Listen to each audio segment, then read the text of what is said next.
Doing a mic test. Oh, fantastic. It's on. Hello, everyone. I'm starting like this to just make sure that you can all hear me and that I don't hold the microphone too close, too far away. This is good? Good. Well, pleasure to be here. My name's Jesper Hornberg. I'm the CEO of Global Resilience Partnership. Here with Atlantic Council, we're very, very pleased and happy to have the Resilience Hub at New York Climate Week again. It's a special day that once a year we can open the doors and have conversations that are hopefully uncomfortable, hopefully forces you to leave your comfort zone entirely so that we can explore truths, facts, science together. For those of you joining us for the first time, the Resilience Hub is home for adaptation and resilience. It's the home, we like to think of it. We have the Resilience Hub in New York. We also have at COP and London Climate Action Week.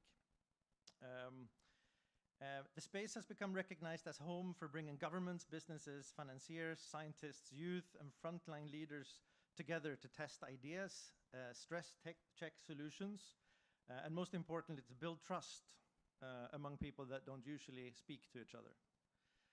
We at the Global Resilience Partnership and Atlantic Council, and you will see Atlantic Council a little bit later in the program today, are honored to serve as the Hub's managing partners. This year, we are working hand in hand with the COP30 presidency to help drive the activation agenda, ensuring resilience is not just a background track in Belém, but a defining line that runs through it. In the past summer, if the past summer hasn't taught us anything about the need for resilience, I don't really know what would. It's not an abstract concept anymore. It's something that we really need to take seriously. Just a few weeks ago, New York City faced record-breaking heat, triggering emergency measures across the city. Hospitals, transport, and energy systems were all tested. And it reminds us that resilience is about people's daily lives. It's not something that can happen in some distant future. This year is pivotal for many reasons. What I just mentioned is obviously one reason, but as we head into COP30 in Belém, the call is clear. We must turn evidence into action, ambition into delivery, and commitments into systems that last.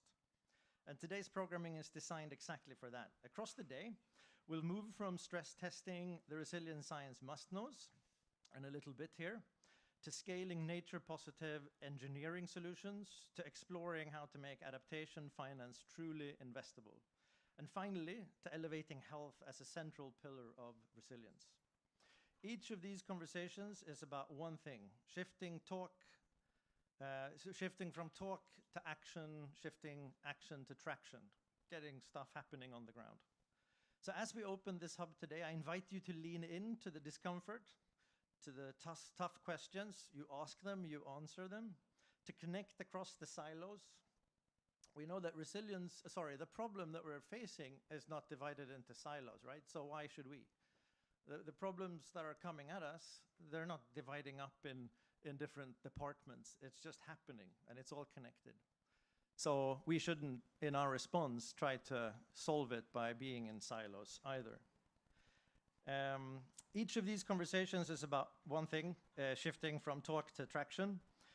Because what we test, what we refine and build together here will flow directly to Belém and COP30, shaping the granary of solutions that the presidency had put forward. In that spirit, I'm delighted to introduce my first high-level guest. If I could please have Wanjiro come up on stage. Thank you.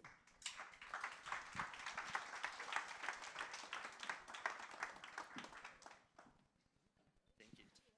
Should we sit? Yeah. Okay. Yeah. So they scripted us. I think the reason for that is that otherwise we might be too funny or something. I don't know. So we changed the script. So let's go to what we discussed. Yes. Yes. Flipping the script. Dr. Wanjiro Kamau-Rutenberg, Africa Managing Director of the Alliance of Biodiversity International in Seattle. It's a good thing they scripted that because there's no way I could remember all of that. It's such a mouthful. Yeah, it's long. It's like our web page. globalresiliencepartnership.org. I mean, I break my fingers when I type it. Is that your email address too? Mm. Oh, wow. But no one forgets. This is true. Yeah. So we have some good questions here, but then we talked just before, and we came up with another thing maybe to explore that obviously fits nicely in this. So Sibel, please don't worry. We're so badly behaved Yes. because literally this morning I'm like, well, you don't want me giving a speech for 10 minutes. That's so boring. Let's do something different. I'm so glad. I'm so glad. We're going to talk about, you all heard, we're going to talk about resilience science. We're going to talk about the importance of people, human-centric and so on. But one thing that I've struggled with for a long time, and this might be just in my head, that I have limited abilities to understand. So I'd like to hear your take on it. We look at developing countries, and now we're talking about Africa in particular. Why do we have a different set of expectations on what should work in Africa compared to the rest of the world? When you think about time frames, how quickly things should happen, if you think about cost of capital, because there are huge investments that have been made in the rest of the world over many, many years. And we're living in the comfort of those investments now. And we're not really allowing that to happen in a developing context. Oh, we're going to go there. I was telling Jasper, I'm really glad my boss isn't here because then we'll see what happens with the recording, but I can... Oh, this is live streaming. Someone's on Twitter going, log in now, Wanjira's about to run her mouth. Okay, it is frustrating because I think we do have a different set of expectations for developing countries. Here's how I see it. Let's be fair. When you can sit here in New York and run AC, like most of the buildings here, and when especially the US has this problem, especially of air conditioning the daylight out of everything, while at the same time expecting the world's poorest people to pay the price for the comfort that is experienced in the West.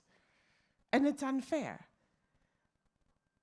Well, how did we end up there? I think you can't start to understand how unfair that is without understanding the history of colonial exploitation and expropriation. And one of the things that worries me is that the ways we're thinking about addressing the challenges of climate change continues to follow the logic of a colonial logic of appropriation and exploitation. There's a lot of the ways we're thinking about addressing climate change that is putting the cost and the burden on the world's poorest, most marginalized peoples, and especially those who really didn't cause the problem, while those whose ancestors did cause the problem continue to enjoy the benefits of incredibly well air-conditioned rooms and all of the things that we know are part of the problem, the food waste, the lifestyle decisions that got us into this mess. There's an expectation that who should pay for it is still those at the margins.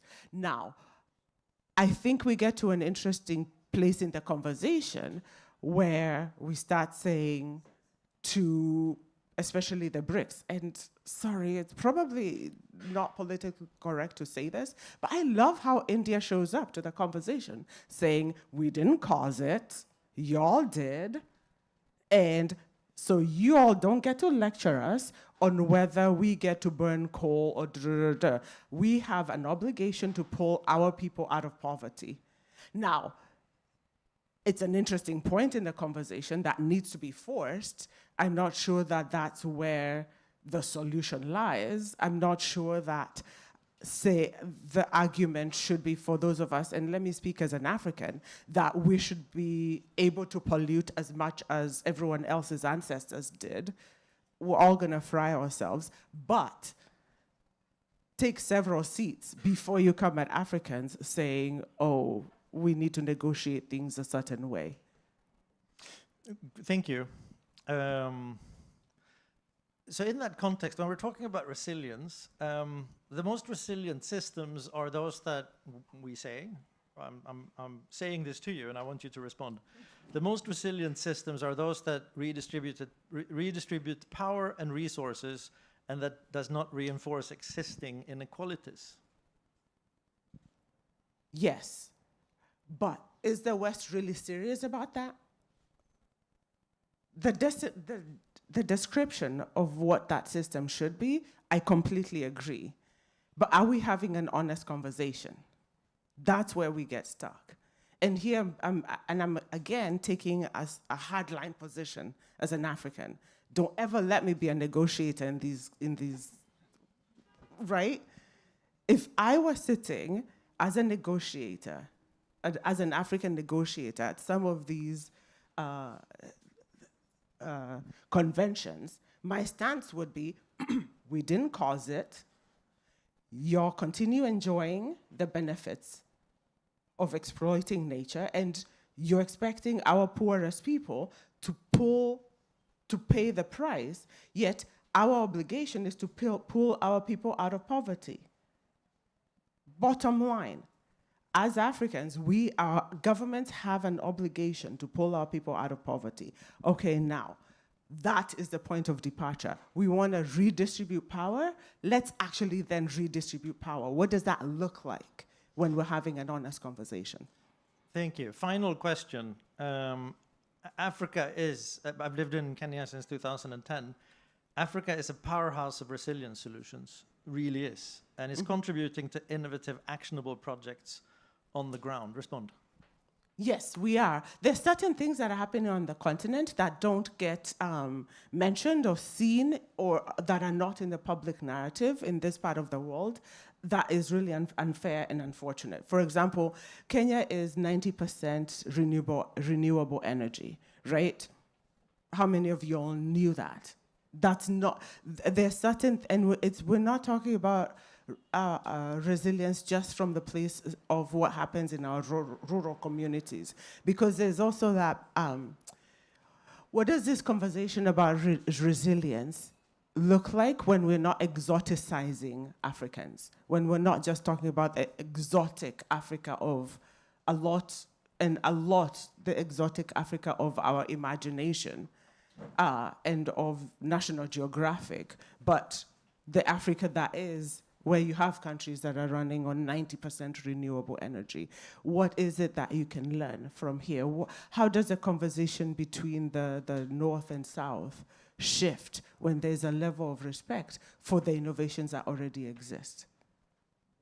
Thank you. Sibel, do I have time for one more? Okay. Ish. We're going to get back to you then. Okay. So thank you so much. Thank you for having me. Oh.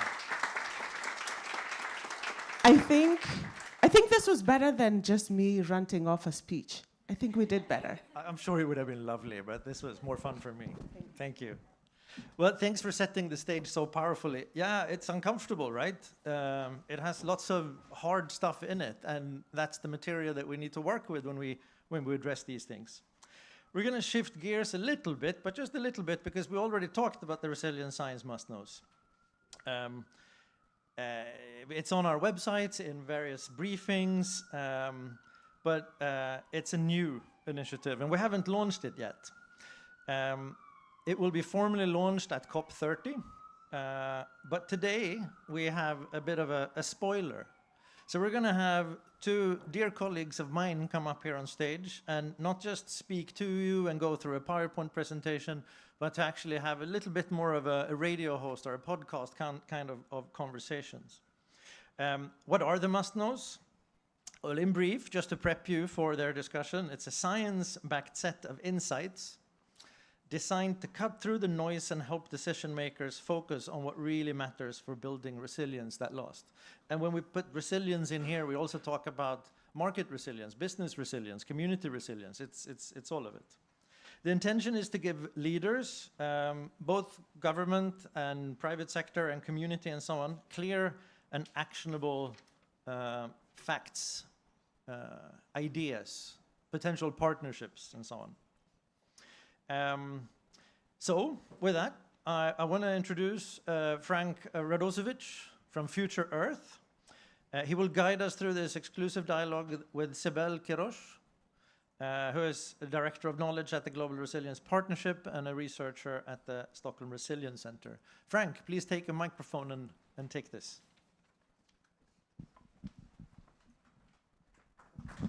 Thank you, Jesper. Thank you. Good morning, everyone. Please, have a seat.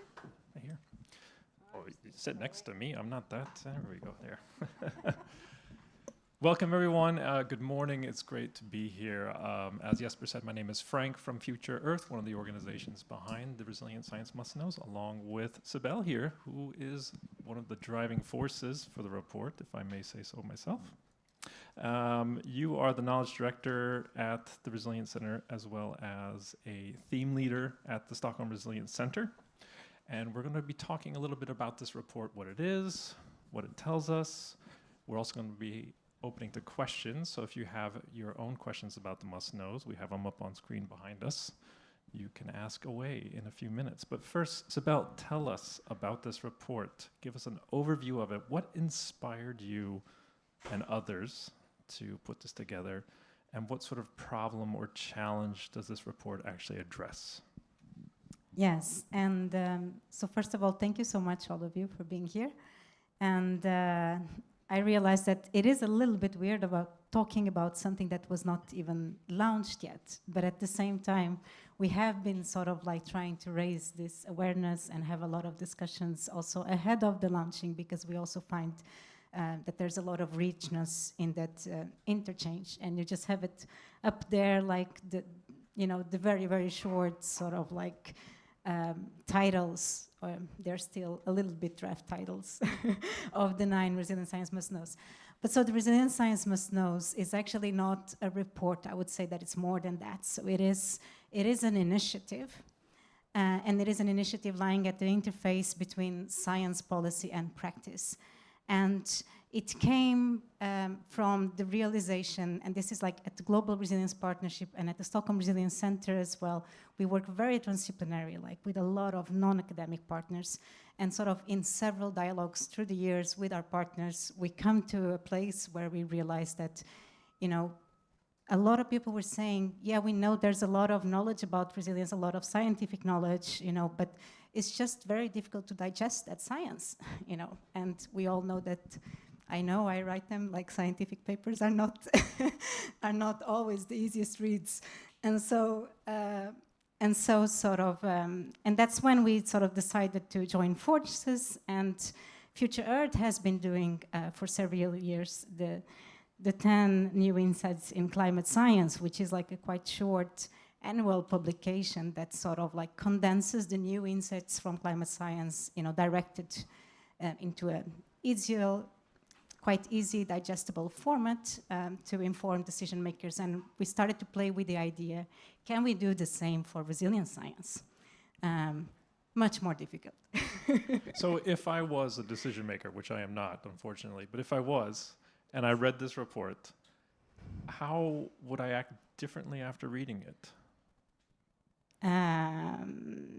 Yeah, that's a huge question. But I think that sort of the thing with the Resilient Science Must Knows is that they are focusing on actually systemic change. So not just on like individual interventions of resilience. So they are more sort of like at the systems level kind of resilience. And what they meant to is to really provide a lens that by looking to these 9 things, you can sort of be able to enable, let's say, like an ecosystem for resilience. So I think they are particularly useful for sort of decision makers working at that systemic level. And then they also come from a bit of a different process, I would say. So sort of like a quite sort of diverse and participatory process. I don't know if you want me to talk about it. Well, I think maybe people can ask you a question about that because we have some more questions we want to get through first before, if you want to, or do you want to go into it? I can just say very briefly. Is it okay? I'm talking too much. But basically, one of the special things also with the Resilient Science Must Knows is that it's not just like an in-house initiative. So we actually did a very broad consultation with hundreds of scientists, and we asked them sort of like, if you would be in an elevator 4 minutes with a decision maker, and you would tell them the most essential thing of your resilience research, and these were like science across many fields of resilience, like what would you tell them? And we got actually, about 130 complete responses that then we sort of curated and distilled with the help of a fantastic editorial board. You will meet some of them soon, of sort of 20 world leading scholars in different fields of resilience that help us all the way through the process. And then with this, we also did a literature review, and we did, and I will just finish with that, but it's important to say, because we didn't want this to be sort of like top down from science saying, do this, or sort of like ivory tower kind of approach.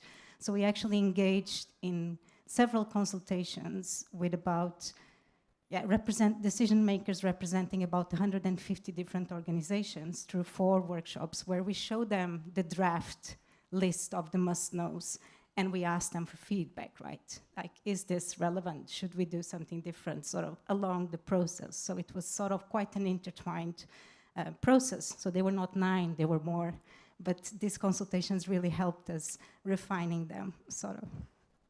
Yeah, and one thing that struck me that was interesting in this refining process is that in the end, you come to a definition of resilience where it's not just about bouncing back, and that there's actually instances of bad resilience. Can you unpack that a little bit for us?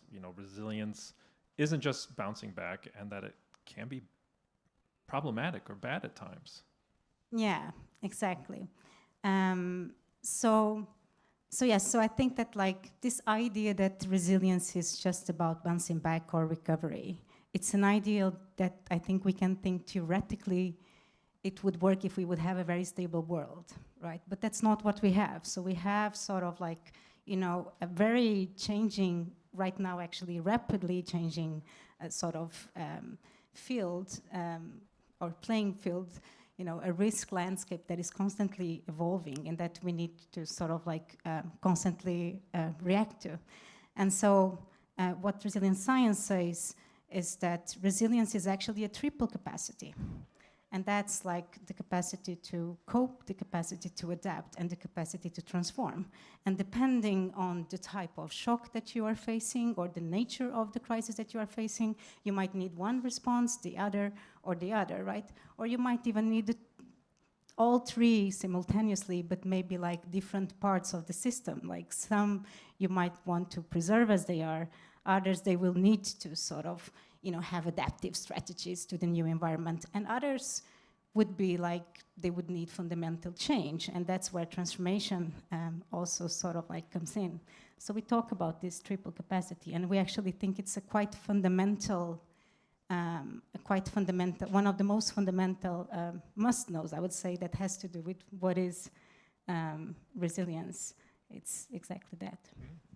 I want to make time for questions from the audience, but really quickly, Jesper mentioned that this will be launching at COP, but there's going to be another part of this called the Road to Action. Can you tell us really briefly what that is?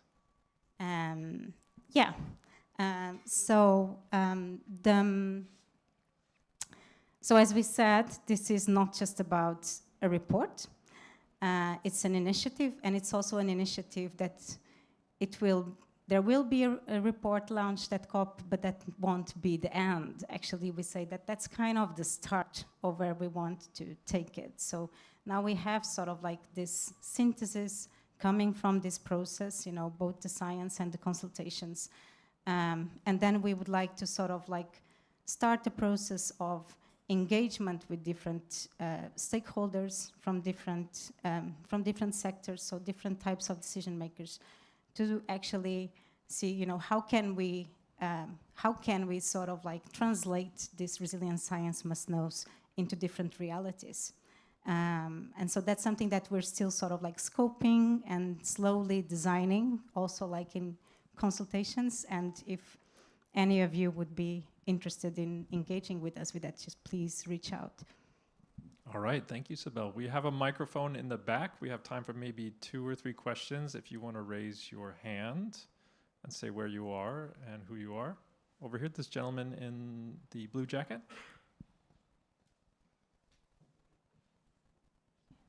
Good morning, bom dia. My name is Gaston Kremer. I'm from Fundación Avina, a happy partner of the Resilience Hub.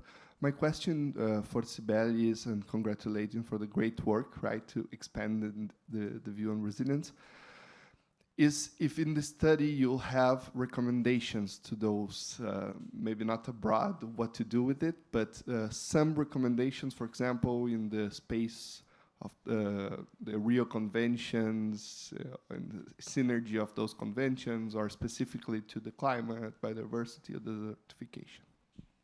Yes. Thank you. Thank you, Gaston, and nice to see you here. That's a good question. So this first report and the Resilient Science Must Knows, they are, for now, intentionally broad.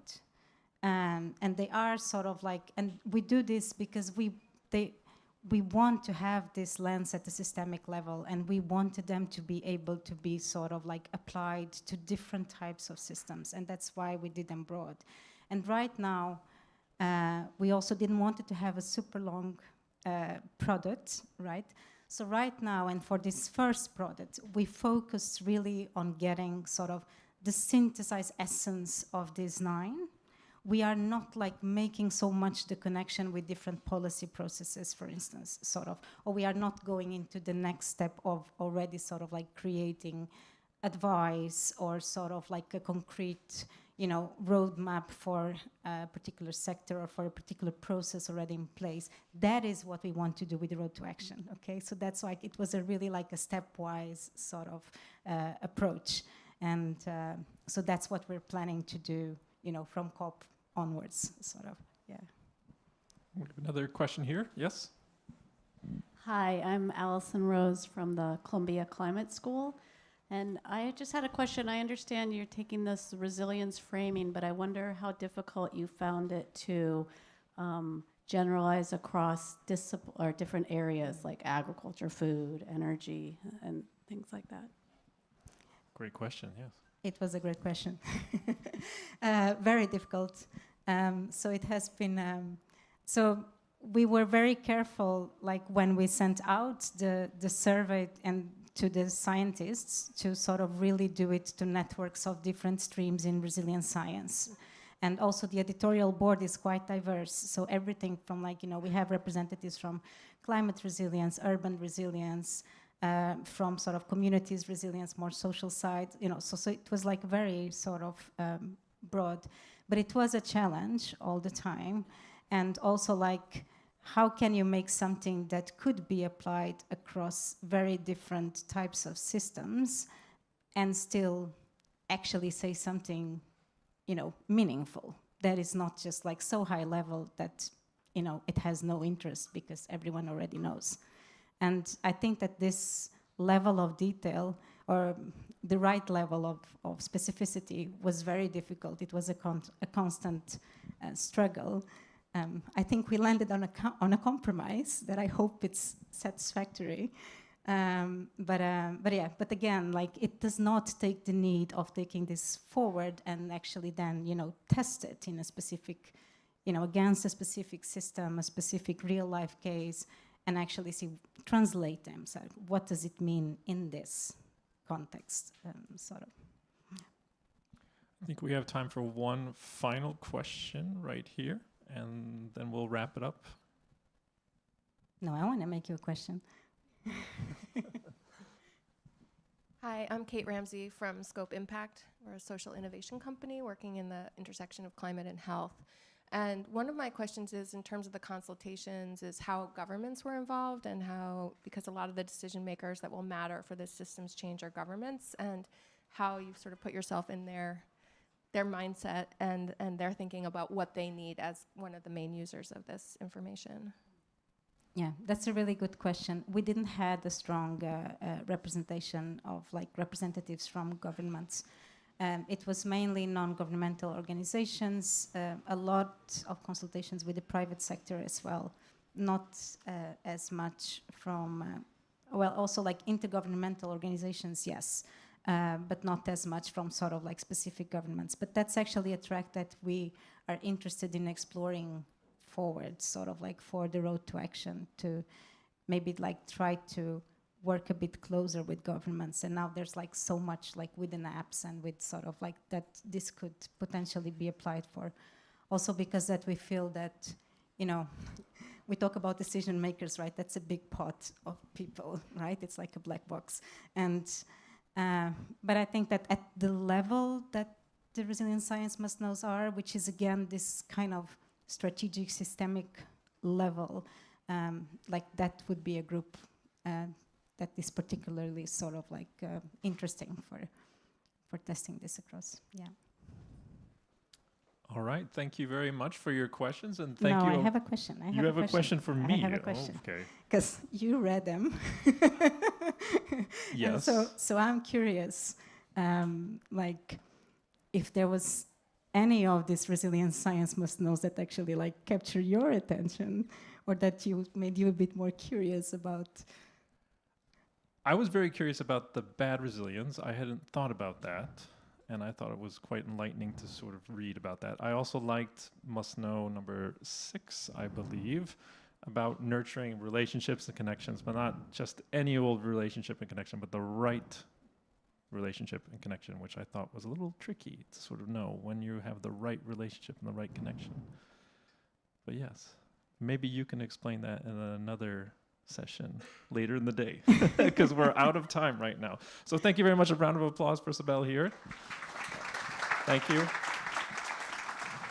And I'm going to pass the microphone now on to John Matthews. He's the Executive Director of the Alliance for Global Water Adaptation. So John, please come on. Thanks so much.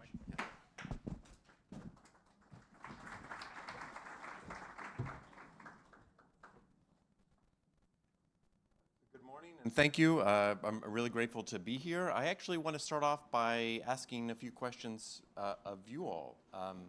I'm curious, raising your hands, like how many of you are from the public sector, that you work in some form of government? How many, a few, not many, that's interesting. How many are from NGOs? A majority. From companies? Also, a large number. That's an interesting mix. How many people are from U.S., Canada, Mexico, from North America? Okay. Also a strong signal. How many of you are based in Africa? Few. Asia? Few. Australia?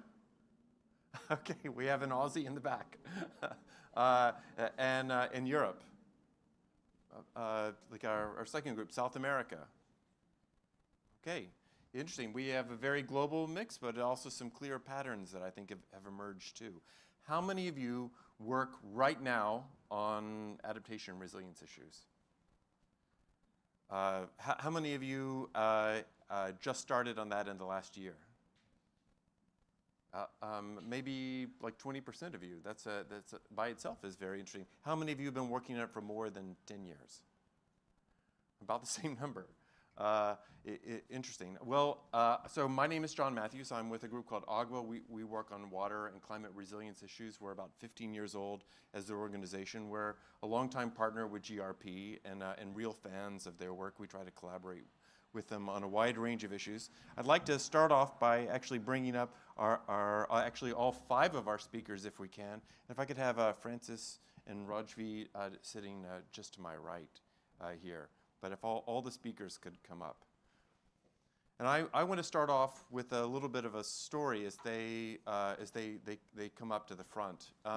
On Saturday, I was at a special philanthropy event that was just focused on climate change. It was hosted by ClimateWorks. Was anybody else there? Okay, yeah, I do recognize you. Yeah, and 1/4 of the workshops in that day were focused on adaptation resilience. The other 3/4 on really different types of mitigation issues, and it was very interesting to me to think in the first segment here, who is the audience for the resilience must-knows? Before I started working in adaptation resilience, I actually worked as a book editor in Midtown Manhattan for about a dozen years. And one of the first questions that I would ask as an editor is, who is this proposal for? Who's the audience for it? And I was listening really hard in this first segment, who is the audience for the resilience must-knows? And I think like there is a massive audience for these basic ideas. On Saturday, I heard people say things like, we don't even need to start adaptation finance until 2030. Yes, that's the right reaction, an open mouth. We shouldn't be we should be done with all of our adaptation and resilience work by 2050. We won't need to do any more after that. Like, these are fundamental differences in understanding, right, about what A&R needs to become. Mitigation, I think, is fairly narrowly focused. A&R is kind of everything. And that's one of our basic challenges, is it's so big of a concept that it's really hard for people to bring it into themselves. So this segment is trying to make, I think, some of these resilience must-knows something that's really tangible, that we can actually use for the people that we're working with that are saying what I sometimes need to guard my face from having like a very strained, maybe violent reaction to people when they say crazy things like I heard on Saturday. So I think we're also going to see like a tension, hopefully like a synergy as well, between how we talk about resilience science and resilience practice. Where is the kind of emerging knowledge that straddles both of those areas? And how do we really try to elevate it and develop it? And we're going to start off with, thank you. We're going to start off with two practitioners. And they're from different spheres, but they're going to be reflecting on the resilience must-knows. So we're beginning with Francis Bouchard, Managing Director of Climate at Marsh McLennan, and then Dr. Rajvi Joshipura, Senior Coordinator at CIWA. I'd like it if maybe Francis, if you could start off and talk a little bit about how you see the resilience must-knows as relevant, useful, maybe even that there are things that you would like to see more inside of them for your own work. Great, thank you. And congratulations to everybody who's worked on these. Clearly, a lot of thought, a lot of analysis, a lot of research has gone into this, and I say kudos for anybody who's leaning in on these topics, because we all need to do it.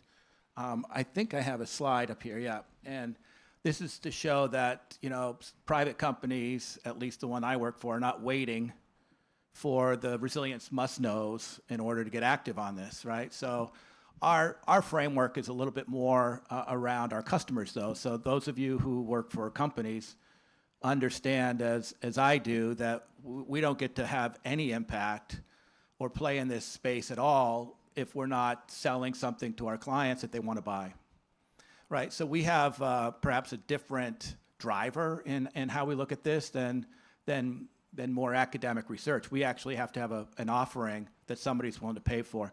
And I guess one thing I would observe is that the dismal science isn't in here too often, is it, right?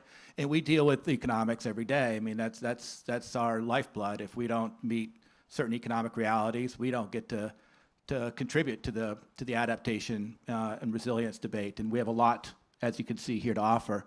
Some of it starts with the core assets that we're trying to protect, or our clients are trying to protect as an insurance provider. But you see that we've also started to identify the system level players where are setting kind of the rules of the game, where a lot of the exposure is either mitigated or created around the edges. So, you know, as I started to learn more about the resilience must-knows, I kind of went through, you know, okay, here are 9, and then there's a chart, and I can check the box here, check the box.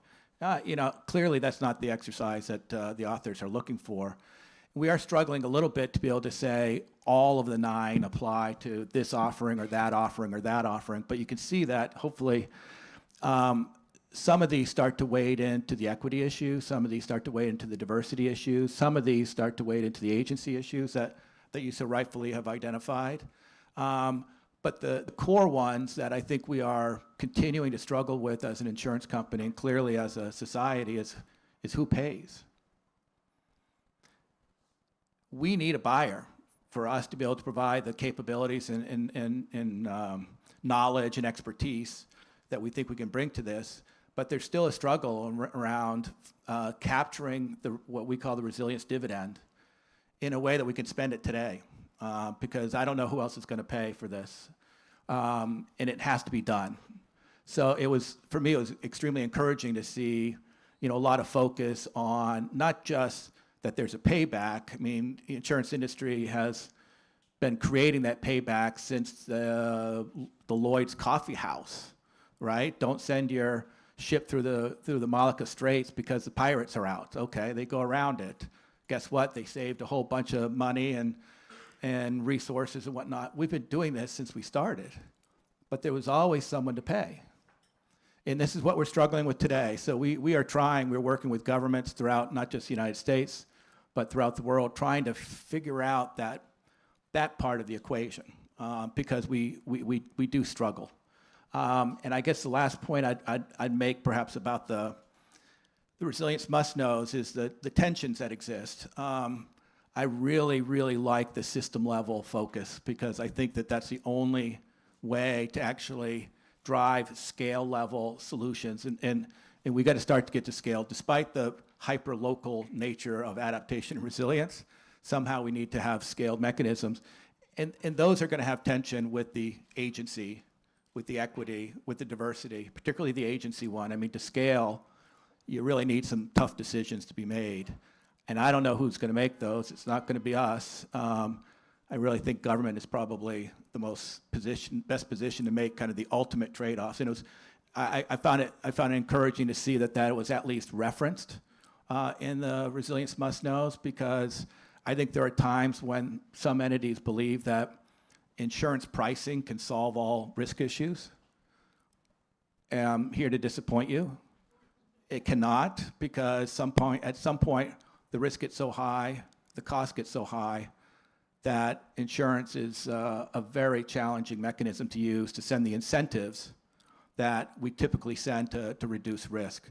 So that system level focus, that ecosystem, is going to be absolutely critical.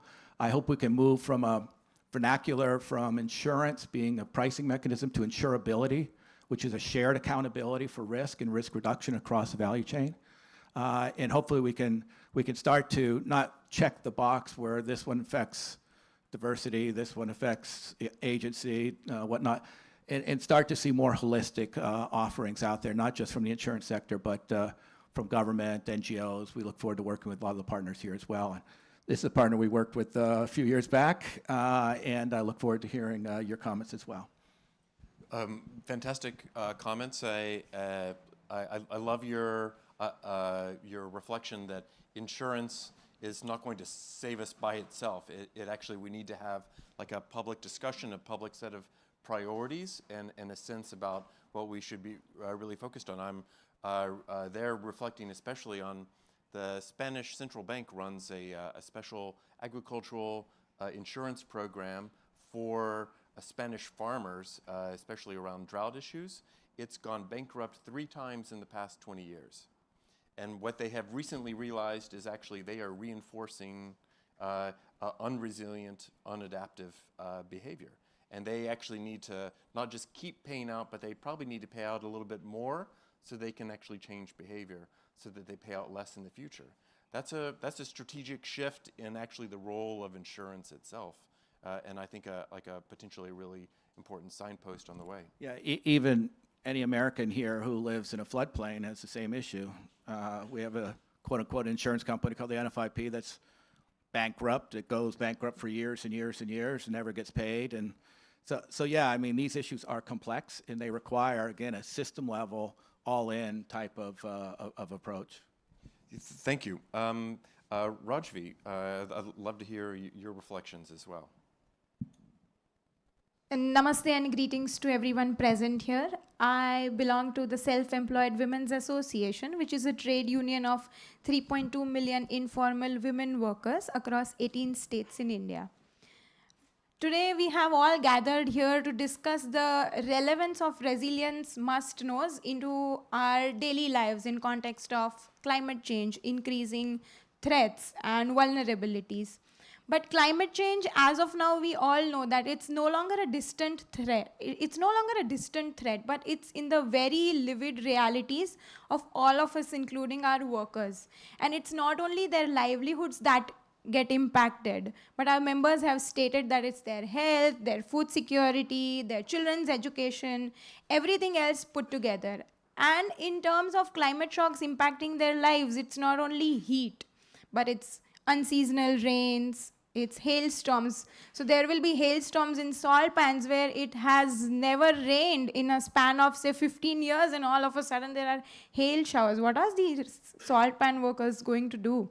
Similarly, there are issues wherein their livelihoods get slashed by 30 to 50%. It's a huge amount for someone who's just earning 300 rupees a day and just to put food on their family's plate. Let's just put aside what they are doing about their food. Like the women might not even consider having a meal because it's their intrinsic nature to care about the family.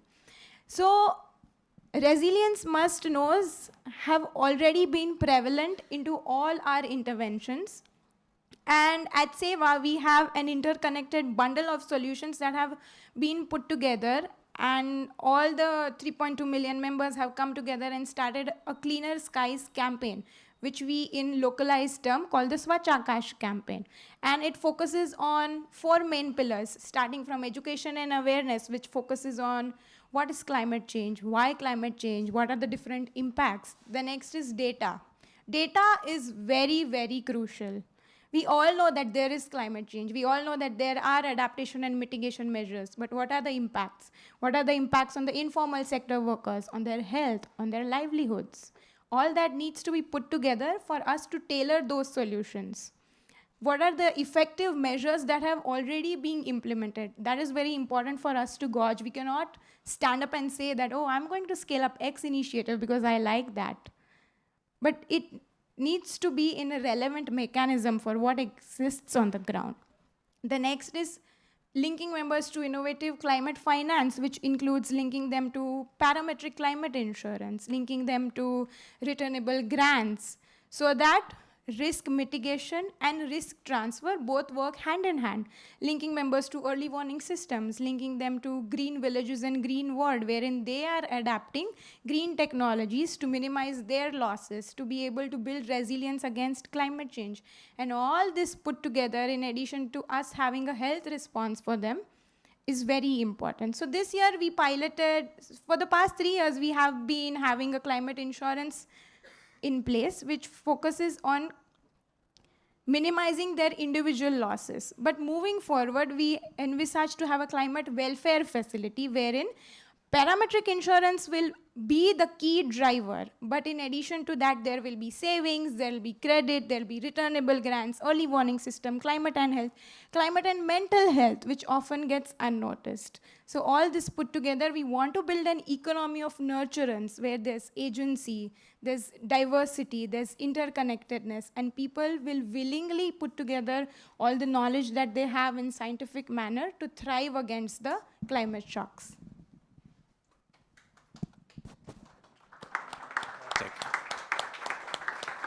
a great story, and I think part of what you're also saying there is that if we're not careful, that actually like a single climate impact, even a small one, can kind of ripple, can have a cascade of impacts across the community, maybe even across the whole economy.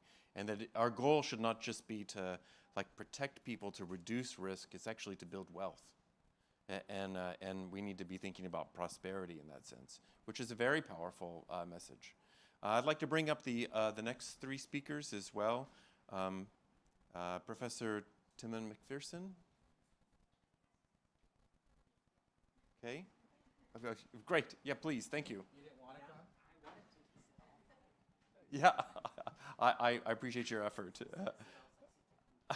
And Professor Reggie Ferreira.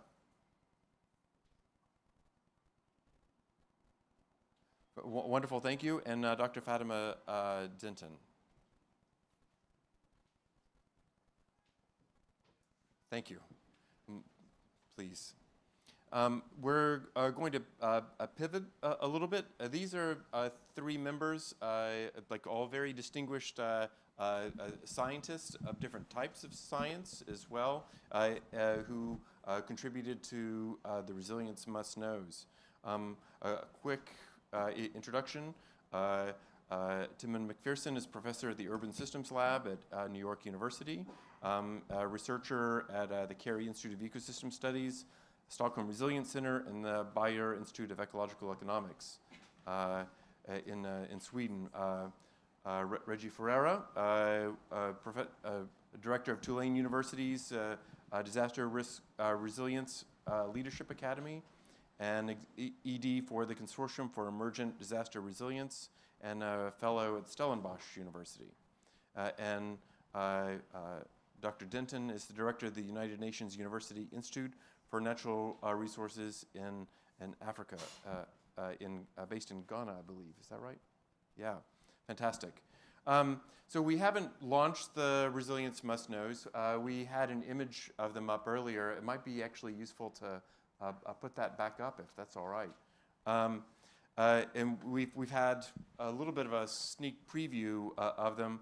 I want to start actually by asking Francis, are there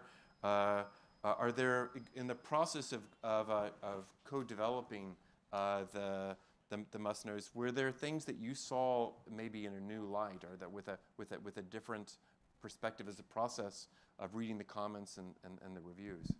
Yeah, I kind of touched on it in my opening, but the tension between scaling and what that means and the agency issue in particular, because scale, you deal at big levels, and then add another level of complexity in that these are hyper local solutions. So, you know, we're pushing for system level scaled solutions.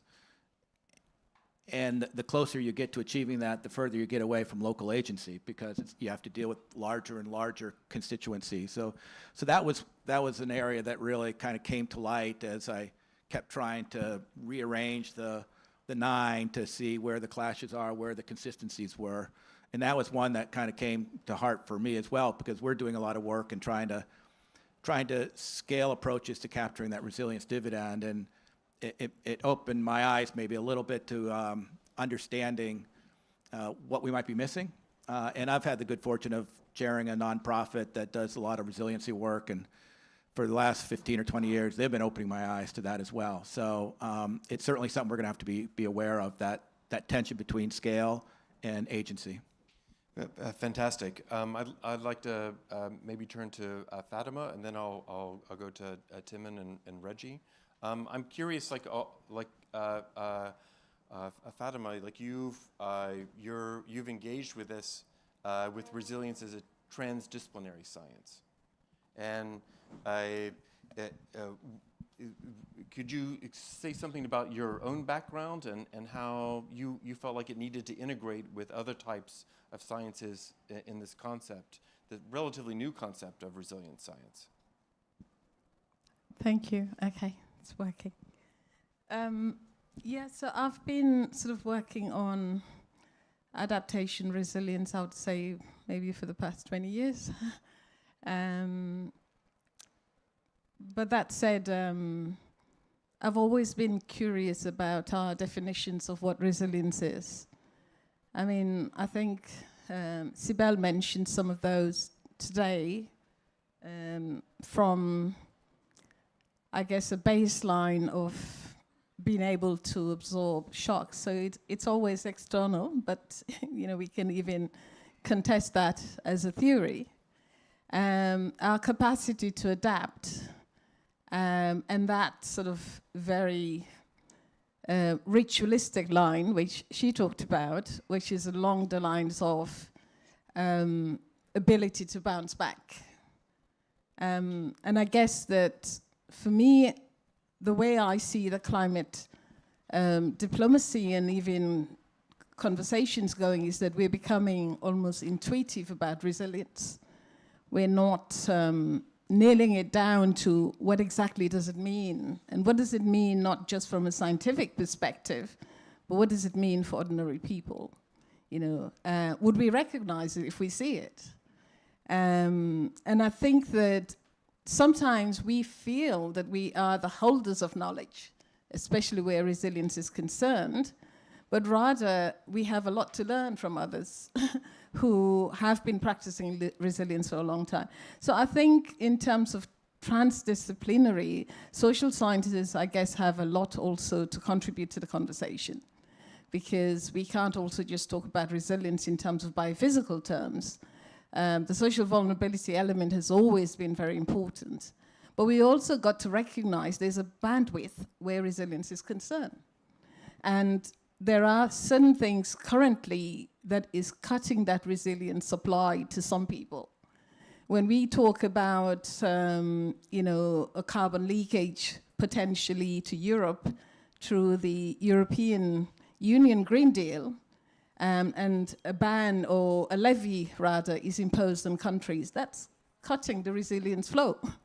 When we talk about stranded assets, and we basically say, well, much of these countries in Africa, irrespective of their supply in oil and gas, might not have a long window and might have to start looking at alternative forms of clean energy.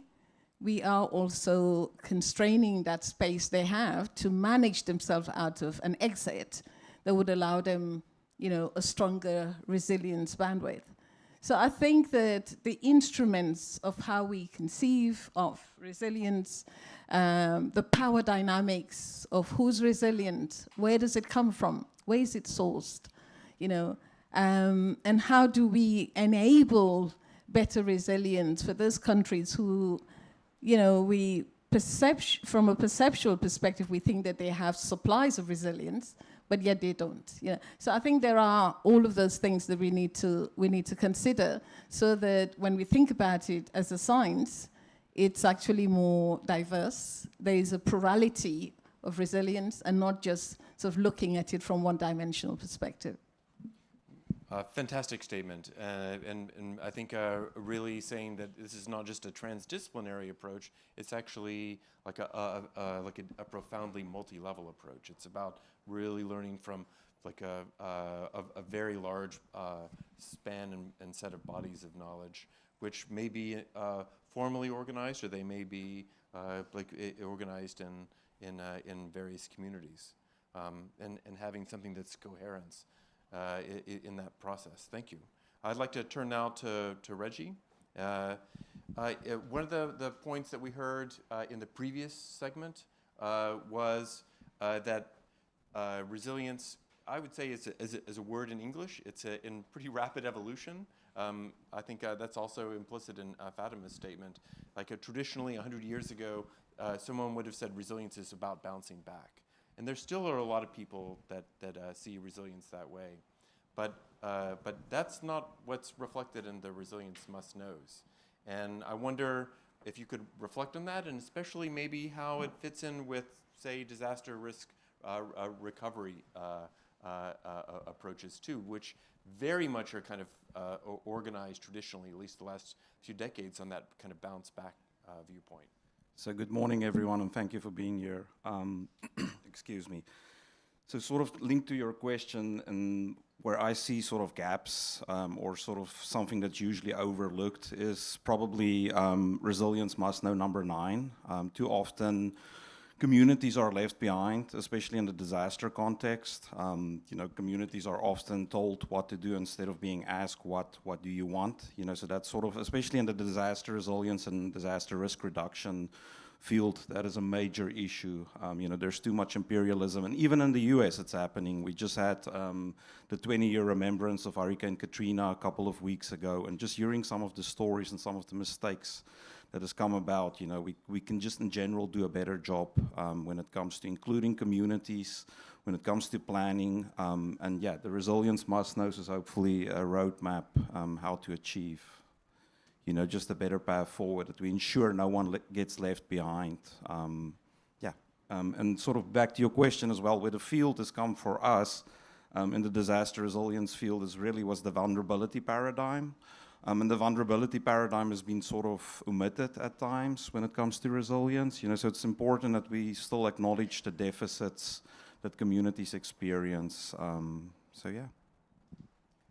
Thank you. I like that you went immediately to the issue of power imbalance and equity, and making sure that the community feels agency, that they may have different choices than they were aware of before.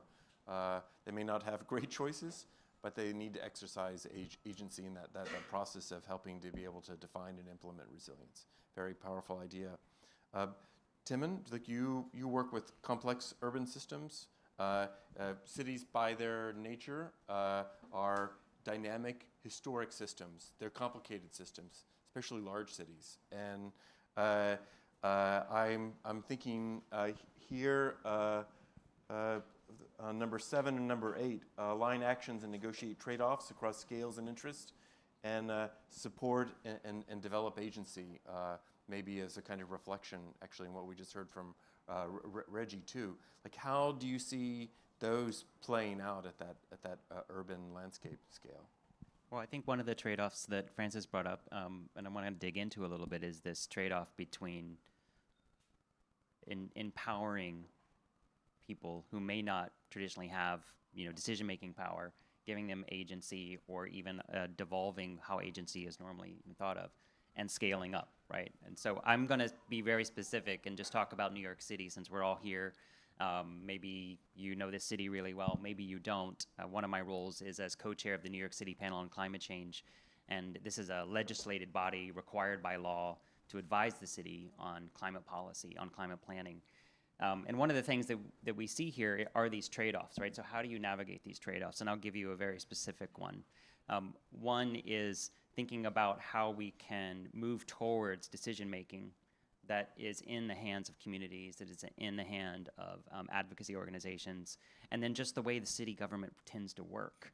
So one of my colleagues in the city who heads up a lot of the resilience efforts, his name's Rit Agrawal, and what he leads the Department of Environmental Protection. And what he always says is, like, most of these concepts make sense. The agencies get them, the agency folks get them. It's actually, how do you do it on a daily basis? You know, what do you build? What do you change in your process? And the trade-offs here are really tangible. It's a big city, it's a complex place, and so thinking about how, for example, you might change decision-making power over the budget. And then, you know, as we talk about, communities, they know what they need. You can ask them, they'll tell you what they need. But then the next step is allowing them to be able to spend the money and make decisions around that. So there's been a lot of amazing advances in participatory budgeting, for example, but it's very small scale. The experiments have gone really well. How do you scale that up? That's really difficult, because that whole process is about giving communities agency over the decision to spend, but they still don't get to do the spending. Then the government will do that, right? Actually moving the funds into the power of communities is a really difficult challenge. And just to be really specific about it, there's, you know, a kind of simple effort you would think. How do we help local landowners, building owners, get access to funds to plant trees and put rain gardens in their backyard, to be able to cool their own backyard, which could help cool the neighborhood, to be able to absorb stormwater so there's less water on the street? Well, you need to be able to show that whatever they've invested in has worked, and so that means that the government doesn't want to pay until it's proven that it's successful, right? Even though the interest is there, it's difficult to kind of work through these steps. So I'm just bringing, like, some of this resilience work is the devil is in the details, and it means everyone's got to be involved at all of these different layers to try to actually navigate how do we get resilience done? How do we empower communities and allow that agency to build?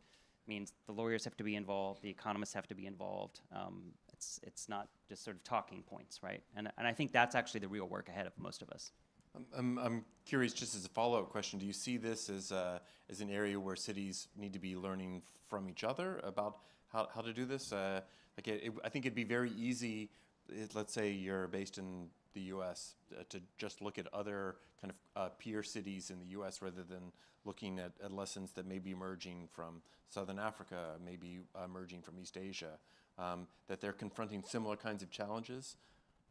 Well, that's easy to say yes to, that we can all learn from each other. I think that's what this is about, right? So hopefully we've got plenty of time to meet over coffee and in the hallways to share some of that. And it's not just about the agency question, it's about any aspect of resilience, right?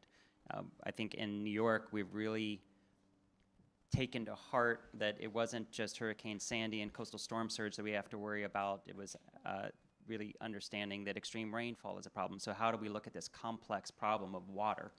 And so we've looked to the Dutch, and we've been really trying to learn from a lot of other approaches in places where people have been, well, navigating that challenge for a while. And we're learning so much from them, right? And we're copying, and in some cases we realize what you can't cut and paste, right? It doesn't work here exactly the same way.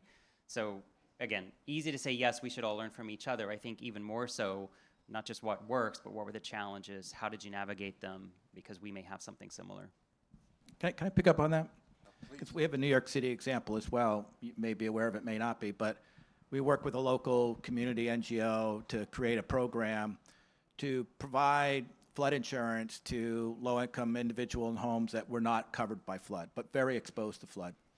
And it's a new concept called community-based catastrophe insurance, where through a parametric, we can actually insure multiple people under one policy. A few things went wrong here. In order to kind of control the money, the agency we were working with, for all good reasons, said they would rather have the money than the individual. So your agency issue just popped its head, right? One. Two, the city wanted to have, you know, bells and whistles. The New York finance, the regulator, the insurance regulator, decided after all that it wasn't an insurance product. So we had to. So my only point is alignment isn't there. You know, we're not even every entity that was involved in this transaction was well-intentioned. Everybody was well-intentioned. But some were saying go left, others were saying go right. You know, we got it funded through a generous philanthropy for 1 year. Imagine, so it didn't pay out, right? Which is a good thing, maybe, because there was no flooding. But because it didn't pay out, people question the value.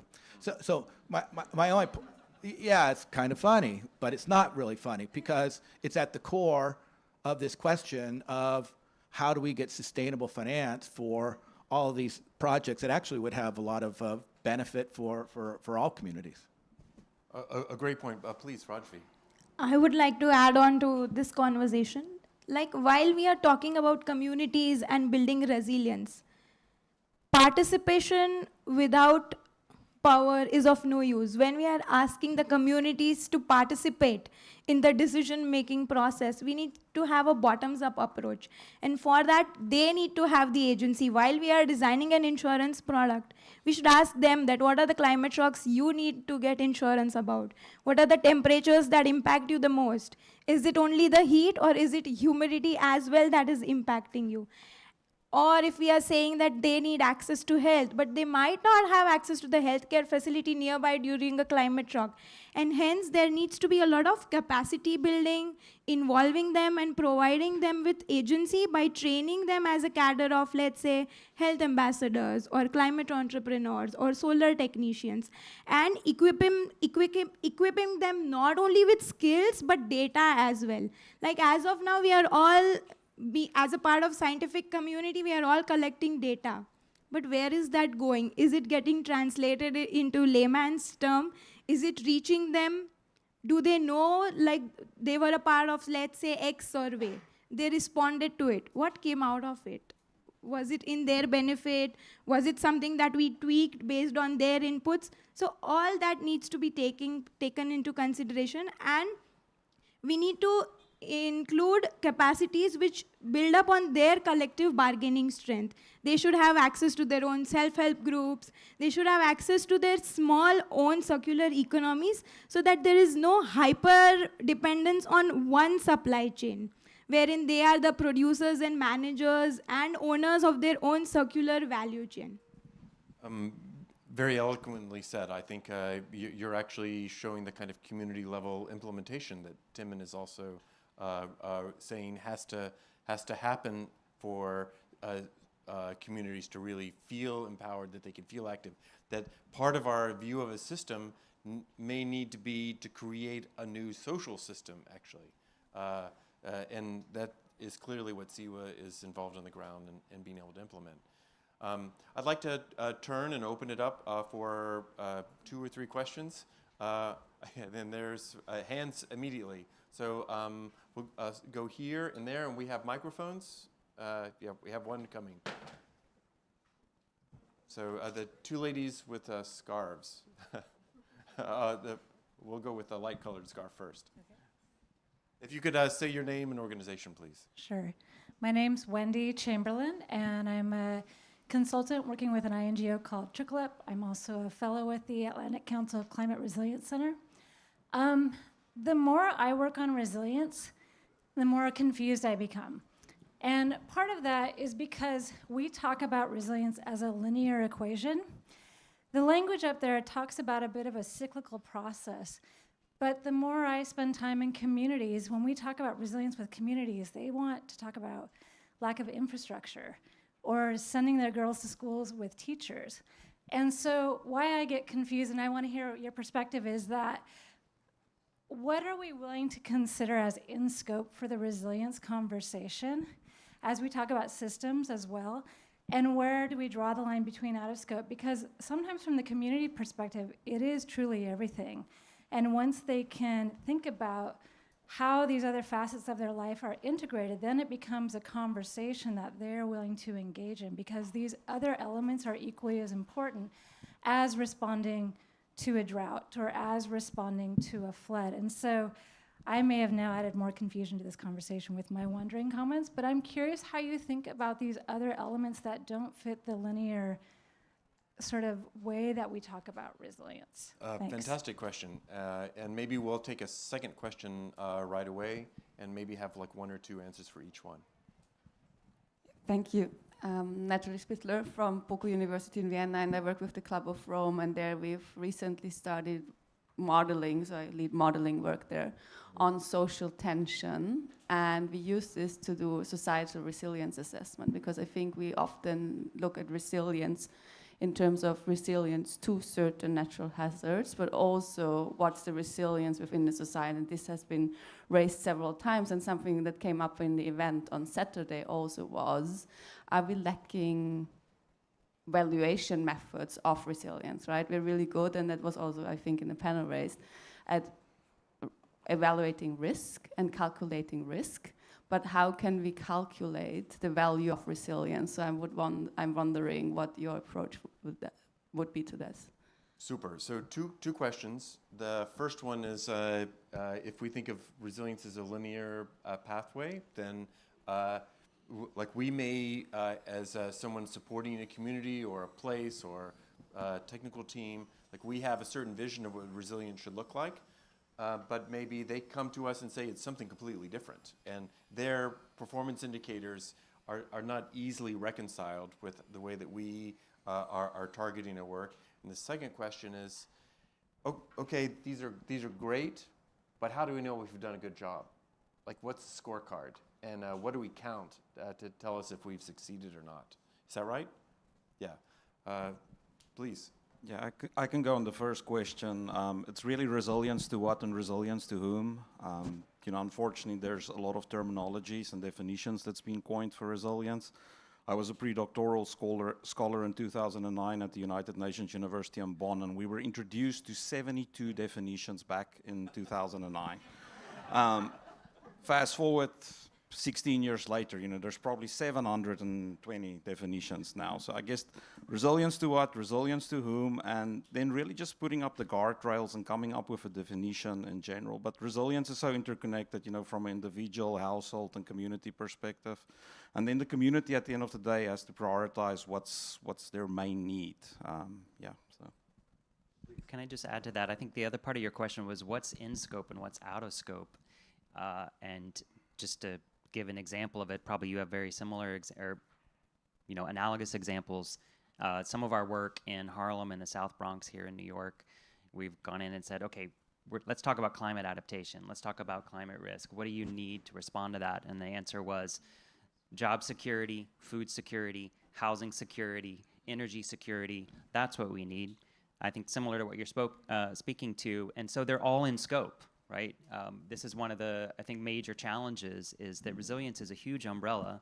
It's very hard to have a boundary that says this is not part of climate resilience or this is not part of food resilience within a community or at any other scale because it's so interconnected. And that's why we're taking this really intentional systems lens on how the resilience must-knows have come through, because I think that's well recognized now. It was very siloed. The governance is still very siloed. The sort of decision-making is still very siloed. So in my view anyway, that's where the work needs to happen, because it is all in scope. So how do we get the housing department to work with the parks department, to work with the resilience office, et cetera, to make sure that we're not, say, building luxury parks in low-income neighborhoods that are causing displacement, but at the same time we're putting housing security measures, subsidizing housing, and that these things are happening together. We don't want to just not do it, right? So this to me is the challenge. It's not that it's linear, it's that the scope needs to be narrow. It's that we have to figure out how to deal with the intersectionality of all of these competing challenges. Fatima. Yeah, so I was struck by the word everything. And that makes a lot of sense, because when you do go and talk to communities, it's an everything matter. They don't have boundaries. They don't have these intersections that we have. They see it as, an all-encompassing thing. So I think we have to start from that definition of everything, because that gets us closer to having some sort of a graduated approach in terms of how we deal with resilience. But I think the more we think about resilience, the more we have to think about not just agency, but as I said before, understanding where these sort of epistemic power relations are coming from. We need to even go into a political economy of what resilience is. Who wins, who loses, and think also about what is the effective governance, because often we're selling that to the community. We're not looking at their own model of governance to basically say, how does this help us now get into a more effective type of resilience? So that's a nice reminder to say, come to a close. Yeah, but honestly, I think we could have another, like Reggie was saying, another 20 years of resilience with, a whole suite of definitions. But if that doesn't really work for communities, then it's more or less a textbook approach of resilience. It's that linear way of looking at resilience. But we need to go and understand what are the structural and systemic barriers that are holding people vulnerable, that are trapping them into this cycle of vulnerability. I mean, it's an insurance policy, but doesn't offer premium, So how do we fix that? So I think that's the basis of the question that we need to ask. Bringing community on board means that we need to really understand what is the kind of insurance premium that they're looking for, and how do we adapt that to the current realities? Can I jump to the second question? Please, quickly. Because it's something that we're struggling with, and we're trying very hard, and part of a few pilots, failing pilots, let's put it that way, but we're still trying to do exactly that, to measure the value. Now, the insurance industry has come out with reports about every year and a half, saying it's $6, say, for every dollar, 11, 10, 8, 9, 12, 50, whatever the hell number you want. I can show you the report, And if you want another report, we can get another one done. Who cares, right? What matters is how much money can we create, how much economic value can we create from the actual intervention, and then somehow spend that to reduce the risk. And we have pilots where we're trying to do that through novel forms of insurance to try to capture scale level benefits of reduced risk. It's not easy. And I beg the science community, to focus on that one, because if we can figure this one out, we can actually fund the risk reduction. Because right now, nobody is stepping up. We don't have a ministry of the future with an unlimited budget, right? That doesn't exist. We need one, and it comes in the form of the dividend that you get from investing in resilience. Not reports. It doesn't come, there's not a single report that has generated a single dollar for resilience. But there are projects that can be done and financed in a way where you can extract the economics now, pay for the resilience, and do it. And we've got to start actually implementing those kind of projects. So it's a challenge, but it's probably, to me, it's a challenge that if the insurance industry can fix anything, that would be the one, because we'd be creating financing for a whole bunch of different solutions. A round of applause for our panel, please.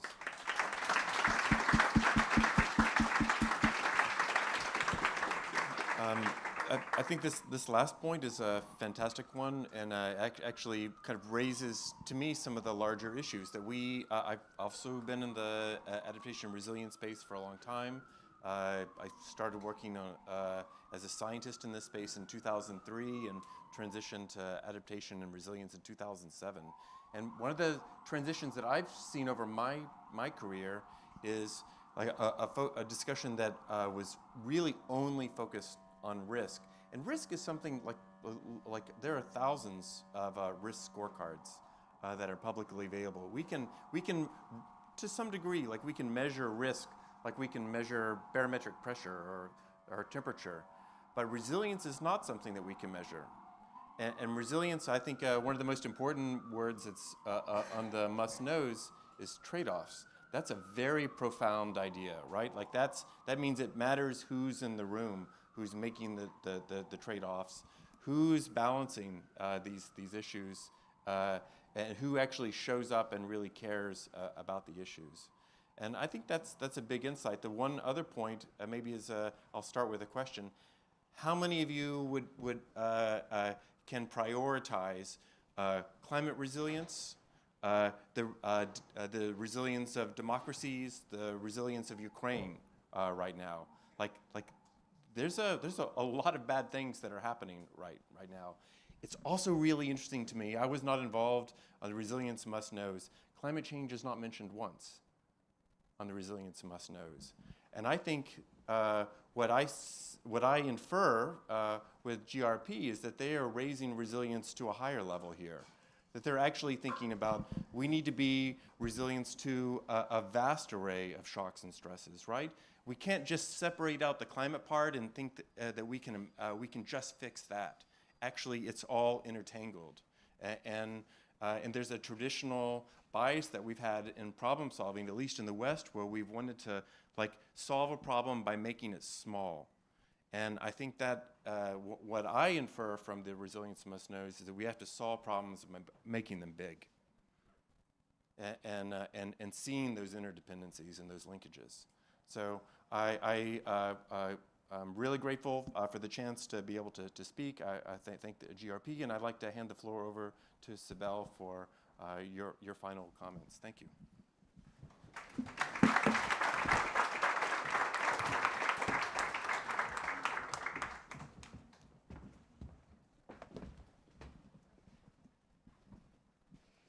Well, thank you, John. And I will just take 1 minute, actually, and we'll leave the floor to you, Jesper, for the closing. I think, John, you said it all. It was actually intentional that climate change was not in the Resilient Science Must-Knows, and it was exactly because of that, because we didn't want it to be just bounded to climate resilience. We wanted it to be thought about broader resilience that would address sort of like the really interconnected risk landscape that we are living today. So it's not just climate, it's a variety of risks. But I think that from what I heard here today, it's like, I think we talked a lot about the challenges, really. and how these conversations are difficult. And there were a lot of issues that came up. Who pays for it? You know, how can you even like think agency is not just participation? How can you even think about agency without power? And then you need to confront that. And these are like very, very difficult challenges, but I think these are sort of also the questions that are really needed to be discussed. And yeah, we hope that this gives you a little bit of an idea of what we're trying to sort of like achieve with this 9 Resilience Science Must Knows. They will be launched at COP. So the report will be available then in November. Yeah, and I think that our idea is really that actually when you put these lenses, you should look into all of those. Very, very often, we are sort of like, and it's a consequence also about thinking about efficiency and like how can we efficiently do this, right? Like we are kind of like wired to think like this. But when we think too much like that, then the risk is that, you know, we think in building like one of these things or two. And actually like several of the organizations that we work at they excel at doing that, right? But the problem is that when we don't have the sort of broader systemic perspective that sort of like includes sort of all these things, or at least is aware that if we do not take these things into consideration, like if I don't take this into consideration, I can have a bunch of unintended consequences, no matter how good I am in sort of like doing like 3 or 4 of the other ones. And so I think to constantly sort of like challenge ourselves in putting this systemic lenses and this sort of like, I know when I do this, there will be trade-offs. You know, there will be unintended consequences. So who do I call to the table to actually negotiate this? And so those are sort of like important next steps and all the fantastic things that we heard from the panel, which I really want to thank. Jesper, just a final call to you. Thank you so much, all of you, for coming. And yeah, if you get curious, come and talk to us at the coffee break. Thank you, Sibel. Thank you, John. And thanks everyone else who were up here before. It's just me between you and a break, so I'll be very quick. Just want to highlight, it's really cool, really, that one of the main things that Wanjiro brought up was really point 9, right? If you don't fix that, then you don't really fix anything. Super important. Rich, candid discussions, really appreciated. We need this interrogation. We need to leave our comfort zones. And we might live lives where we actually leave our comfort zones just by turning on the news. I'm definitely one of those. But we need to stay in this discomfort because that's the only way we can solve these issues. Before we break, just a minute. We've been working how do you turn this into practice. So we have one thing that we'd like to mention today. It was launched a few weeks ago, but we'd like to just mention it to you so that you can spread the word as well. The Global Resilience Partnership and the World Business Council for Sustainable Development are proud to announce the launch of a new Climate Resilience Award for Business. These awards are designed to spotlight companies that are not only adopting to climate risks, but actively driving solutions that benefit people, nature, and economies. 3 categories: strategic leadership in resilience, for companies embedding resilience across operational or value chains. So that's really making it into a strategic issue. Have a resilience director on the board, for example. Partnerships and collaboration for initiatives where businesses work hand in hand with governments or communities to deliver adaptation. Or an SME award, recognizing smaller enterprises whose innovations are transformative. Entries will be judged by a panel of experts on innovation, measurable impact, sustainability, and scalability, and also taking what John mentioned, that how do you measure resilience, right? So it will take those aspects into consideration as well. Deadline is 18th of October, and winners will be announced in the lead up to COP30 in Belém and featured there. This award builds on GRP's long-standing work with the private sector, including the Prepare Call to Action, which is not called that anymore, carries that momentum forward through our new platform, Mobilizing Business for Resilience. Our aim is simple. We need to celebrate leadership. We need to recognize leadership. We need to elevate solutions, find more solutions, have more conversations, learn ideas, build on ideas, build on ideas. Same with innovation. It's not that you come up with an idea and whoa, you solved it, right? It's a process. So we need to really encourage that and give that the space it needs. So please encourage anyone you think is relevant. Share on LinkedIn or whatever it is that you do, because we'd like to get many applications. With that, I just want to say one final thing. Sorry, I had two things. And that is, please look at that, the harvesting of this conversation. It's lovely. I just went up and had a look at it. Thank you, guys.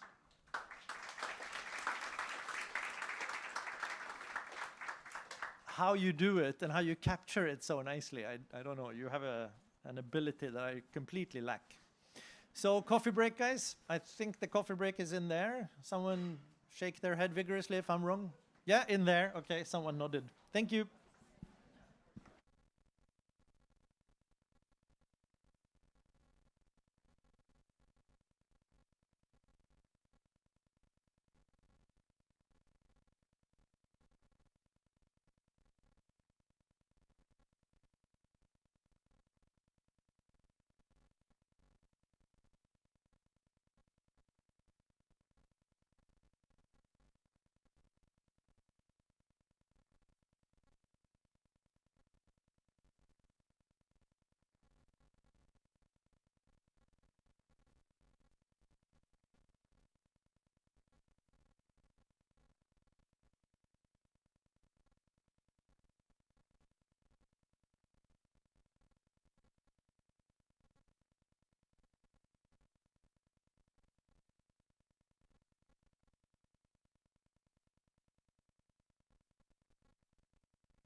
In Peru, adaptation to climate change has historically been financed with national public resources and international cooperation.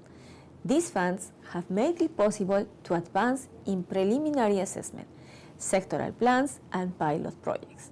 Nevertheless, the magnitude of the challenge demands that we go further.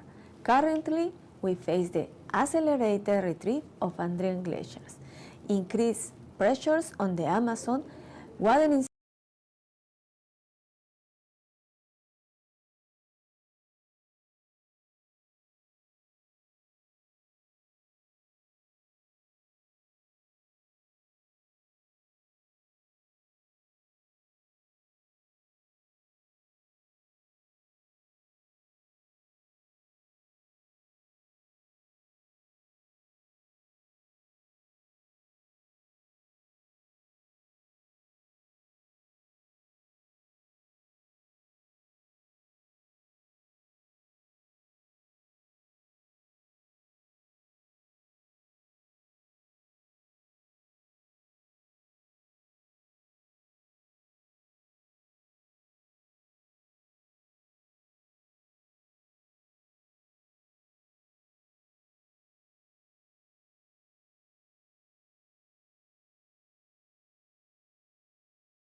planet, which is a very big title and a very big subject, right?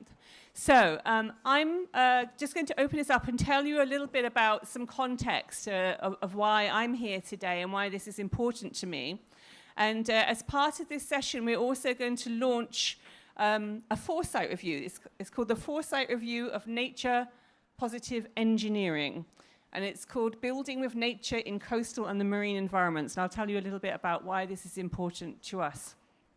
So my foundation, Lloyd's Register Foundation, is a global charity. We're based in London, but we act globally.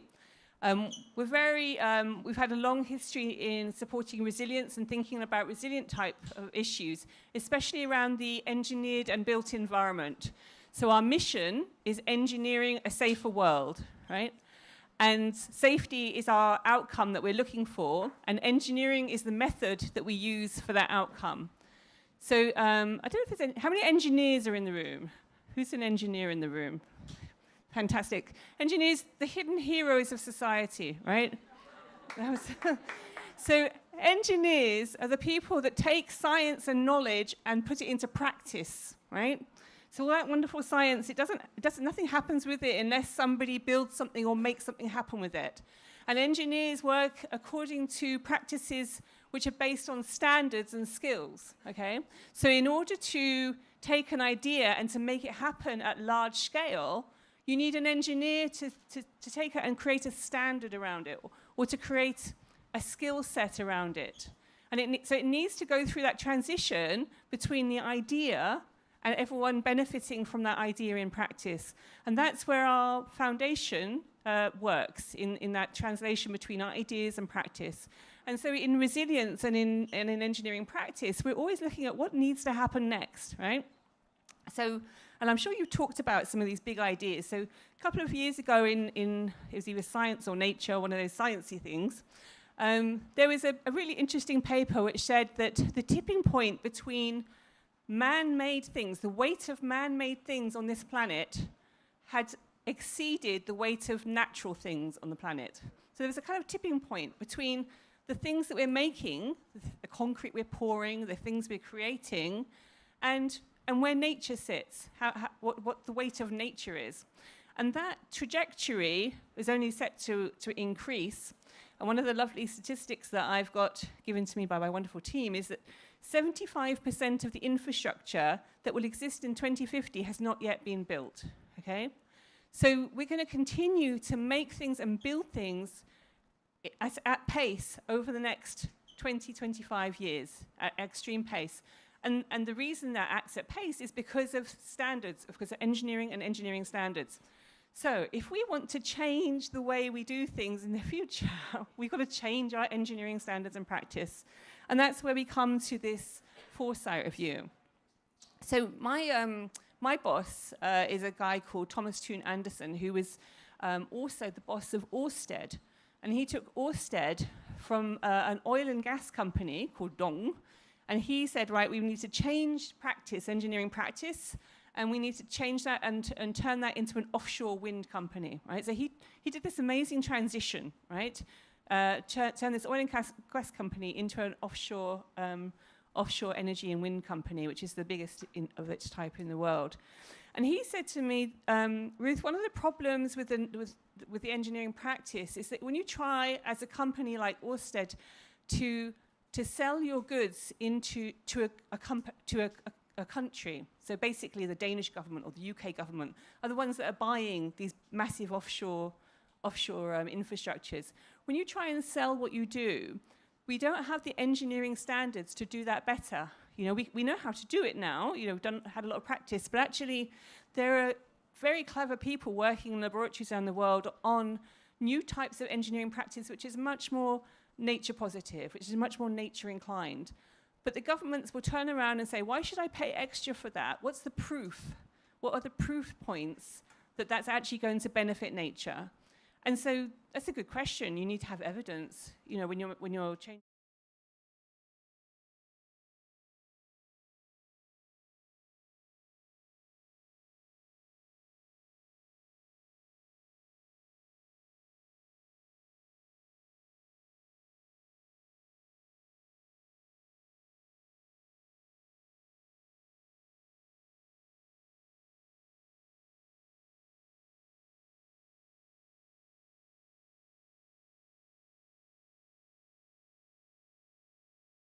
to a state of engineering practice which is beneficial and positive towards nature. And that is published in this review. I think this QR code, I'm really hoping this QR code takes you to this report. And if you, can you see that I've coordinated the report with my top today as well? No? So I know what day I am by what I'm wearing. So really lovely purple coloured report. And this has the set of recommendations. So the findings and set of recommendations on for nature positive engineering.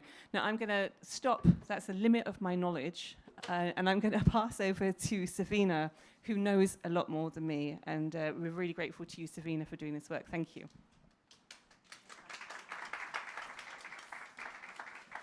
Thank you so much, Ruth.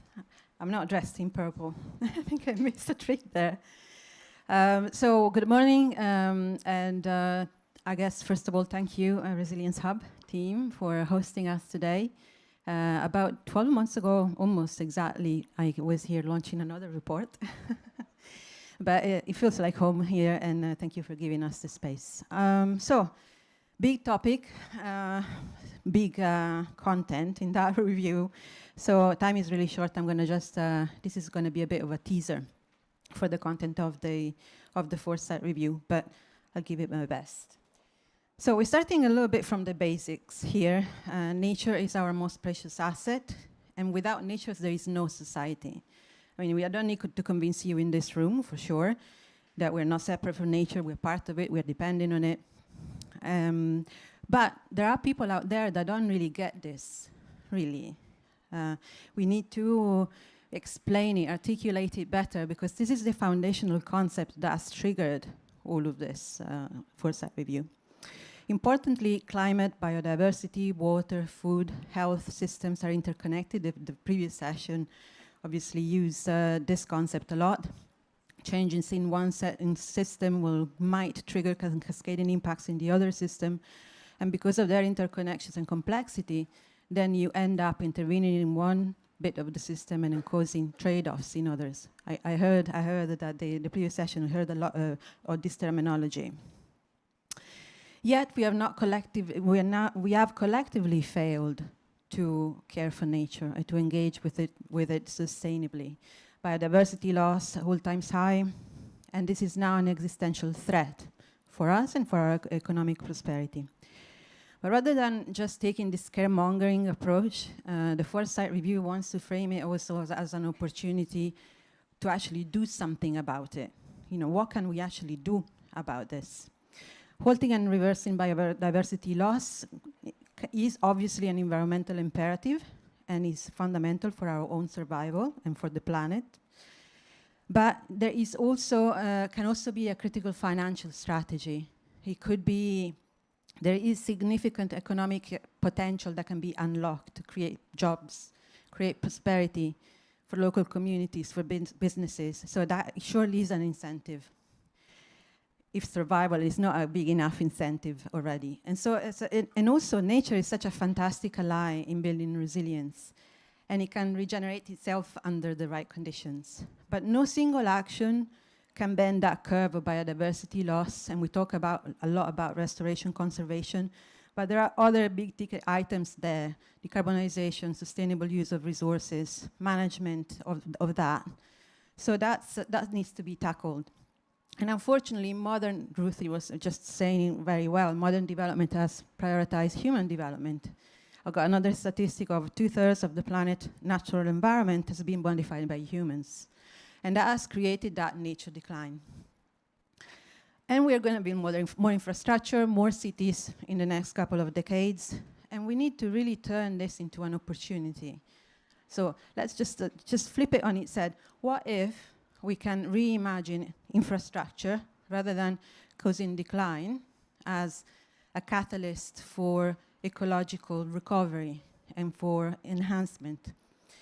And this is where engineers, those hidden heroes, come in, because we are primary implementers of infrastructure. We shape the built environment together with other practitioners.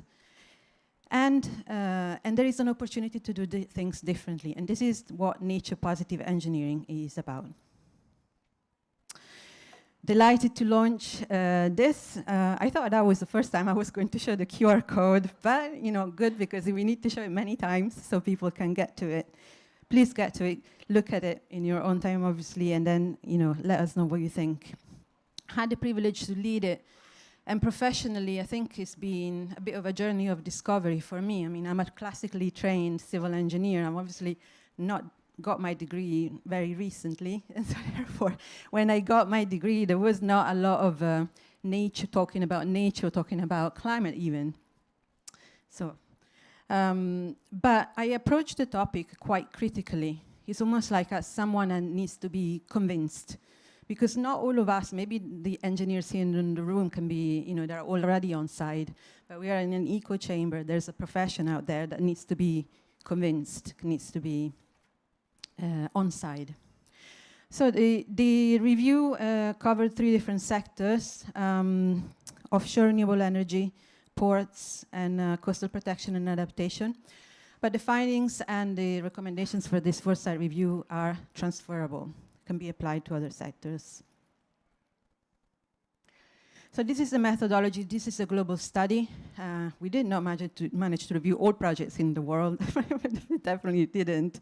But we managed to capture quite an incredibly rich and diverse set of perspectives. So we did talk to engineers, but we also talked to policymakers, to financiers, to academia and civil society, so across different stakeholder groups through roundtables, interviews, expert interviews, open call for contribution. We amassed a large number of resources. That is an indication that actually the space is quite crowded, and that doesn't really help the clarity. It doesn't help to kind of find, okay, so yeah, I understand the challenges, so what do we do about it?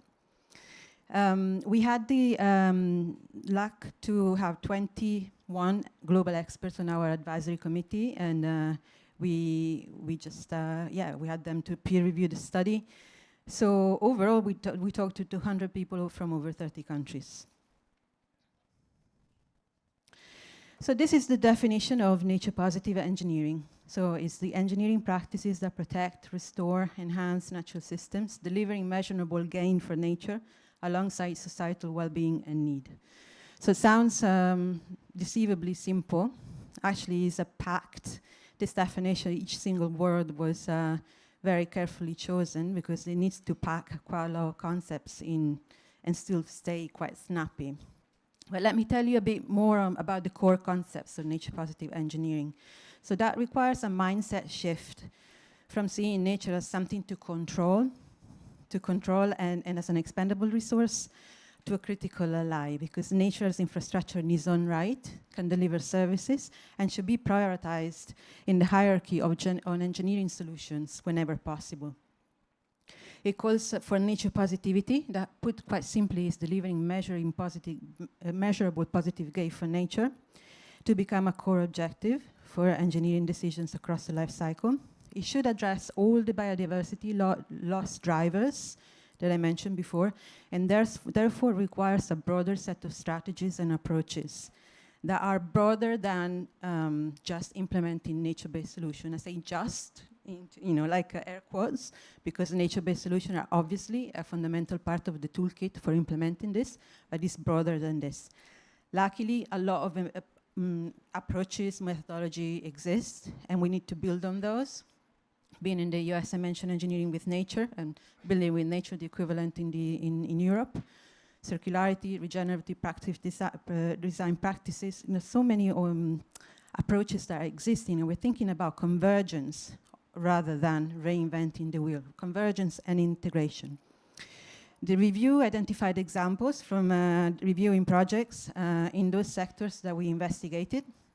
Some examples are managed wetlands, ecologically enhanced concrete structures, imports and offshore renewable energy projects, mangroves and permeable barriers, green-gray combination. I know the panel will talk about this topic, hybrid infrastructure.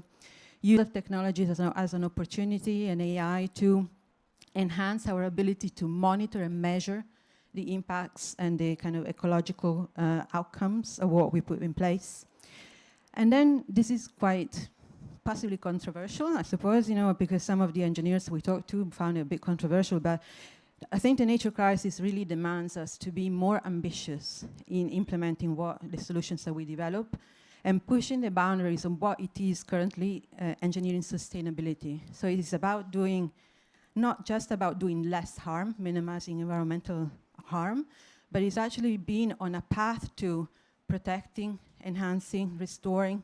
So it's just doing more good towards regeneration, because that's what I think where we are now needs to be calls for. And then finally on this is a responsibility of scaling implementation is obviously not just with engineers. And so this needs to be supported by policy, regulation, standards, education, measurement frameworks, better nature value and risk assessment. All of this has been identified as systemic barriers and is covered in the foresight review at length. So the intent of the foresight review is to create a unifying vision for nature positive engineering that people can coalesce around, rather than creating something entirely new, but kind of like bringing all the concepts that exist and together.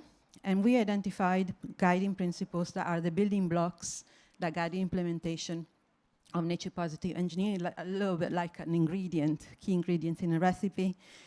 So I just want to pick up on a few. I know I'm already out of time, so I'll be quick. Emphasis on measurement. We can say it's nature positive, we can measure it.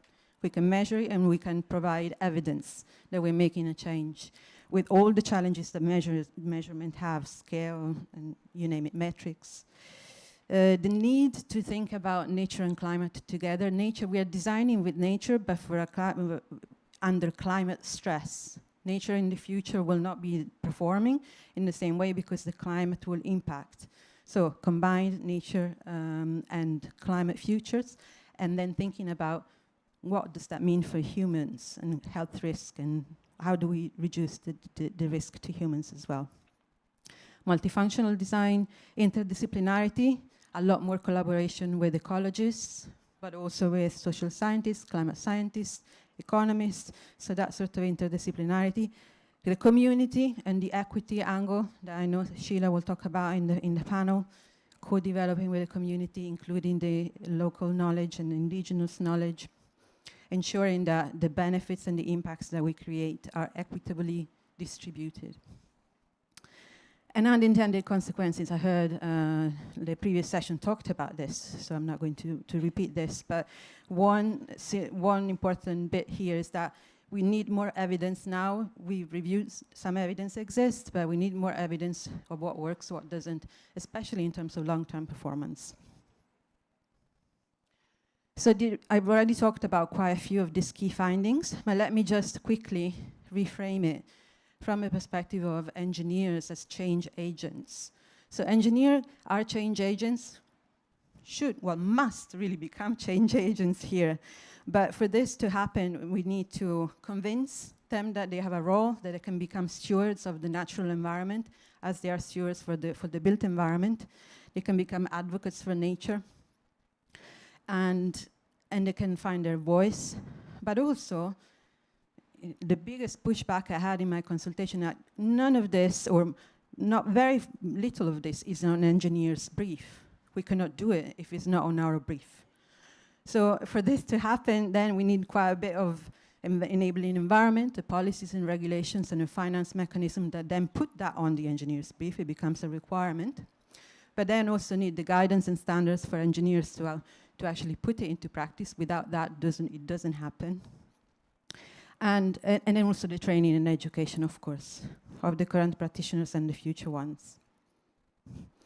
So recommendations, and this is my last slide. The foresight review takes 3 implementation pathways for nature positive engineering. One is creating the enabling environment, building technical capacity, but there is also an advocacy and partnership implementation pathway, because as I said, engineers cannot do this on their own.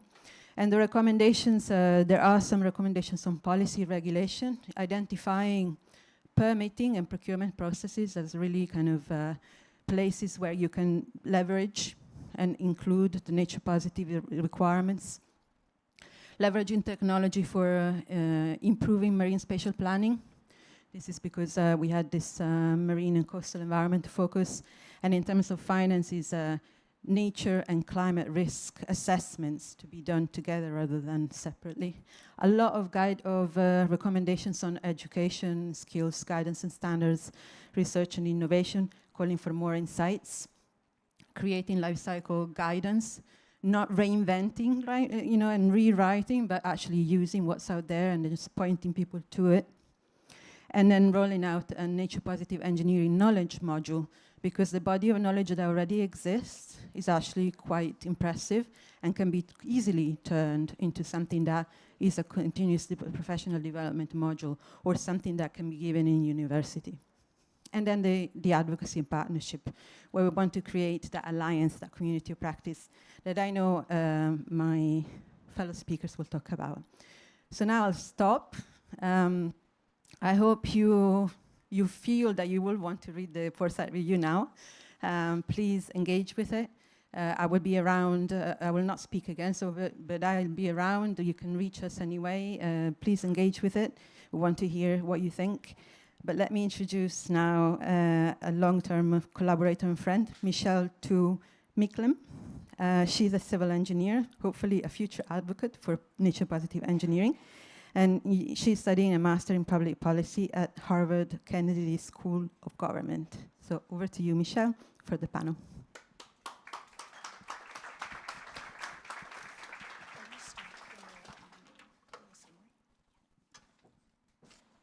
Thank you so much, Savina, and it's great to be here. Great to be back at the Resilience Hub, and thank you so much to Resilience Hub for hosting us. The Foresight Review, as Savina has eloquently provided a review of, provides really important insights. And especially as we talk about pushing boundaries and transitioning away from grey dominant infrastructure solutions, and the fact that countries have signalled in their national adaptation plans, particularly around thinking about scaling nature and ecosystem solutions to help adaptation. We want to think about, as the previous panel actually talked about, avoiding bad resilience. And the review also reiterates the fact that infrastructure and design and urban design has a legacy impact, and not just, we don't want to just focus on human-centric design, thinking about ecological enhancements and recovery, but thinking for current and future generations and designing with and for our communities. And whether that is considering short and long-term risks together, or co-managing and co-designing with Indigenous and local communities, or procurement strategies to better incorporate and drive broader outcomes. And so this Foresight Review gives us a really great foundation for our panel. We will be hearing from experts, and this panel we're going to try and dive deeper and thinking about how we meaningfully and sustainably implement and operate nature positive engineering solutions, and what does a truly multidisciplinary approach look like. So just a quick run of show. I'm going to bring the panelists up here. Rod is going to give a brief talk about the green-grey community of practice, and then we'll jump into a panel, and there will be an opportunity for audience questions afterwards. So think about these questions throughout the discussion. But without further ado, I'd like to introduce our esteemed panel with expertise across social innovation, risk and resilience, and green-grey infrastructure delivery. I'd like to introduce Jonah Smith, who is the Vice President and Global Head of Responsible Business at IBM, Sheila Patel, Founder and Director of the Society for the Promotion of Area Resources Centre, Alexander Marescu, who's the Head of Extreme Weather for Zurich Resilient Solutions, and Rod Braun, Senior Director, Coastal and Ocean Climate Adaptation for Conservation International.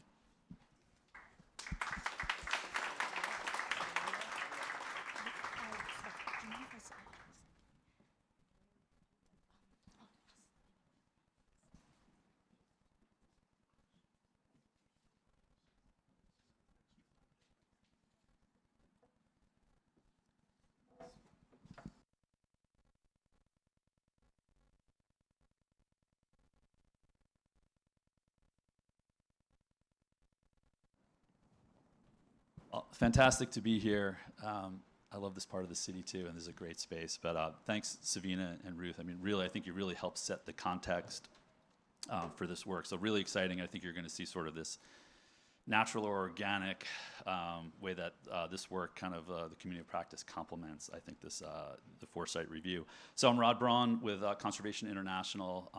I lead our coastal adaptation program, which includes our green-gray infrastructure work, and you're going to kind of see how this kind of levels up to the work here. Let me just advance.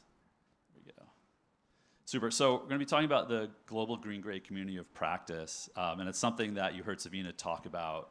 That a community of practice to help sort of build that technical capacity is really important.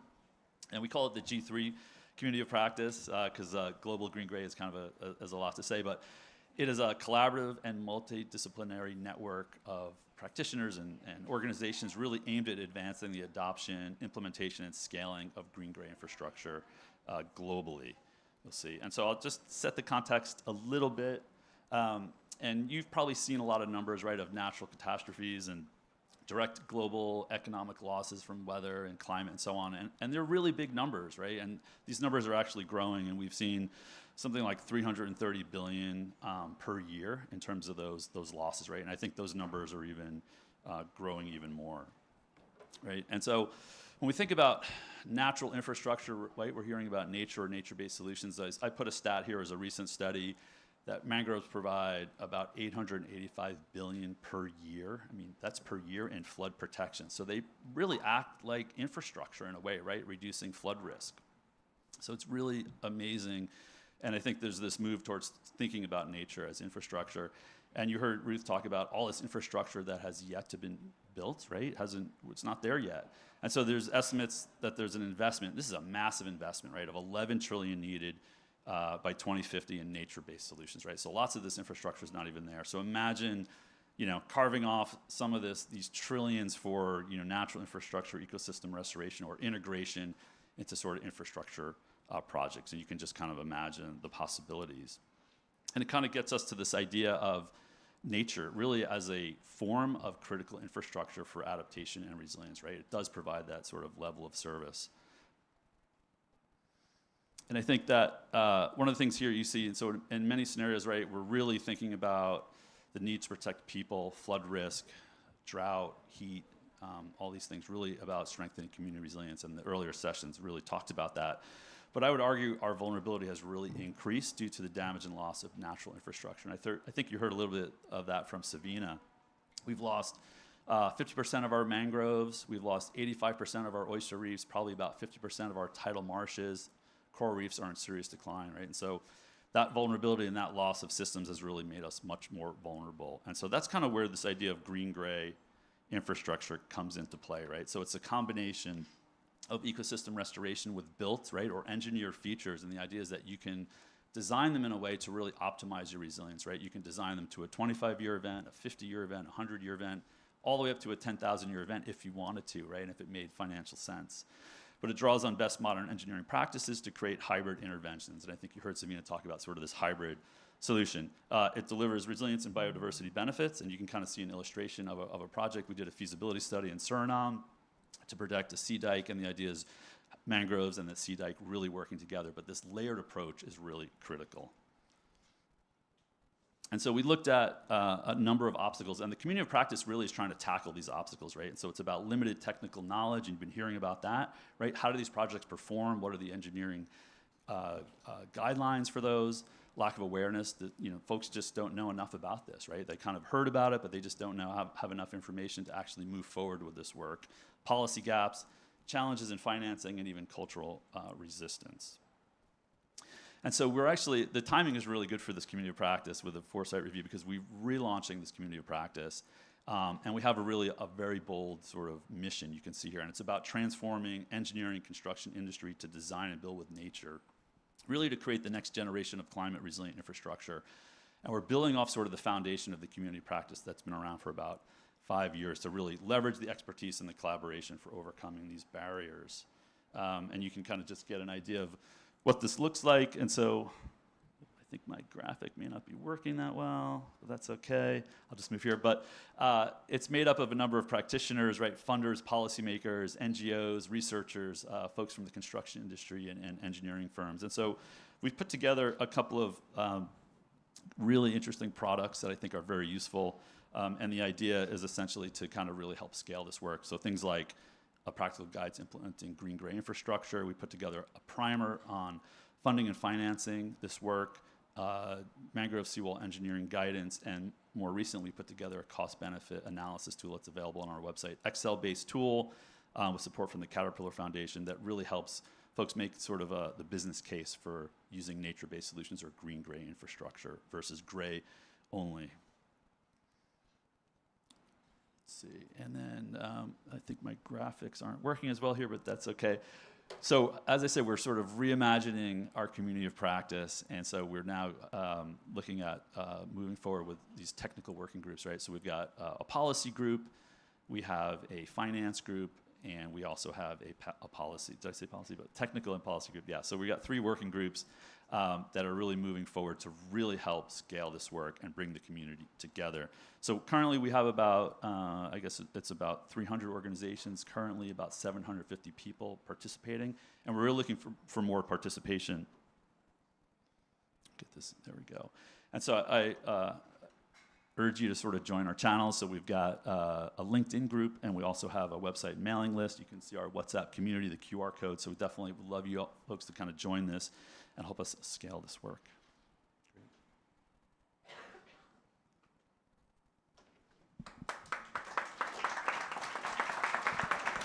Great, thank you so much, Rod. Now I'm going to turn to the panelists, and Rod's also going to join the panel. But I would like to ask each of the panelists, and maybe we'll start with you, Alexander, to please introduce yourselves and the area of interest in relation to nature positive and hybrid green-grey infrastructure, particularly because we have a multidisciplinary panel up here. Thank you very much, Michelle. It's an honor to be here. I almost want to say good evening because time, energy, and stress at Climate Week is like so compacted. It feels like 6 p.m. and it's only 12. Honor to be here, and I want to say thank you to Savina for the great introduction about the report. Looks like a fantastic toolkit for us in this space. My name is Alexander Marescu. I am the head of extreme weather at Zurich Resilience Solutions. You can translate, I'm going to say the C word, climate resilience. That's the other word for extreme weather. So been working in the risk reduction, the DRR, disaster risk reduction, DRM space, and urban resilience space for about 17 years. And I lead up a really interesting team, and I was very encouraged by highlighting the importance of engineers in our ability to identify risk, reduce risks, and engage both with communities and the private sector. One of the interesting things from our approach at Zurich Resilient Solutions is we have the ability to deploy over 450 risk engineers in the US alone, nearly 1,000 globally. So the importance of understanding risk engineers in how we rate and evaluate and identify risk is supremely important. And having that engineering vision also allows us to understand, like, what are the tools, what are the recommendations, what are the cutting edge technologies, what are new technologies coming from small and medium-sized enterprises when it comes to stormwater management, combating urban heat, preparing for flooding. Now a very big topic is the wildfire urban interface, a very, very costly risk that's been literally exploding. And so this is the type of work that we do. One little caveat, you might hear the word Zurich and think insurance. So I just want to clarify, yes, the insurance industry plays a tremendous role here, but we at Zurich, we're comprised of like 3 primary areas. Yes, we do all the, for me, I'm not in that space, but we do all the underwriting and policy stuff. Then we do obviously the investing and products and clients. And then my team is on that 3rd element where we actually do the hand-holding with municipalities and with our clients. That is playing an advisory and consulting role in helping understand risk, because you can't reduce your risk until you start to understand it. And we do that from a risk engineering perspective. So really looking forward to the discussion, and thank you for having me. Great, thank you. Sheila. Would you like to introduce yourself and a bit about your area of interest in relation to nature positive engineering? I'm not an engineer.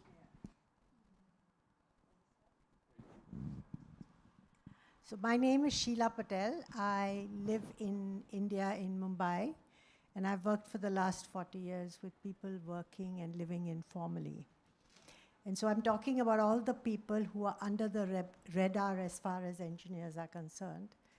And my friend who's sitting there knows that I get very pissed off with engineers because none of you have done anything really spectacular for the bottom 20% of the world's population that live informally and live in rural areas.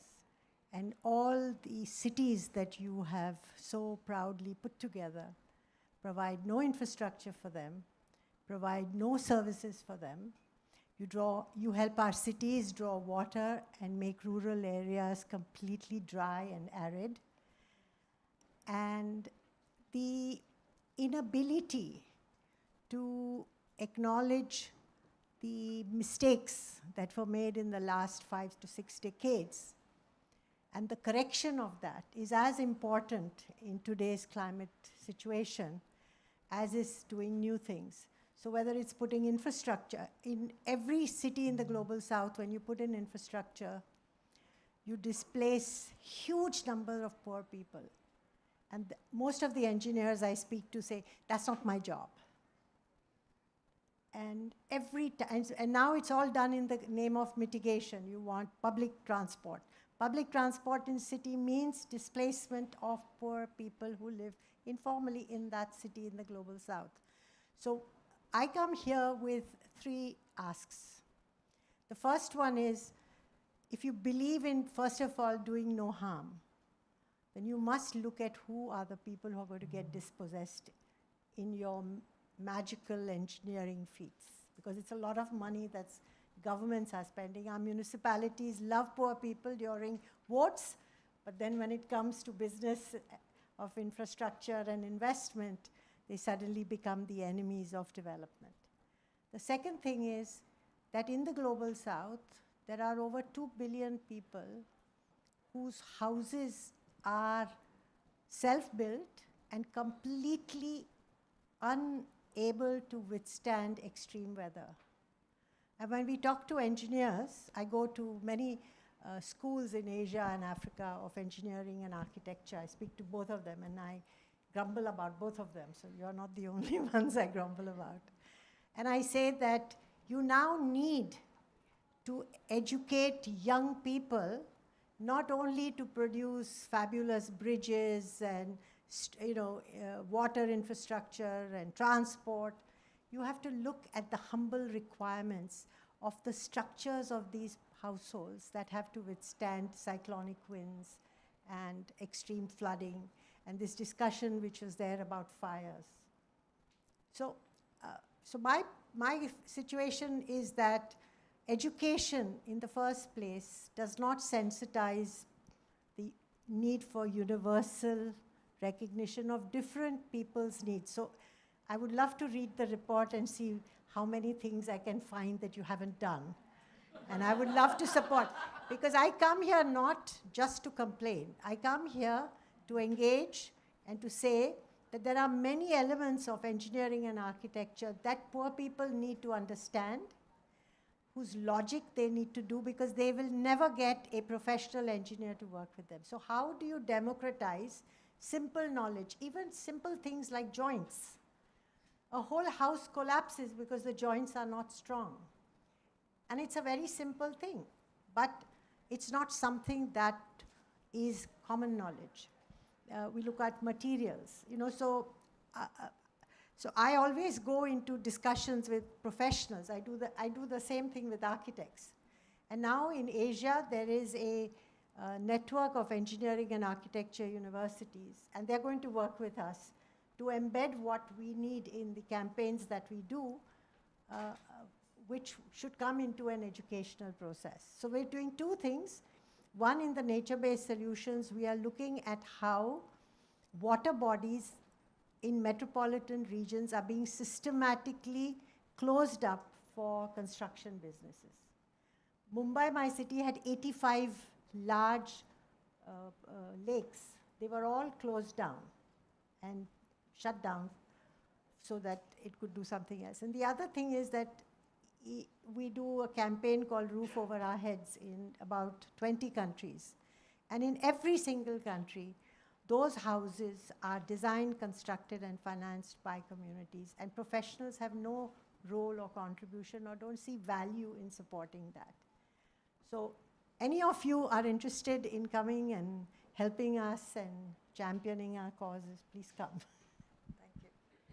Great, thank you, Sheila. Yeah, democratizing information is really critical to this. I'm going to jump now to Jonah. Please give a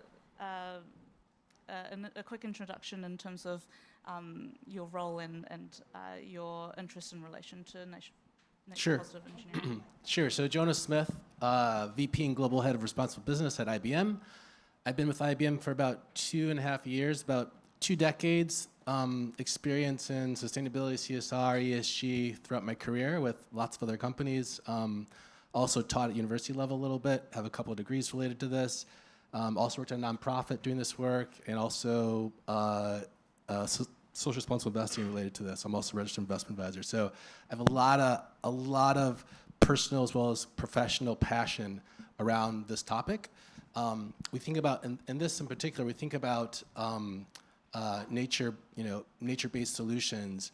I think about just in my own sort of way of shaping it. I think about how the Earth, the planet's 4.5 billion years old, has all that time to sort of perfect, or as close to perfection as possible, nature-based solutions. We heard from everyone talking about this, right? We can't do it better. We can better in terms of the opposite impacts or detrimental impacts, right? Nature does it best in terms of the balance, right?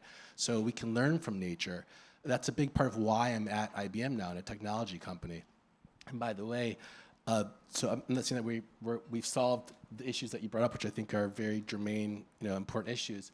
But through one of the initiatives that's underneath my bailiwick called the IBM Impact Accelerator, we have a number of initiatives doing exactly what you were talking about, democratizing technology and access. Absolutely. Democratizing technology and access, equal access to, and you mentioned the Global South, to all over the world, actually. I'll talk more about that probably later, but it's so important to do that, right? So at any rate, that's why I'm here, because I think about IBM, a global leading technology firm, hybrid cloud, AI, but I didn't even know a lot of the stuff that IBM does until I actually started working at IBM. Of course, I was aware of IBM, but 114 years old, all the innovation, thousands of patents, Nobel Prize winning patents, a huge research arm that does a lot of stuff related to sustainability and nature. Tons and tons of partnerships with NASA, with the United Nations, with someone mentioned reefs. We did a partnership with the reef company, and in a non-competitive way, also with Microsoft, trying to identify, utilizing AI, how we can bring back more reefs and protect reefs, and also artificial reefs, which of course is the relation to climate, and the ocean is also a carbon sink, and the biodiversity and everything else. So that's why I'm here. We cannot address the problem if we can't accurately measure it, which technology and AI and quantum, all these things that the IBM does. We also have a huge consulting arm that we do, and then also to help us mitigate it, right? So AI and all these technology we also have environmental intelligence software. All these things help us speed up the process with which we need to do that right now, more so than ever. So much, Jonah. I want to start the conversation about social inclusion and keeping local communities at heart and leaving no one behind. And I want to build off something that you were talking about, Jonah, and particularly because a big challenge at the moment is building trust and especially around technology. So I wonder if you have any insights on how we can overcome these barriers to distribute the benefits of nature positive engineering widely. Sure, I think it's a great question, especially in today's day and age when you have, I don't want to get too political, but when you have all sorts of people are getting their news and their sound bites from social media a lot more so versus credible, well-known news agencies or something like that. And you have so many different disparate and different types of news sources as well as even well-established ones. So and you can augment it so easily now with AI and so forth. So actually we've actually built ourselves off of responsible AI, responsible technology, transparency, and trust. Those are some of our pillars of the company. There's a number of things that you can do related to AI, for example, that AI, some of the principles are that the creator is the owner. The creator owns that information. The data needs to be transparent. It needs to be explainable. You have to protect, privacy. You have to protect anything that's sensitive data in there. And those are some of the key tenets. And so we actually have something at IBM called an AI ethics board. And also we have responsible technology committees and others. So we actually bring in use cases. So first of all, we build in and we make everything sort of open source, so folks can, all of our large language models and so forth, developers and others can come in and they can build off of it. They can improve it if they can, or they can apply it wherever they want. But we make it transparent so everyone knows, right? But we have what's called an AI ethics board at IBM. And so we actually bring in use cases with our technology. How do we ensure that there's no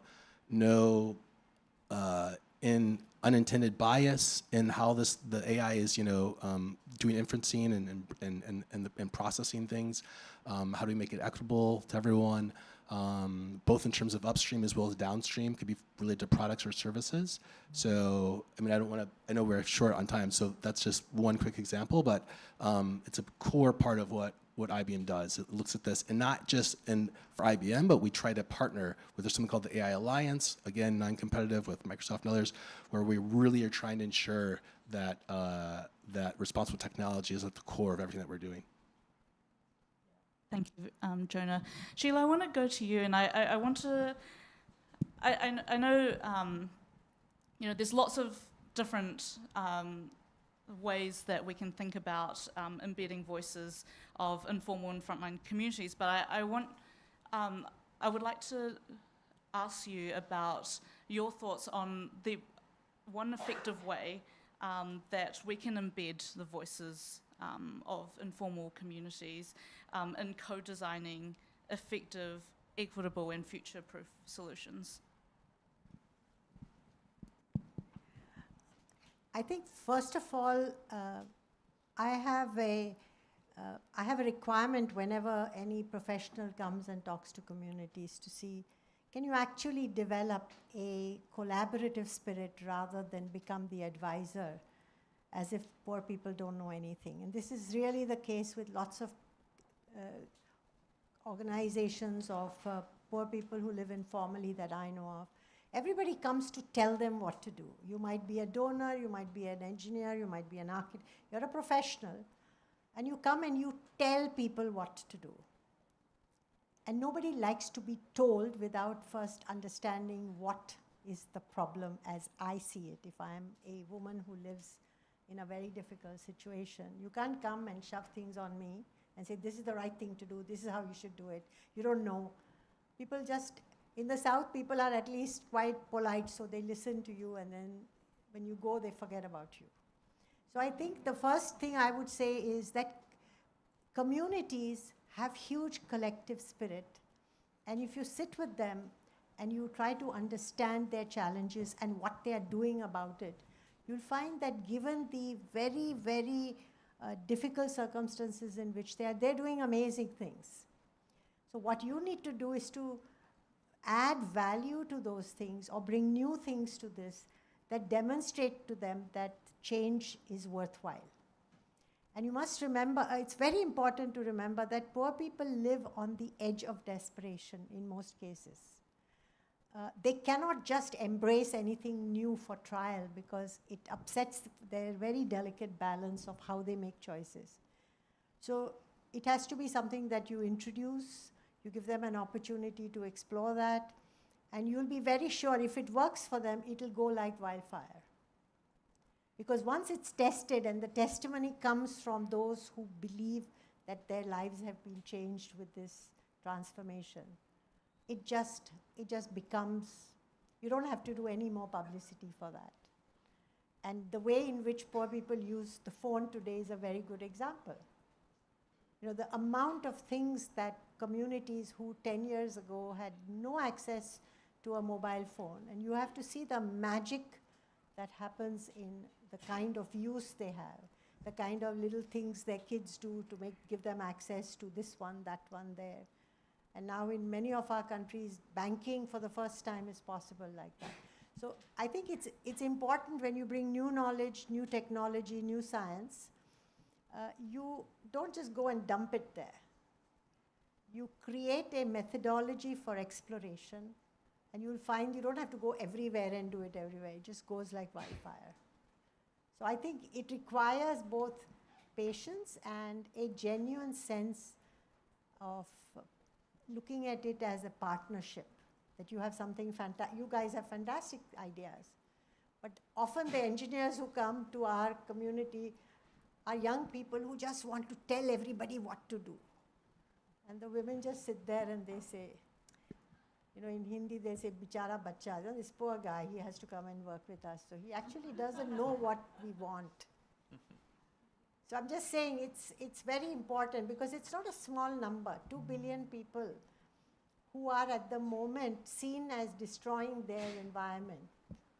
You know, if you don't have a toilet, you don't get water, and you defecate in the open, it's the lack of infrastructure that's doing that.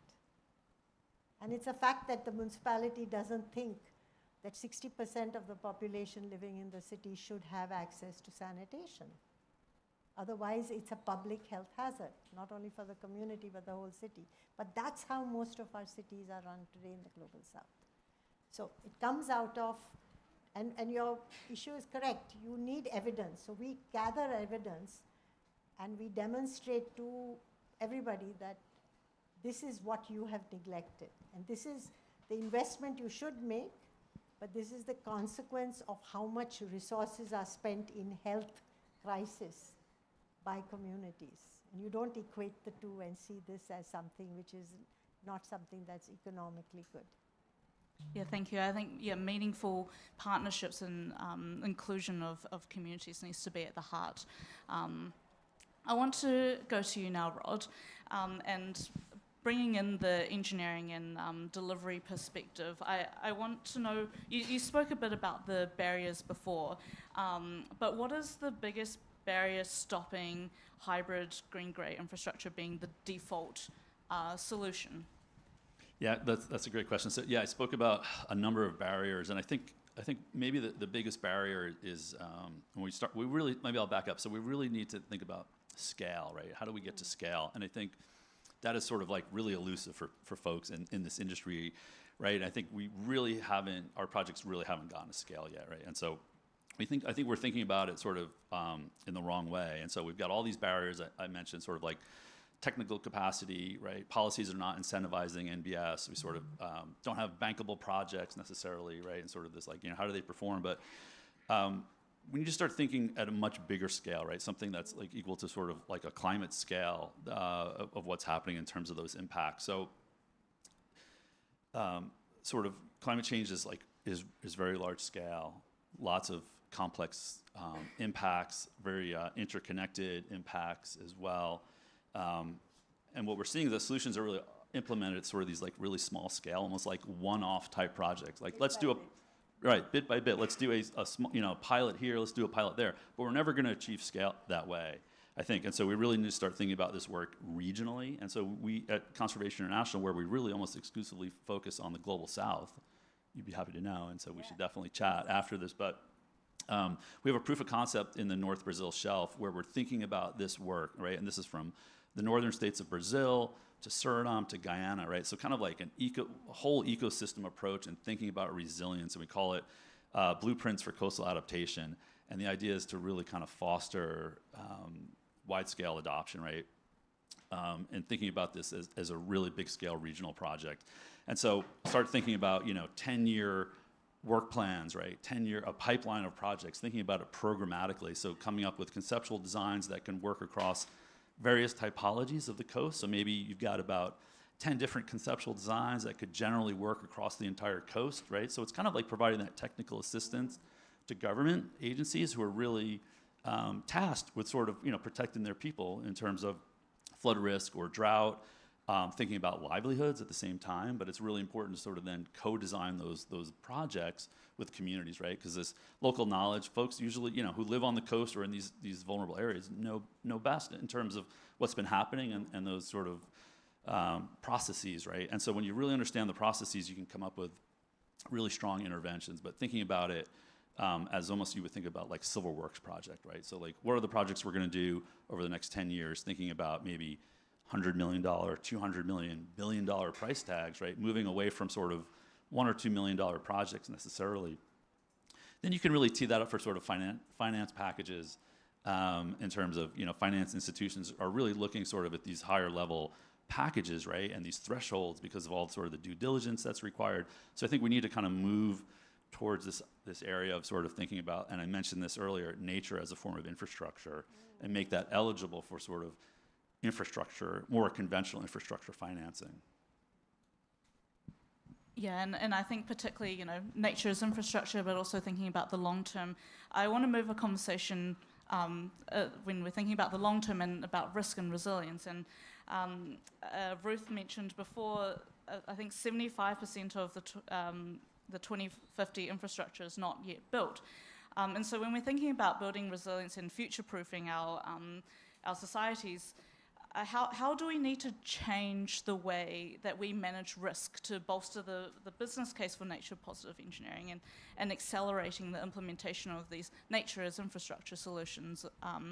Alexander, do you have any thoughts? Yeah, I do. The most compelling thought is what's the return on investment for resilience? I mean, just throw out a number. For every $1 you put, 10 is a good number. That's on the low side.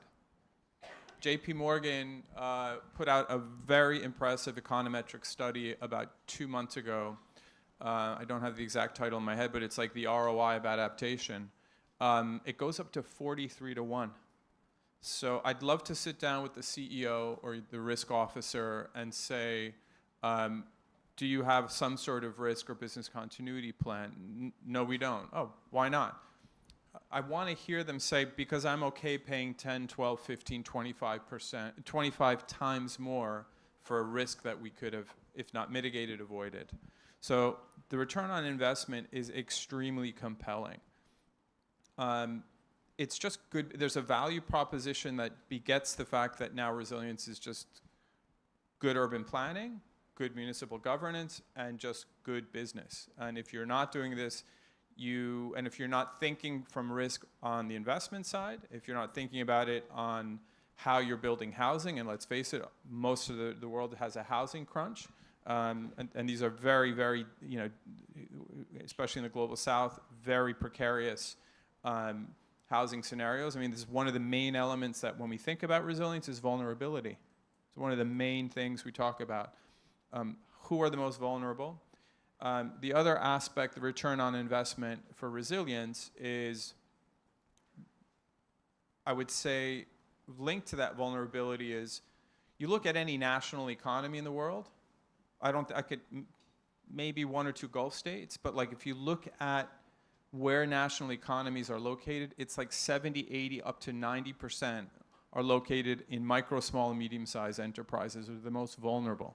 The amount of economic activity that happens in such tremendous vulnerability means that, if we're not raising generally the level of resilience, then that's the other bad business model, is that we're not protecting not only vulnerable economic actors, but all the great little technology that are coming out of places we wouldn't, they're not all great technologies coming out of Silicon Valley or from London or New York. It may come from a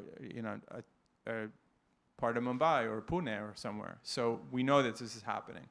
I think the other thing on resilience that is critical to understand is, and we integrate this as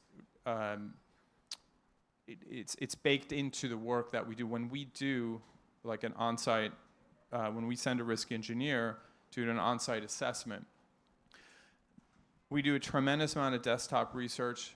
We look at like what's the indigenous knowledge that's available and how can that be integrated into the like resilience recommendations that we ultimately give to a client.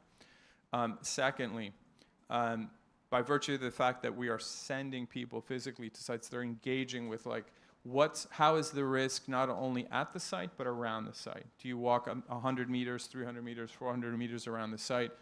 Then you look at who else is affected by this. So when we talk about risk reduction resilience, like it can be property focused and many times is, but if we sometimes raise the resilience of one property, it might increase the risk of another. And so we try to be as integrative as possible in the way that we structure our recommendations, especially when we deploy our on-site engineers. Yeah, thank you, Alexander. I think definitely the multidisciplinary and integrated systems approach is definitely needed when we're thinking about risk and resilience and thinking about how we plan for today and for the future. I do want to go to the audience, so I have one more question for all of our panelists, and so please, if you have any questions, get ready. So I want to ask everyone, what is one thing that policymakers can action? I know we've talked about lots of things that would like policymakers to action, but what is one thing that policymakers can action in accelerating nature-positive engineering solutions, and whether that be technical, social inclusion, or financing? Well, I'll maybe go first. I'll build off of your comments, which I think are spot on, right? And one thing that came to me, and I think I'll tie this in, but as big companies, big multinational global companies, you have to do climate scenario analysis as part of what's required by CSRD for Europe, like ESG regulation basically in Europe and other places. And it dawns on me, so we do that, and we can look at whatever we come up with. I'm not saying this is what IBM came up with, but let's say we came up with a factor of, like someone said in the audience, $10 something per, we can set aside some funds to allocate towards that, right, and cover our risk, right, or make some changes to incorporate that in, again, to mitigate the future potential risk, right? That's not always the case, right, with like the Global South, with these like poor people or communities and or cities that are supporting those communities and the infrastructure. Talked about planning and infrastructure.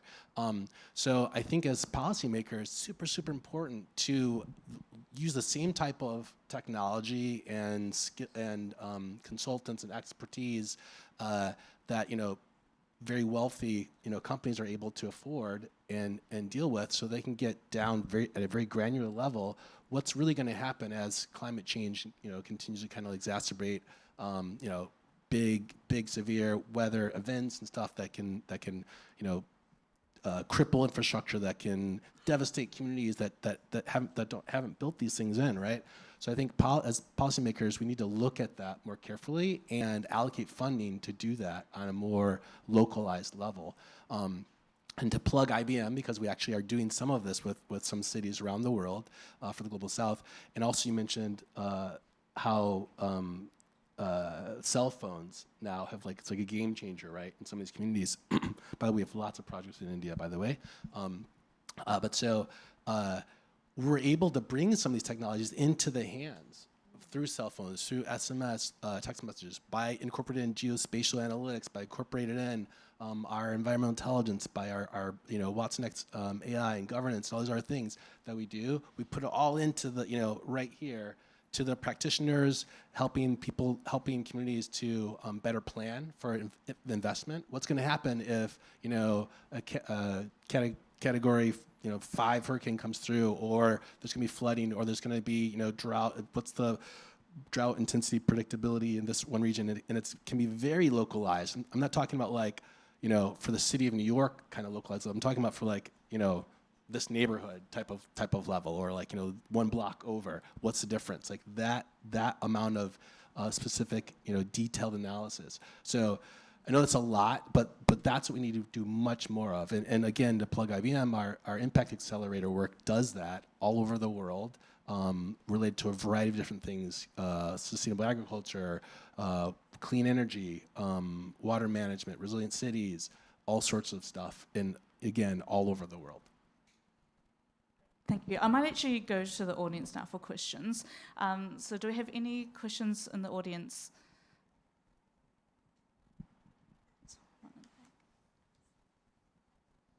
Hi, can you hear me? Yeah. Hi, my name is Hansika. I am from Socrates. It is my first time in the US, and it's great to be kicking off the Climate Week with this event. I want to build on Sheila's insights about how cities in Global South, and I speak from my experience in Bangalore in India, sometimes you have to really fight with municipalities to even get the basics in place. And I think civil society is doing a lot, but is also facing very, very adverse situation from the government. And my question is to you, Jonah. Companies, large companies like IBM, have a huge workforce in, let's say, a city like Bangalore, but they do quite the bare minimum in terms of, you know, corporate social responsibility. We don't see a lot of progressive conversation like the one we are having here back in India. So I just want to hear your views on that. So I think that, you know, every company, every individual, every entity, whether it's a nonprofit or a private sector or whatever it may be, every municipality, government, regulatory body, we all have a part to play in the sort of like, you know, I'll say like planetary social responsibility, okay? Everyone can do something. It may be, you know, small, it may be big, everyone can do their part, and so we all have to look at that. There's an ROI in a lot of this stuff. We're talking about ROI. The ROI is incredible. I think even with how we measure it today, we don't fully understand, make all the connections to in terms of like, oh, if you invest in nature or you protect this or you whatever it may be, the true ROI for all of that, ecosystem services and everything else. So, you know, IBM's a huge global company. We operate in basically every country on the planet. I think we have a really great track record in a lot of what I'll call corporate social responsibility. Everything from our own, you know, in terms of equity, very early on, to also like leading the charge in things like net zero and gas emissions and a lot of other social equity pieces. So to skilling and upskilling and a lot of these areas that we're talking about today. So, and then there's several initiatives that, again, I'll bring up the Impact Accelerator again. So, because we do have several initiatives in India, because you mentioned India specifically, related to water quality, work that we're doing there, helping communities that otherwise don't have adequate sanitation or planning or investment infrastructure, bringing that knowledge into the communities and helping the planners plan for that. We're doing that kind of work. There's also stuff we've done with sustainable agriculture work, so regenerative agriculture and other things like that. Again, bringing like information in so that you have better harvests, better equity, better access, again, to areas that others wouldn't have it. So a number of things that we're doing. I'm not saying IBM is perfect. We're not. No company is perfect. No one is perfect. But we certainly, I think, are making some steps and some progress to help in that region as well as all over the world. Now, I'd be happy to talk more with you about it afterwards. Thank you. Great, thank you. Unfortunately, we have to wrap up the panel. I wish we could continue this conversation. I would like to thank the panel, Jonah, Rod, Sheila, Alexander, for your insights. There's been some big questions and a big task ahead of us, and we need to ensure that we leave no one behind while working across disciplines and working systematically. So thank you very much to our panel.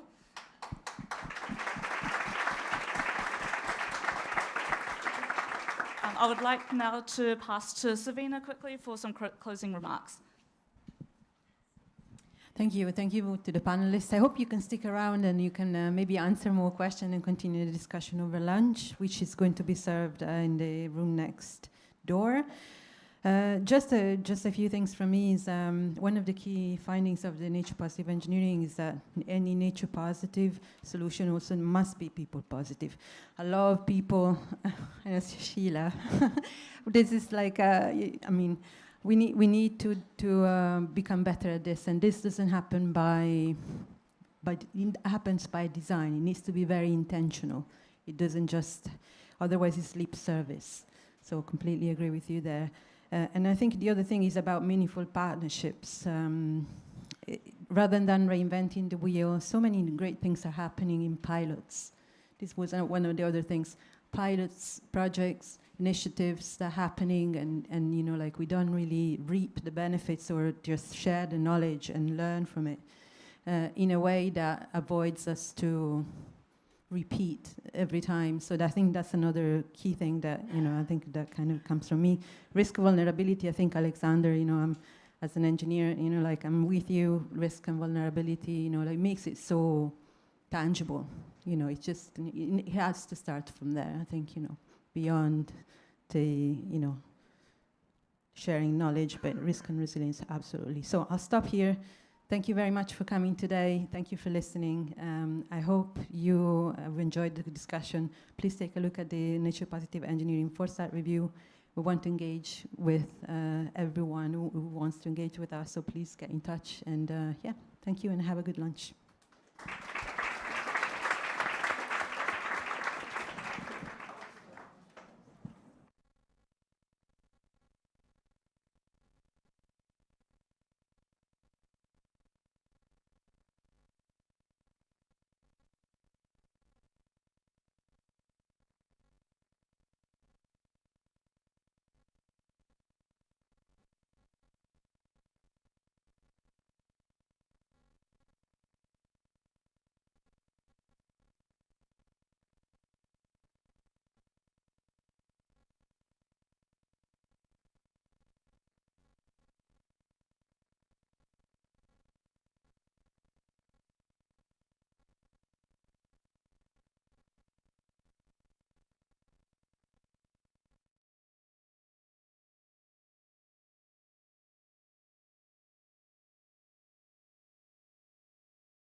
a very healthy lunch.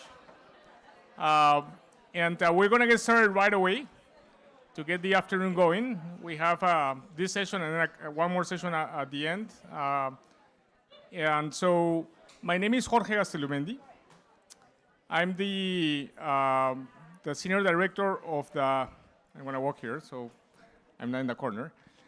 I'm the senior director of the Climate Resilience Center at the Atlantic Council. The Atlantic Council is a foreign affairs think tank based in Washington, D.C.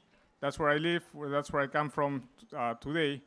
And with Global Resilience Partnership, we've been co-organizing and co-managing the Resilience Hub since Glasgow in COP 26, 2020, 2021.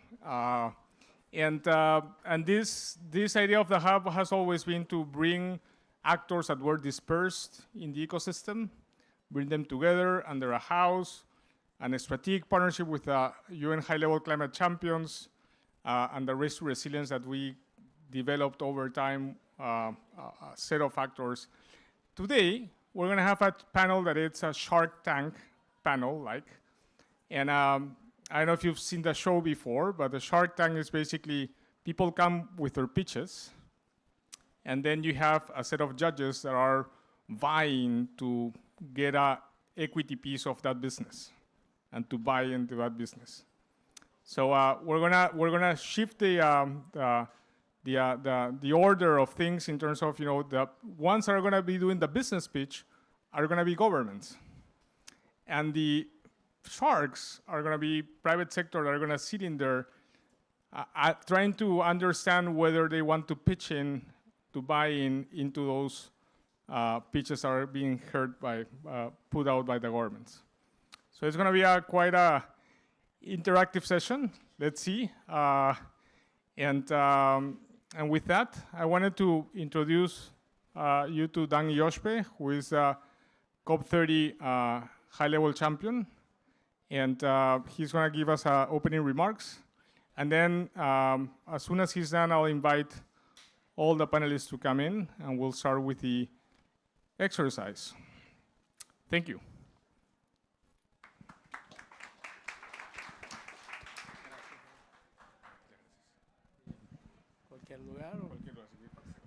I have the same tie as in the picture, as you can see, so I'm very systematic. I would like to use my time here today to talk mostly about the connection of all this subject with our climate action agenda for COP30 and hopefully for the next few years from a strategy and architecture standpoint.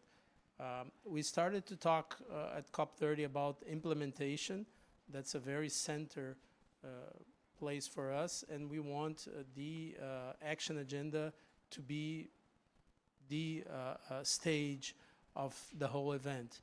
And then we said, well, adaptation needs to be at the same level as mitigation, so that's another very important condition. And then we draw those 6 axes, 5 vertical axes and 1 horizontal axe, that talk directly to the global stocktake, and where we have this combination of mitigation subject, adaptation subjects, resilience, transition, and the enabling factors, and a lot of them connect, of course, to each other, and that's good for synergy and for more efficiency in the process. And how can we connect NAPs and other instruments with the action agenda and be very close to the ground, very effective, very practical, very pragmatic? That's our real objective on this cycle. And I believe if we do a good job, that could be a continuous effort for many years to come, hence allowing us to deliver, to implement more.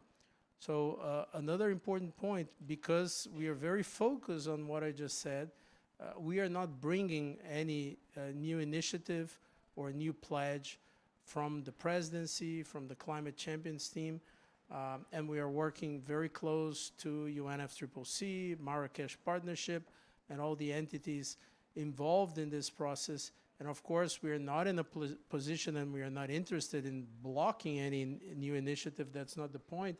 But we are not the ones proposing, because we believe that if implementation is the story, to work on existing initiatives will be much more effective than to come up with new ones and take all the effort from zero to bring them in. And of course, because of the quality and the relevance of these initiatives, which were built over 10 years or more by people like you and others, that took a lot of time to bring them up and to check their relevance. So through this process, we have created this 30 activation groups. One group that talks very much to this specific subject. Hopefully I don't get the numbers wrong. I have 30 numbers in my head, but it's number 21. And Marcia here, if you can stand up, Marcia, please. Marcia from the Climate Champions team is very much within this group. And I asked her to stand up because for whoever doesn't know her or her involvement with Activation Group 21, she's the right person on earth to talk to and make sure that you are within this activation group effort one way or another, directly or indirectly, because that's really what this process is supposed to be about a mutirão, a place where everybody works together towards a common goal, each one in its own speed and way, but that we move forward and towards achieving our common objectives. So hopefully, by doing this, we'll be able to level in a better way the adaptation subject overall, the financing and the resources, which are still very much less than what we see for other areas, the private participation, which is also very important.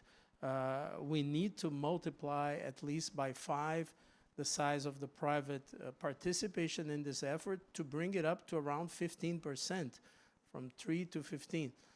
So we're not saying that we're going to take the major part on it, but we need to do a significant effort to be in a better position. And we need a lot of resources to cope with climate change and to do a good job in this front. Of course, one part which I would not say it is interesting because it doesn't come from the right place, but it's a fact, is that adaptation is a sizable business by now. It's probably one of the biggest business opportunities of our times, not for the right reasons, but it is positive that we move quickly and forward in this direction, because that will save lives or will make better the quality of living of all those involved. And effectively, the issues will occur on more densely populated areas of the world with less socioeconomic development. So unfortunately, most of the issues will occur with the people that have less condition to absorb these problems. So that's why it is, of course, critical and crucial that we increase our efforts in the adaptation and resilience arena, in the cities, in the housing, in the early warning systems, and in so many other initiatives that are within, I was mentioning in the beginning, sorry, this structure of the action agenda where we have 30 key objectives, 30 activation groups. Of course, the group 21 is very focused on finance for adaptation, but there are 2 axes which are very much devoted to the adaptation and resilience subject, besides the other 3 axes where we do have also very common issues, and this horizontal 6 axis where the activation group 21 lies, and where we have a lot of relevant issues that cross there as well. So the call for action here is to be, of course, participant, to get involved at least in this activation group, if not in others that you believe that you have value on adding there. And let's hope that this cycle of COP30 can be the beginning of a more down-to-the-ground, very practical, pragmatic way of doing the climate action agenda, where we implement a lot and we use these activation groups every day. That's my personal desire here, that we have no stop and go, and that we work 360 days per year throughout the years, using the activation groups to debottleneck all the issues that we have in front of us. Of course, in all the areas, I'm putting a lot of effort here into the adaptation front, but of course it works for every area. Of course, again, we are not in a position to force that over time, but if we do a good job at COP30, and if we show this process fairly well to the subsequent presidencies over time, I believe most probably we can have a continuation which could be very positive for the work that everyone is doing, so that we don't have stop and goes and lose and loss of efficiency in the process. So hopefully I shared with you a bit of our view for the COP30, the implementation subject, the one only unified climate action agenda, the relevance of adaptation vis-a-vis the other themes that we have there, how to participate, and the relevance of the non-public engagement, either on financing, on solutions, on implementation, and in all the other areas, so that at the end of the day, NAPS is not a document in the binder or in the bookshelf, but it's really very close to what we will be doing in the activation groups, and those things connect a lot.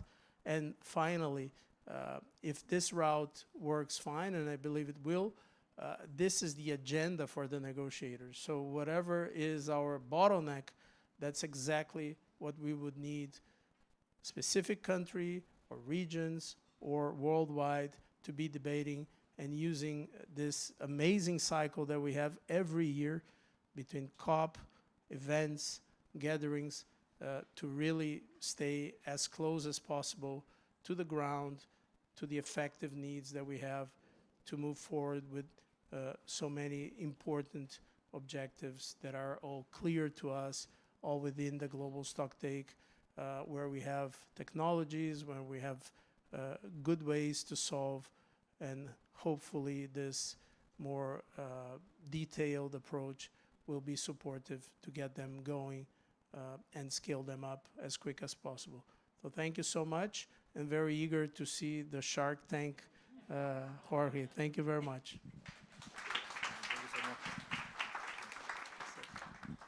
Okay, so there are no silver bullets for solving the climate adaptation and resilience challenge that we have in the world. But if anything comes close to a silver bullet, are the national adaptation plans that were set out through hard consultations, hard negotiations over time in the UNFCCC process.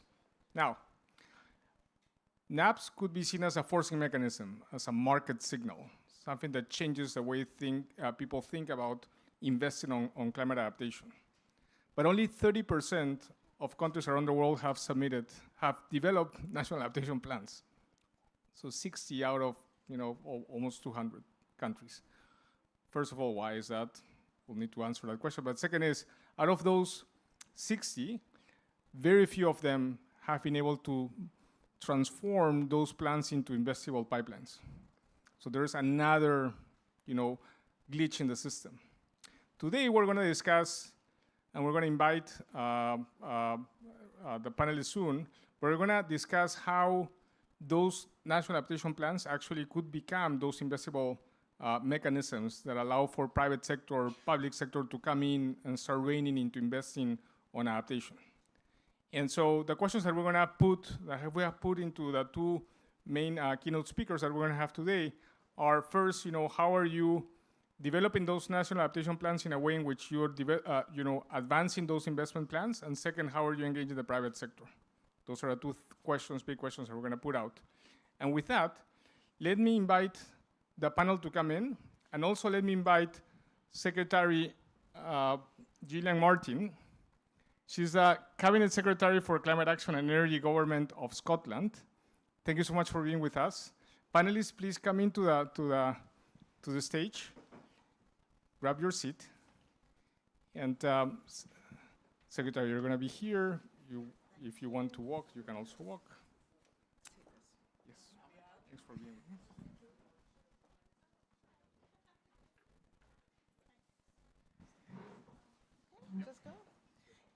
Good afternoon, everyone. I want to speak to you about the opportunity to invest in Scotland's National Adaptation Plan, or SNAP as we call it.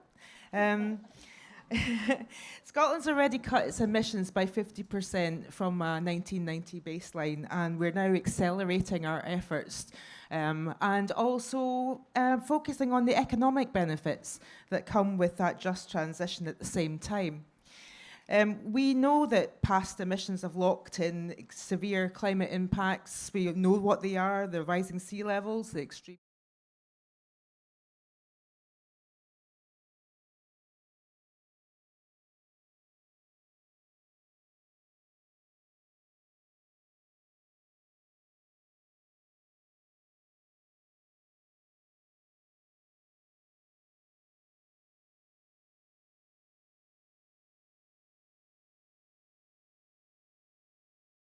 interestingly, also economically. And done right, it's not just the right things to do, it's a smart financial decision. Adaptation is complex. There are no singular targets, it's all context, it's very site-specific, responsibilities span sectors, society, levels of government, and from national to local to community level. That complexity can make it difficult for private investors to engage confidently. So that's why Scotland's National Adaptation Plan, SNAP 3, sets out a clear vision for a well-adapted Scotland. It's an ambitious strategy. It's got over 200 policy commitments. It's got tackling climate risks across our economy, our environment, our communities, our public services, and our infrastructure. It assigns strong leadership across the public sector for each delivery objective, includes robust monitoring framework to track progress and to measure impact. Every part of society is pulling in the same direction. It is the only way to make this work. Our statutory advisors, the Climate Change Committee, praised our SNAP 3 as a strong strategic framework and a clear ambition for climate adaptation. And this clarity on who is doing what and by when sends a clear message and lays the foundation for greater investor confidence. At its core, SNAP 3 is built on collaboration. Climate impacts cascade through communities and markets. They create risks, but they also create opportunities that require action from both public and private actors. So we've set out our priorities at government and public sector level, but we believe it is time for private sector to realise its role and to embrace the many economic opportunities and investment opportunities that we have set out. Adaptation needs are rising, as I've said, but investment opportunities are also rising too. We are increasing public investment in critical infrastructure, so we're playing our part with how we spend our money too. We are spending money on flood defences to upgrades of rail, road networks. We are protecting our coastlines from erosion. But these efforts don't just protect public assets, they safeguard private sector operations too. The supply chains and the productivity associated with that could be impacted if we don't act. Private sector needs to act too. You need to climate-proof your investments, consider the physical climate risks when allocating your capital, and protect your assets for the challenges that we're facing. So early adaptation measures, so let's just take one example, like green roofs. Reduce overheating, proven cost benefits. They deliver £2 to £10. I don't know what that is in dollars, but £2 to £10. I don't know what the exchange rate is today, but that's for every single pound invested. There's also a growing market opportunity. The world needs adaptation solutions, goods, services, technologies. The innovation surrounding this is a great challenge and, as well as an opportunity, where private innovation is absolutely key. Nature-based solutions are central to adaptation and deliver cross-sector benefits. And in Scotland, we're taking action to unlock private investment in nature restoration in particular. Our natural capital market framework sets out the foundation for high-integrity markets. We understanding that de-risking, scale, and returns absolutely matter. That's why we are developing investable, blended finance models such as peatland restoration pilots. I just want to talk a little bit Scotland's peatlands as a particularly interesting example of an opportunity. They are effectively, our peatlands have the potential to be the lungs of Europe. 30% of them are healthy, 70% of them present an opportunity for re-wetting, both stopping emissions but also sequestering carbon. And just as an interesting fact, we have the only UNESCO World Heritage Site which is a peatland in the Flow country as well. So we have a nature restoration investment prospectus, new market mechanisms like an ecosystem restoration code, and biodiversity credit to attract capital into a broader range of habitats. Climate change is already costing the public and the private sector millions and potentially billions of pounds.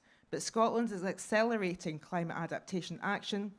We deliver policy clarity, strong public investment, and world-class natural assets. Now is the time to align investment strategy with climate resilience, with both impact and return, and we invite you to be part of our journey. Thank you.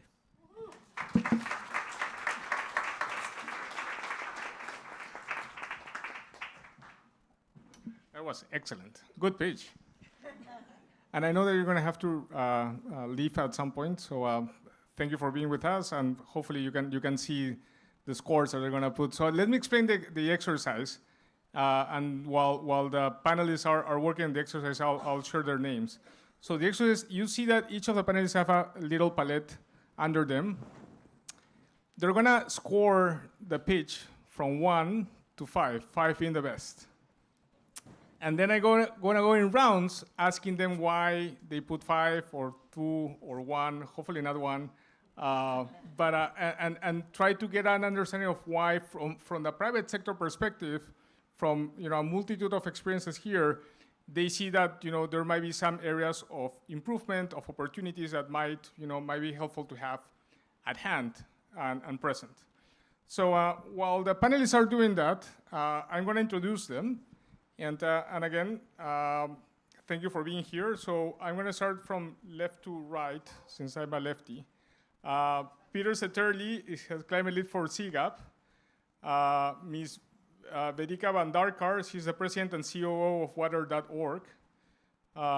Ms. Anuja Jaitley, she is the global business development for Blue Marble. Darío Soto Abril, executive director of Trafigura Foundation. We have Christopher Adamo. He's the head of global sustainability, impact, and B Corp for Danone. And then finally, we have Wim van den Hoek, co-head of emerging markets debt for Invesco.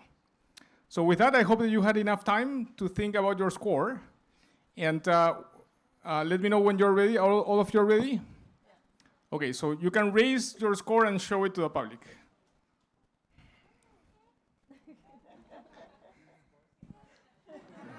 There are no half points. Huh? I don't know what you're doing.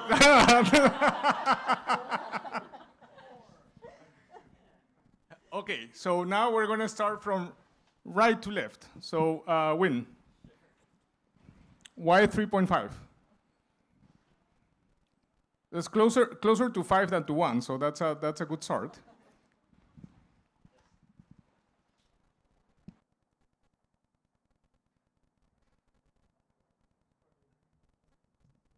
Nope. Thank you. Look, obviously, in the 4 or 5 minutes, it's hard to really share a lot of detail that people like myself would be looking for, right? So it's a first observation. A little bit background very quickly. I've been looking at sustainable investing mostly in emerging markets over the last couple of years. Now, what I did is I kind of divided up amongst various sub-factors. And the sub-factors that I think are important, obviously the impact, the longevity, is it verifiable, right? Simplicity, because that's something that I really come across when I have to look my end investors in the eye, is how can I explain this, and is it simple enough? And then there's a category others of how does this kind of integrate with the rest of government? Are there other ways of facilitating some of these actions as well, right? So I scored it 3 on impact just as a general, because I didn't get that much detail, but there's also not that much time, I understand. I do actually scored it higher for I guess the trust and the creditworthiness of the region, both for longevity and verifiable. Simplicity, it seemed a little bit, I was a little confused, but that may be just me, and I want to be corrected by my colleagues here, and other probably a little lower. So that's how I got to 3.5. Excellent. Thank you so much, and thanks for modeling the amount of time that we will, expect from each of the panelists. Short and sweet, direct to a point. Why 3.5? What is missing? And remember that broader 2 questions are these NAPs? Sound like NAPs that are investable? Like people will be drawn towards those. And second, how is the private sector being engaged, and whether that's clear or there are clear paths or plans for doing that. So Chris. Yeah, I'll be very direct here. So work for Danone, a food company. So thinking about this through a couple different lenses. One is agriculture, obviously our supply chain. That's critical to us, and also water use, which comes about both in agriculture and at our plants. So you hit a couple, 3 actually areas that were of interest to me. One, talking about data collection, which I think is a central government role that governments often are very good at, providing data for the public, whether it be water use, flood zones, things of that nature. Also thinking about landowner incentives, you talked about nature-based solutions, so those things are of interest to us. I wanted to know more about, what is the incentive exactly for the landowner? How could a company like ours potentially partner with to match $1, match £1, for example, with your government? So I think, again, short time, would love to know more. But you hit some key pieces. And then the other piece, infrastructure, of course, a very broad word. There's a lot there. Would love to know more about what that might mean for a company like us. But the nature-based solution piece also I would put under the infrastructure bucket. So you hit a number of key pieces that we're interested in. Thank you. Thank you very much. I'm an impatient philanthropist, and that's because my funders are much more impatient. They're traders. So 5 minutes is a lot, actually. I actually have 2 minutes to present this idea to them. So investable, really no. I mean, I'm curious about the return of investment for an investor. And yes, you mentioned the 2 to 10 leverage, thing that I hear in all of the meetings that I am going, but no one explained to me what does it mean for my company or for a company. It looks nice, 2 to 10, because it's going to rain less, etc. But it looks very general. Of course, you're the Scottish government, so there's an interest in partnering with you. It's a serious government. Your experience precedes you, but we're running on your experience and your name, basically. But investable, no. The other thing that I want to know is, I like the idea of the project with the pigeons or something like that you mentioned. I think that's one example, but I need a menu of investable programs. I cannot just run when, we have to save the world in 20 years. I want to save the world now, and I want to have investable projects now. Third, I want to know who's the CFO behind this program. Who's the accountable person that I'm going to call when something goes wrong? Because again, governments, there are a lot of offices, but I don't know who's responsible for what, so, and when. And I want to make sure that my dollars or pounds, that the pound that I invest returns me or unlocks 10 more. And I want to know how is that going to happen. So I gave it a 3 because, again, the Scottish government, I want to be a partner with the Scottish government. It's not any government. But I would like, precisely because this is the Scottish government and you're leading the pack, I want to see more specificity. So now we know next time the pitch needs to be a bit longer. Thank you.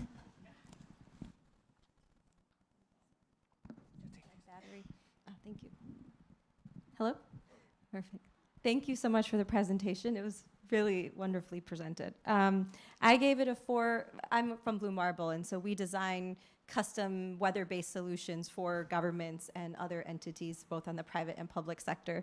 So when I think of it from our perspective, I'm trying to understand how we could support you. What could we offer you in order to realize this vision from an investment of time and resources?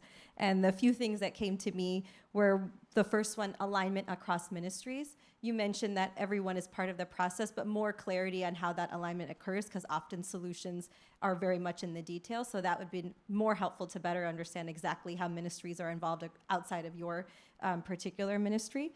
The second piece, I was very curious about the inclusivity piece. You spoke about many various projects, but in terms of parts of society, I was wanting to better understand how various parts of society would be included in your plan and how they may interact and benefit from the various activities you mentioned.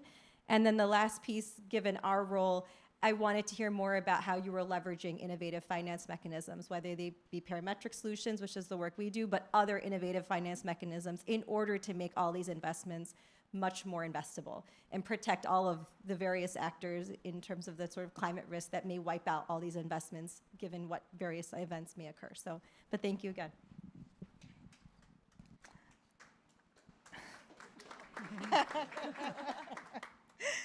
Hi. So I represent water.org, so which is, I represent 3 organizations, a not-for-profit, an asset manager, and a project development company. I have to start by saying we do not work in Scotland, so I just want to be clear. I really enjoyed your presentation. I think it's really hard to try and get so much in 3 to 5 minutes, and I thought you did a great job. I think the things which stuck out to me were, you were very upfront about talking about benefits for protecting private sector investments.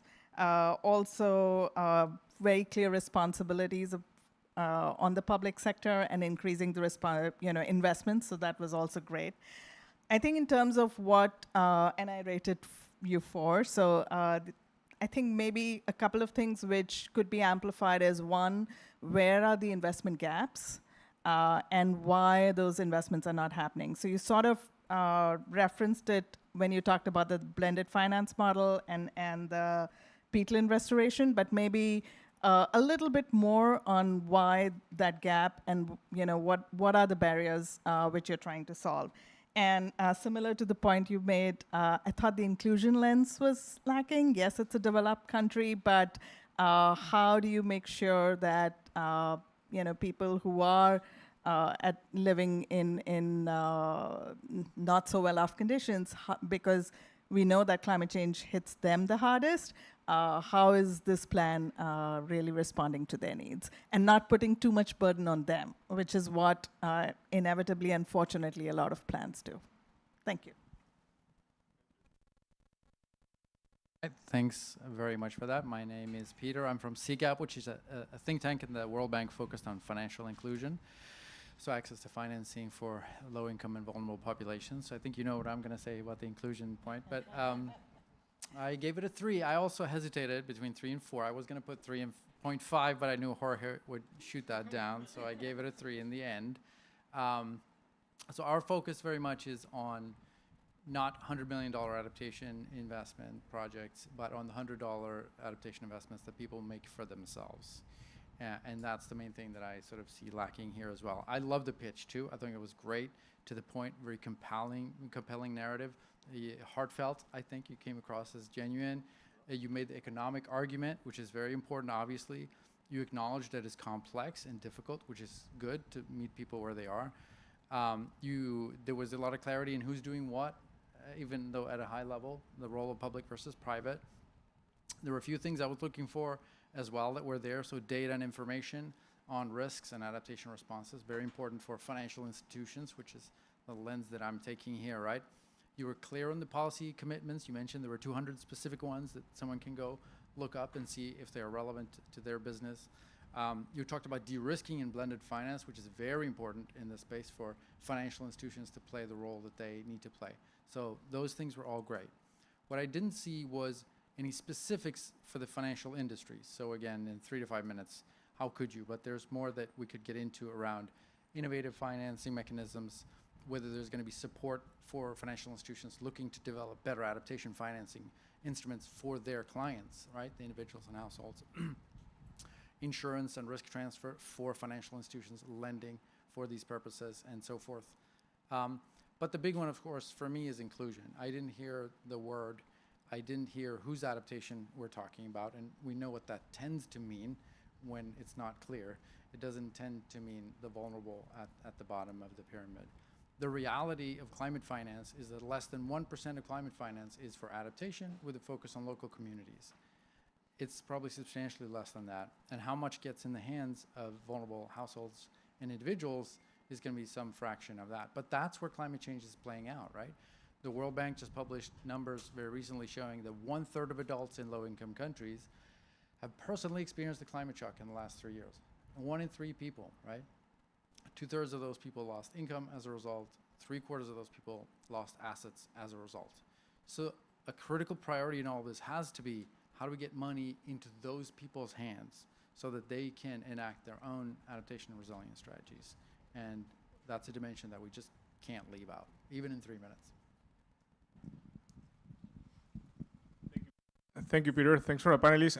And Secretary Martin, thank you so much for playing out this exercise. We appreciate that a lot.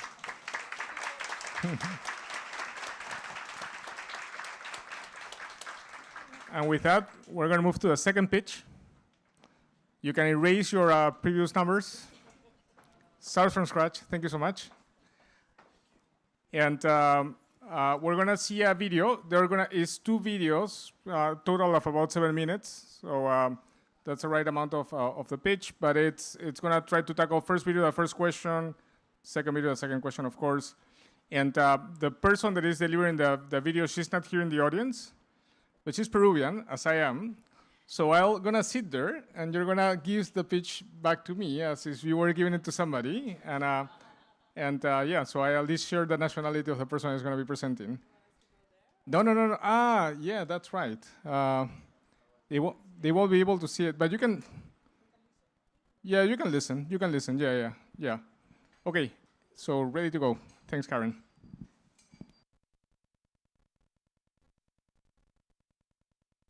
In Peru, adaptation to climate change has historically been financed with national public resources and international cooperation. These funds have made it possible to advance in preliminary assessment, sectoral plans, and pilot projects. Nevertheless, the magnitude of the challenge demands that we go further.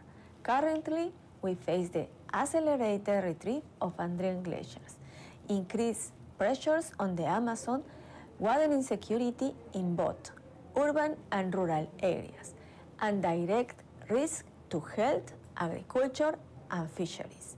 In this context, our national adaptation plans must become instruments able to attract both public and private investments. One of the limitations in the development of our national adaptation plans was the unavailability of disaggregated information on climate change-related hazards at the subnational and local level, which limited the definition of measures at the territorial level. The main challenge globally is that many national adaptation plans across countries remain as only declarations. Therefore, we are working toward translating our national adaptation plans into concrete projects with clear goals and indicators that speak the language of investors. To achieve this, the Ministry of Environment of Peru has 3 strategic approaches. First, sectoral and territorial prioritization. We have identified critical adaptation measures in the sectors of water, agriculture, fisheries, health, and ecosystem.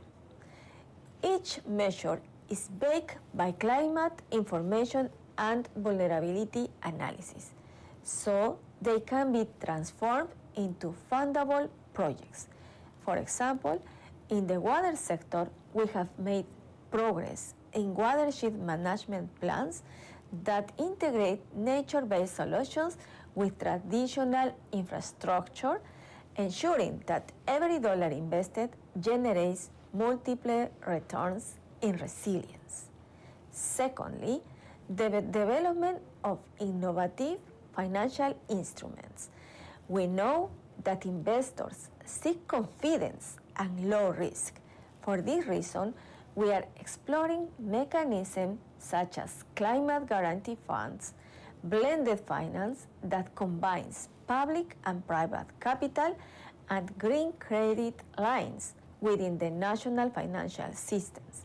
In addition, we are aligning our development banking system with adaptation priorities so they can leverage large-scale private investment for climate change adaptation. And thirdly, the inclusion of diverse stakeholders in the design and implementation of the National Adaptation Plan. Our approach is broad-based governance. Subnational governments, indigenous communities, academia, the banking sector, civil society, and business are all part of the process. At the same time, we are reviewing our public and private investment policies, incorporating climate risk management criteria into the environmental impact assessment of infrastructure, agriculture, and energy projects. This means that future investment must take into consideration resilience, creating a structural change in the way sources are allocated. Finally, we want to highlight that we already have experience in mobilizing finance. For example, through the Green Climate Fund and the Global Environment Facility, we have secured funding for adaptation projects in the agriculture and water sectors.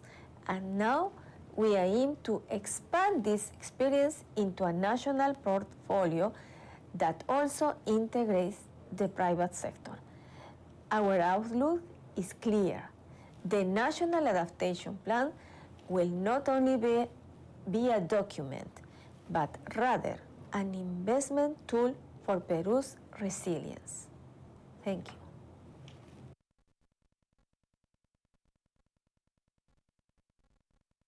For national adaptation plans to be effective, we need to build a solid alliance among the government, the private sector, civil society, and international cooperation. At the Ministry of Environment, we are convinced that adaptation is not an expense, it is a strategic investment that ensures long-term economic, social, and environmental stability. What do we expect from the private sector? First, patient and flexible capital. Many adaptation measures require longer return horizons than conventional investment. For example, restoring mountain ecosystems to secure water supply for cities may take years, but the benefits are reliable and sustainable. For this, we need investors willing to commit to projects that generate long-term stability. Secondly, financial and technological innovation. We want the private sector to help us to introduce parametric insurance for small farmers, green and blue bonds that include adaptation criteria, and digital solutions for climate risk monitoring. These tools not only reduce vulnerabilities, they also open markets and generate new business opportunities. Third, strategic partnership in project implementation.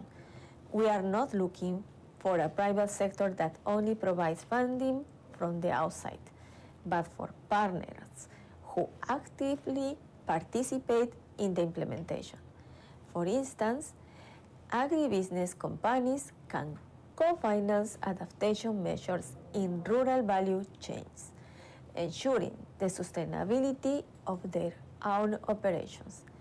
Energy companies can invest in resilient infrastructure that guarantee continuity of service in the face of extreme events. From civil society and international cooperation, we expect technical support, capacity building, and assistance in project structuring. Many times, the bottleneck is not the absence of funding, but the lack of projects ready for investment. In this matter, cooperating organizations play a fundamental role in developing mature project pipelines that can attract private capital. Our vision is that adaptation becomes fertile ground for innovation and investment. We want to build a portfolio of projects that demonstrates that investing in climate resilience is profitable. It protects infrastructure, reduces economic loss, prevents social conflicts, and improves the well-being of vulnerable communities. In this way, Peru's National Adaptation Plan will not only be a governmental strategy, but a collective platform that transforms vulnerability into opportunity and shows other countries that investing in adaptation is investing in a sustainable future.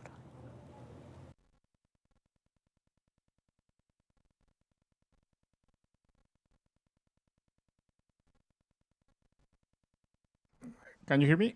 Yeah. So I'm the Peruvian.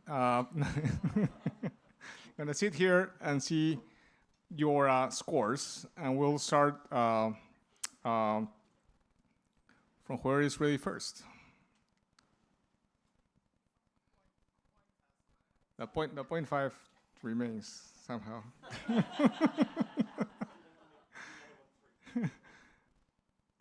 Okay, so why don't we start with Peter? Let's start in the other direction.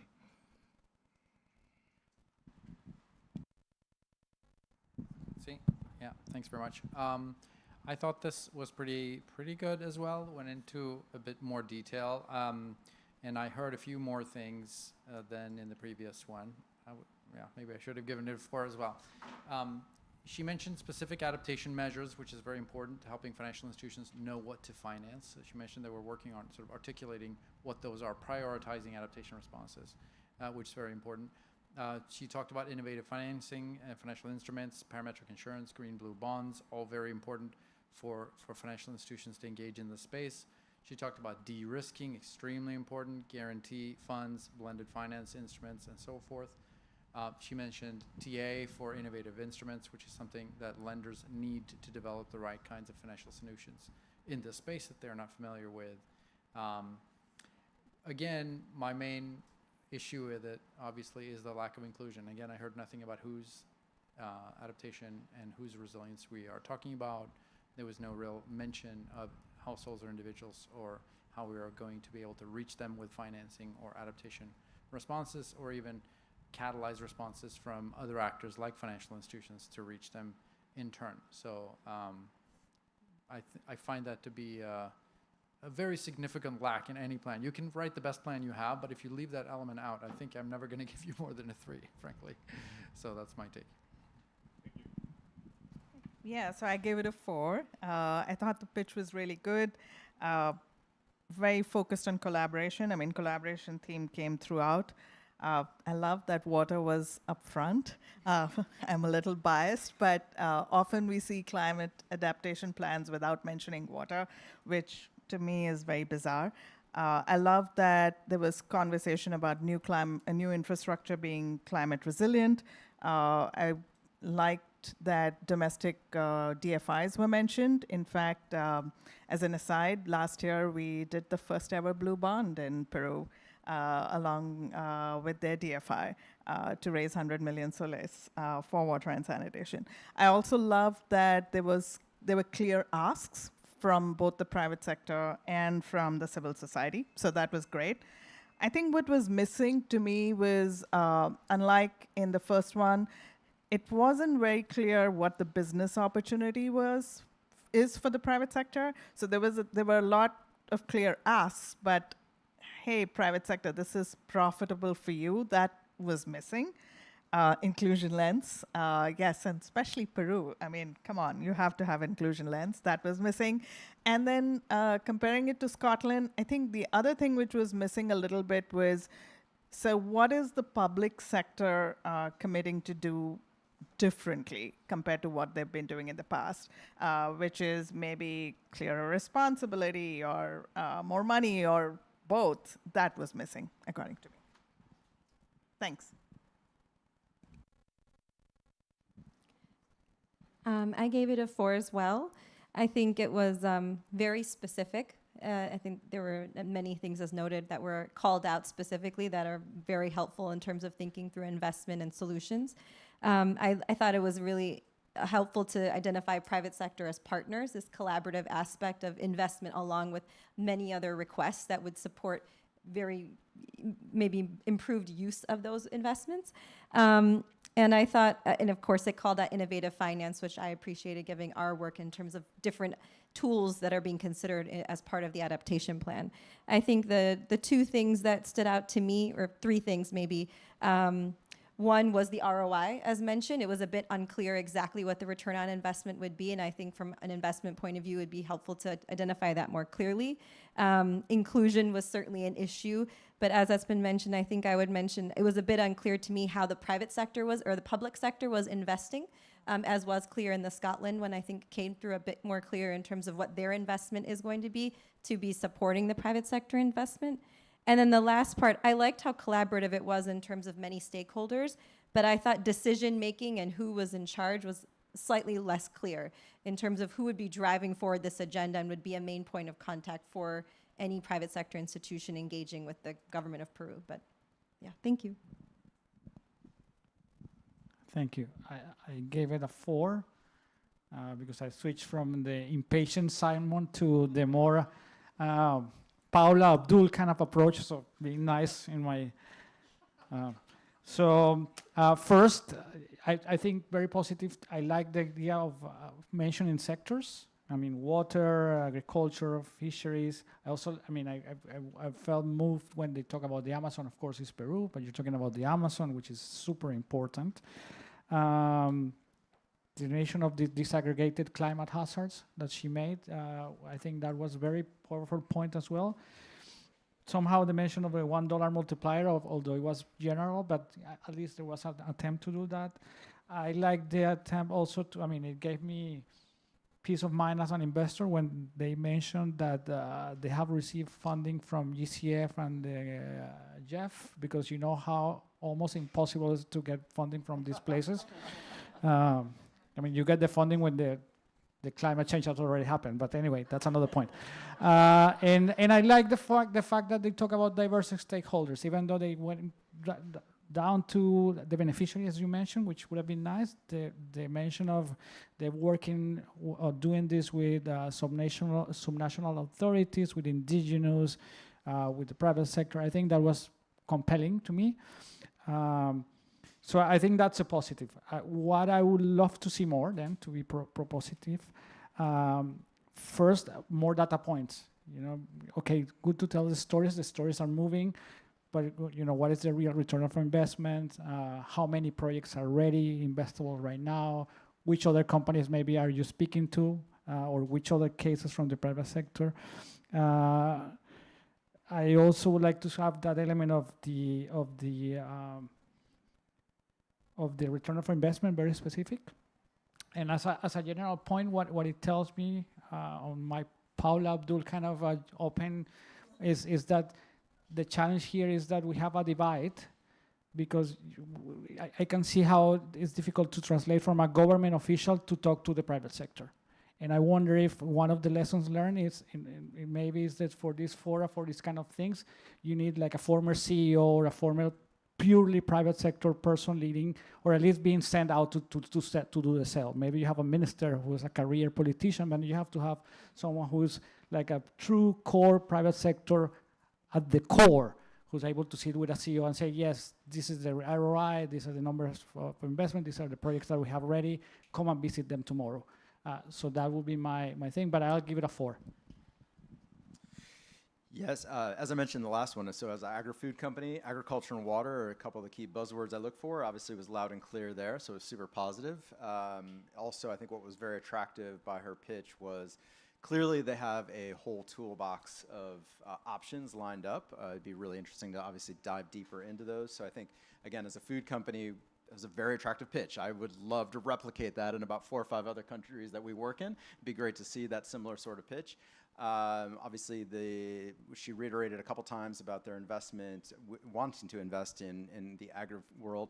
I made one comment on I gave her a 4, so I thought it was overall very good. Clearly someone we'd want to sit down and talk to. I think if I were to dive that next level for agriculture, we'd want to think about a couple other things. So financing is available. Financing for us as a food company generally isn't the problem. We have access to capital. We have access to financing. What we need to see is the infrastructure for the farmers, right? We need to see technical assistance available for farmers. We need to see a financing available to those farmers. We don't typically like to be the pass-through. We don't want to handle money on behalf of farmers. We want to see that in institutions on the ground there.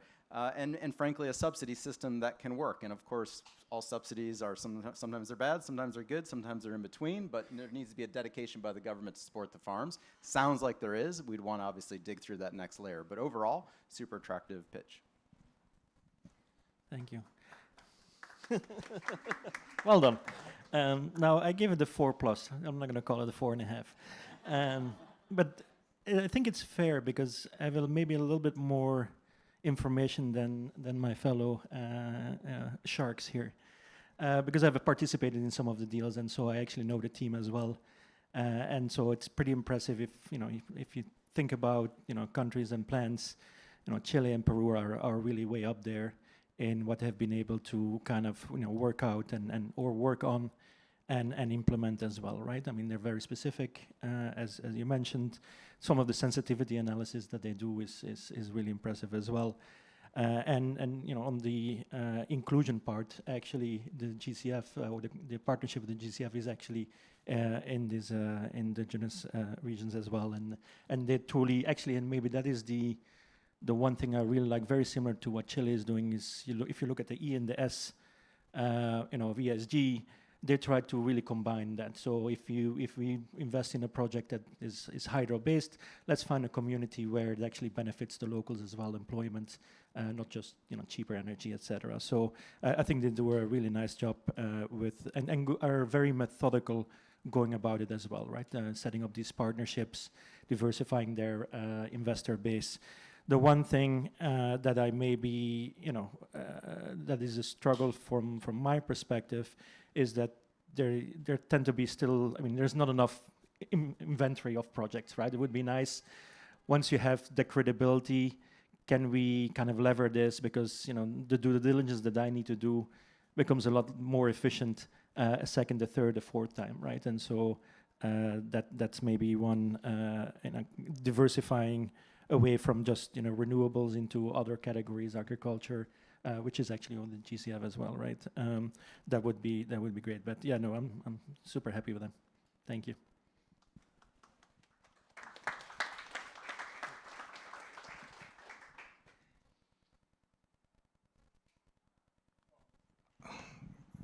Thank you so much. One more round of applause for the sharks, please. This was a great conversation, and I wanted to reflect on one thing, and we'll make one more round. This is probably going to be a bit more of an open dialogue, but still, we have about what is it? About 15 to 20 minutes to have a conversation, or we should be done by 3:15. So the process of developing national adaptation plans, as I said at the beginning, it's been a mandated exercise provided by the Climate Convention. It's a vehicle that it's hopefully meant to be a blueprint for how adaptation could be deployed in countries. And yet, only a handful of countries have been able to develop those.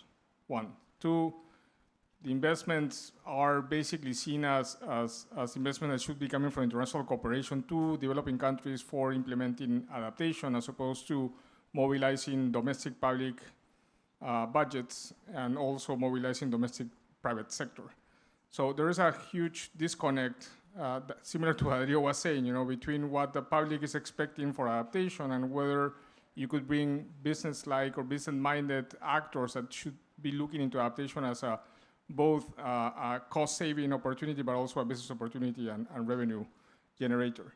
And so over the past months, the COP30 presidency has singled out national adaptation plans and country platforms as a mechanism to advance adaptation finance.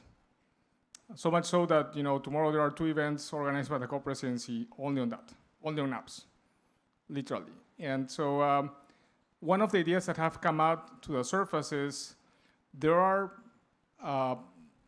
about 9 different mechanisms that have been created over time to support countries on developing national adaptation plans, and yet we have all those challenges. So a big question is, whether the system is working or not, and certainly, I would say it's not working. So there are a couple of things that have been put on the table that I wanted to test with all of you for you to react. One is the idea of creating a mechanism within an existing facility, being that the Green Climate Fund that has a mechanism of readiness mechanism that has, for example, the GCF has $3 million per country for national adaptation planning, ready to go. And there are many countries that have access to that. Where that has translated, and this is not necessarily I'm not pointing the GCF, but whether that has translated into actual pipelines of investable projects, that's a big question. So thinking of an existing platform, being NDC partnership, and you embed a facility that what would do is to coalesce all those 9 different platforms that are running around trying to do adaptation planning and align them on how they can coordinate better on targeting specific elements of adaptation planning and implementation that are not working. A couple of things are not working in this assessment that you could do across the board. One is there are relatively enough resources to start the planning process, but certainly there are not enough resources to bring the right capacity to the table on those countries to actually deploy the planning exercise. So for example, thinking about embeds, people that could be deployed to those countries and work on a daily basis on that. Think about the possibility of having expert actors such as, for example, Blue Marble, I'm going to just point it out, that could be paid, who pays for that, that's a question, but be paid by a sort of facility or mechanisms that already exist to actually deploy the whole actuarial models, the whole risk analytic framework that needs to be embedded into doing an adaptation planning. At the end of the day, you're talking about risks, and the adaptation plans that are out there are not following mechanisms or methodologies that are well known by the private sector in terms of how to assess risk, and based on that, how to prioritize investments. So the first is that a mechanism that could coalesce all the different actors, identify the gaps on the support that these countries are needing, and then deploy that capacity. Second, how to bring, and this is just a direct pitch to the insurance sector, how can you bring the insurance sector into embedding their methodologies, risk analytics, data, and capabilities to support the national adaptation planning exercises? There are several actors out there from the insurance sector that are really have a huge appetite if they are paid, and that's a business-like language. If they are paid, they are willing to actually land into those countries and work with these public actors to develop risk management frameworks that would allow for all that information to be flow, and then start attending some of the problems that Peru was mentioning, for example.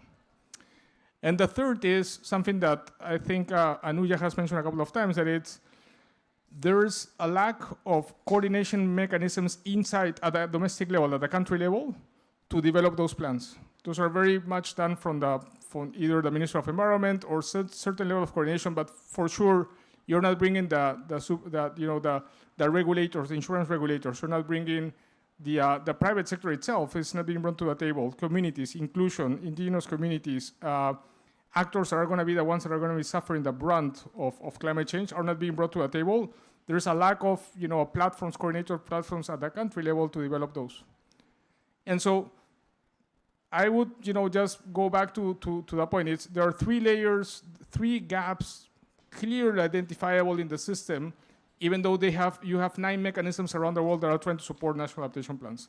First, capacity building. It's not there. It's not being supported on a sustained basis.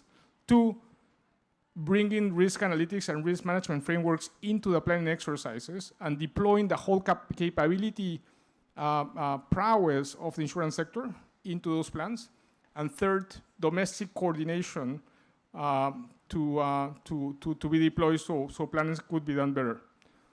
All of this, just to close, wrapped around the recognition that these 9 mechanisms, and I can just broadly mention some of those. You have UNDP, UNEP, you have the Green Climate Fund, NDC Partnership. There is a NAP, NAP platform or governance platform. So, and a couple of others. There's the LDC, the Least Developed Countries Fund. So there are multiple mechanisms there. What's gonna be the trigger that force them to come together and have a conversation on how they better coordinate and complement each other? And whether, by doing that, they will be able to align for those 3 huge gaps that are in the system of national adaptation planning right now. So with that, I'll stop. I'll just turn a final round of comments from each of you. And I think we'll have, between 2 or 3 minutes per each of us to make a comment about that, whether that responds to you, whether you're seeing that there's another gap in the system that you should be elevating. And finally, what I would like is, make a final round of just a couple of closing words for each of you once we're done with this round. So I'll start in the middle and then go to the sides. So we'll start with Anuja.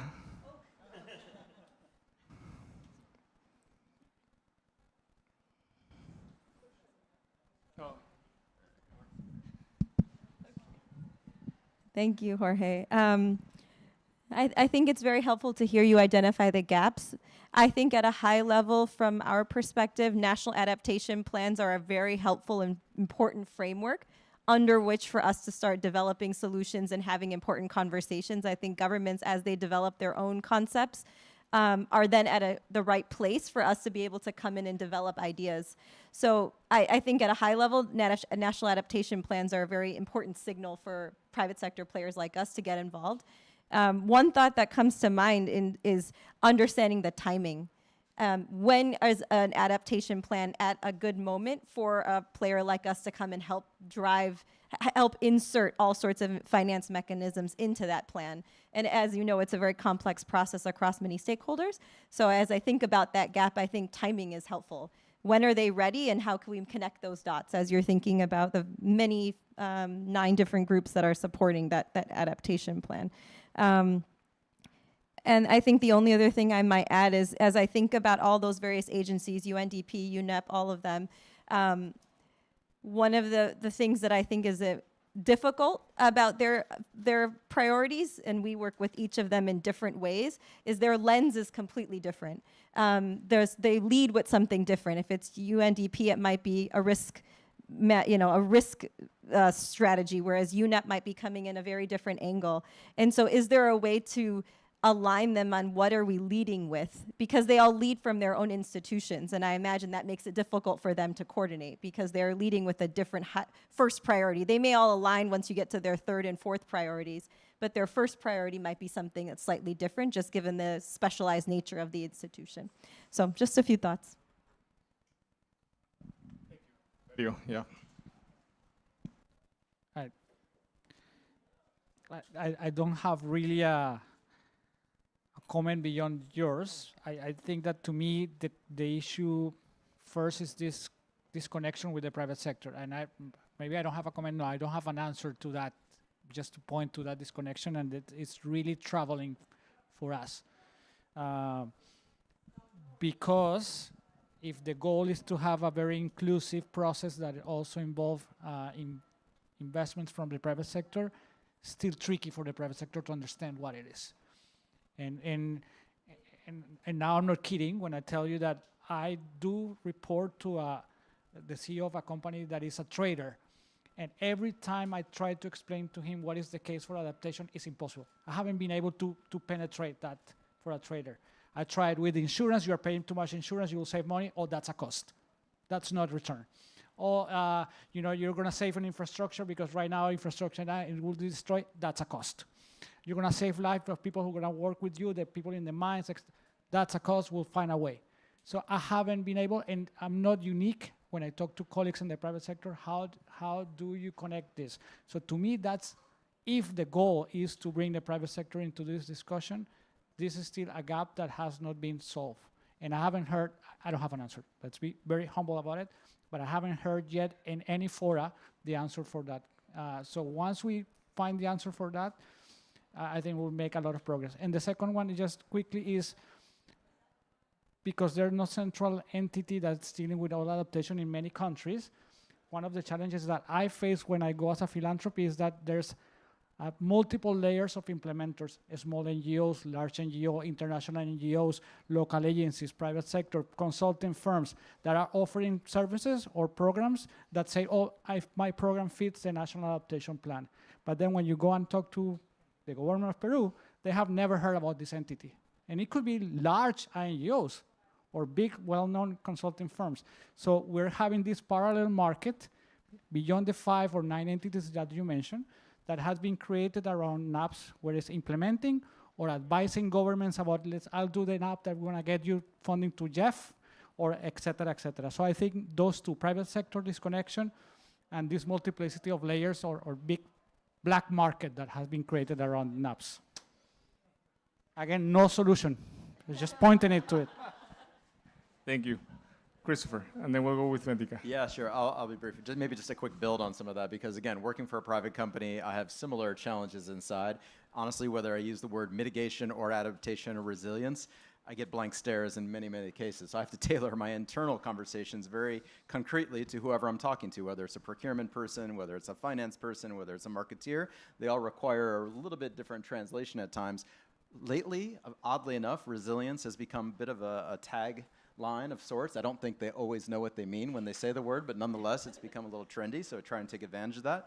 But I think it's about the outcome, right? What is the outcome intended that gets the attention of this particular private sector? And it may vary across the private sector, right? We're not going to be all unique on this. But I think countries have to think about, what is the outcome that I want? How do I translate that to different parts of the private sector? And then, as you mentioned also, when do they come in as a part of this process? Are you just going to put a plan in front of them and say, here it is? I know this is hard, and I see this varies across country to country. Well, obviously, they all deal with the private sector in different ways. I'm from the U.S. originally, so we're very open doors typically, to talk to the private sector. That gets, when I go to my Europe, and I work in France now, so when I talk to my French colleagues about that, or any European colleague, they kind of snicker at that. Well, you U.S. people, you're too open to the private sector. So it depends, right? You have to develop your own process, your own way of doing it. And then what does that mean? Does it translate into durable policy that actually sticks around, or is it just a plan? So again, what are those incentives from the institutional players to actually put some money, not just in the capacity building side of it, but the implementation side? So it's complex, it's difficult. Maybe one other quick word, I can look at this also. I used to work in government. I worked in the Obama administration and the US government for over a decade. I think we're put together our plan in 2015, 2016. I think one thing we did well, looking back, it's relative, right? That was 10 years ago now. But one of the things that we did well, it was an all-across government effort. And I'm sure there's things we could have done better, but we did, I think, a decent job of bringing all the key players of government to the table and forcing them all to plan together. It gave them some ownership, number one. They could compete a little bit over budget and resources and things like that, but we internally at least tried to break down silos in the development of some of the work. Now, of course, things change from administration to administration, but I think there were some good learnings from that overall. Sure, very. Oh. Yeah. Sorry. We're going from the middle to the sides. Yeah, I actually really wanted to talk a little bit more of the point which you made, Chris. So I come from India, and we are not known for being the easiest government to deal with. And I come from the private sector, so I spent 25 years in the private sector. But I think one of the biggest things which really resonated with me was the domestic coordination, or the lack thereof, right? I mean, for example, in my country, water, there used to be a separate water ministry, a separate irrigation and agriculture ministry, and then there was one more. And it was impossible because water runs across all of those. So, if you talk about different regulators, right, like the insurance regulator, securities regulator, then you make it even more complicated. So I think the domestic coordination really resonated with me, and that is key. But I also wanted to come back to Peru and give talk a little bit more about the example, because I think being very clear about what you need from each actor, it also helps. So last year we worked with COFIDE and helped them raise 100 million soles from the domestic market. So the local insurance companies, local asset managers, and other entities raised that money. And our role, and this money was on lent to 7 cajas. And our role was actually providing the capacity building help to the cajas so that they could do water and sanitation lending. So, they were very targeted with what they wanted. And that was our sweet spot. So being very clear on what different actors can come with and what is their sweet spot in terms of providing that particular help, I think that really helps. And using those proof points and then, scaling them. Yeah. Being Peruvian, I have the benefit of knowing what COFIDE and cajas are. So COFIDE is a national development bank, and cajas are like, cooperative banks. Thank you for that example. So we'll move to Wim, and then we'll close with Peter, and then prepare for your 1-minute final pitch, just to close with some reflection, and then we'll move to David. Sounds good, thank you. Maybe if you look at the 3 gaps, and just to rank them in order, the capacity building, risk framework, domestic coordination, I think the one in the middle, the risk framework, is kind of the key, because if you get to solve that one, you will start to get capacity that is easily absorbed, and once other governments or governments see what is happening, they'll start coordinating as well. And there's some cross-fertilization ongoing as well, as we, for example, talk with central bank in Brazil, and there's like a couple organizations, the National Green or the Network of Green Financial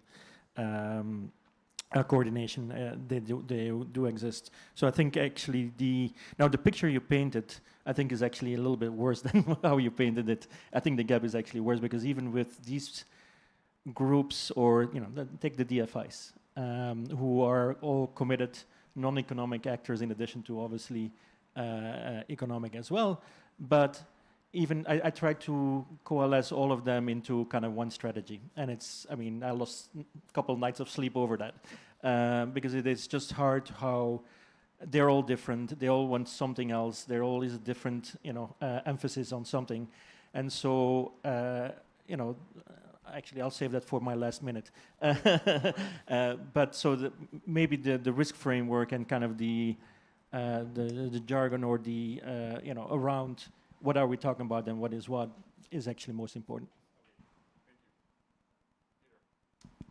Thanks. Yeah, no, I agree with everything that was said, and maybe to put another, I was thinking a lot about the coordination piece as well, and how important that is, and the importance of creating partnerships across. So again, thinking about financial institutions, they're not adaptation experts. They never will be. We can't expect them to be, right? It's not their role. We need that partnership, not just financing, but at the technical level between climate players and inclusion players. Same for the climate actors in this space. No one is asking in the Ministry of Environment to design financial solutions. That's not their skill set. It shouldn't be their skill set. But those partnerships and that collaboration doesn't happen on its own, by itself, right? When I think of what adaptation requires at household level, I think that people need 3 things.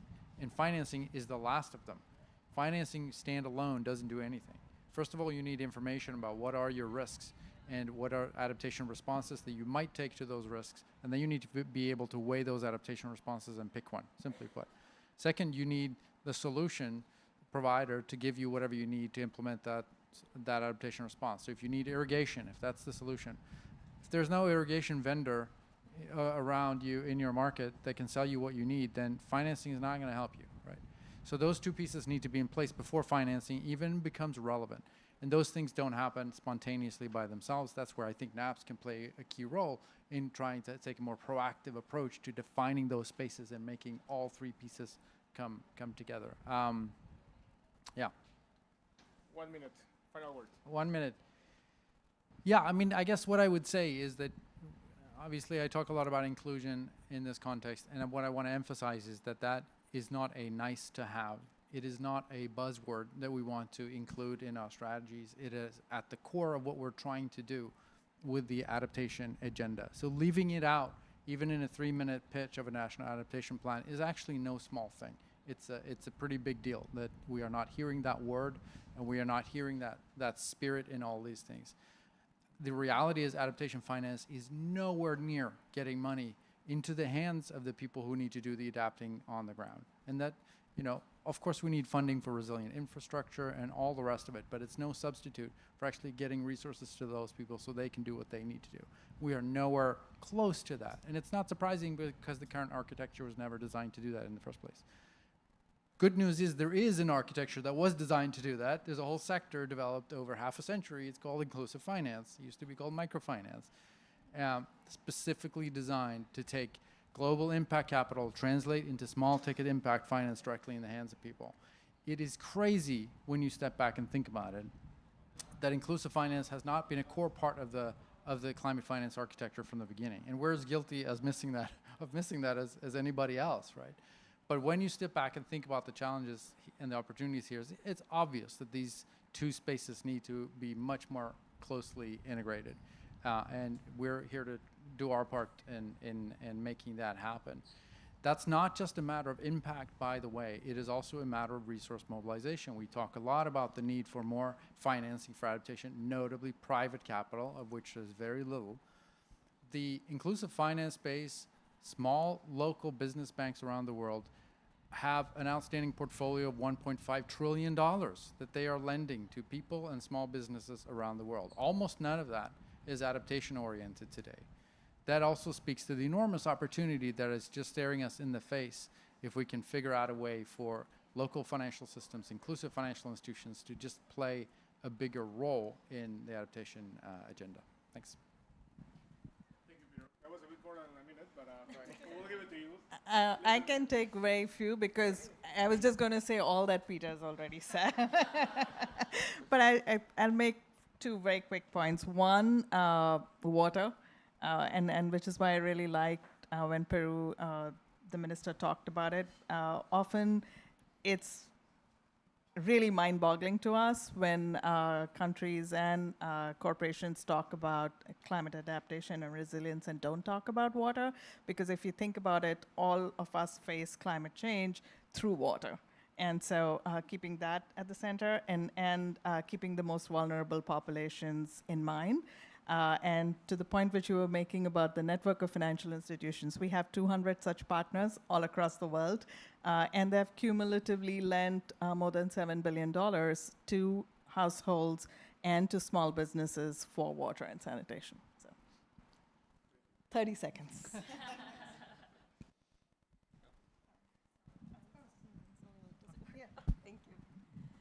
I think two quick things. One, I think prevalent by all of us here, but I think at both a local and international level, private sector is very much leaned into this work. And I think the key issue is how to engage, when to engage, and in what's the most effective way to engage. But I think at a high level, it's encouraging to see so much interest from the private sector on figuring out how to make that investment real and long-term and sustainable. But I think alongside that, as we think about national adaptation plans and private sector, the one thing that I feel is that when we're thinking about our work is aligning incentives across the entire value chain. If you can align incentives both financial and non-financial incentives across the entire value chain, you're developing solutions that will be long-term, will be sustainable, because it's in everyone's benefit to continue doing that work. And then we think about that at both the small scale level in one cooperative in one community, all the way up to national adaptation plans, for example. So. Yes. So from my end, position apps as an investment case, not just policy documents. I think that's at the core of what we wanted to do with the pitches today. So a clear value proposition, a good cost-benefit analysis, and good pipeline development so that private sector can jump into very specific actionable things. So that's one.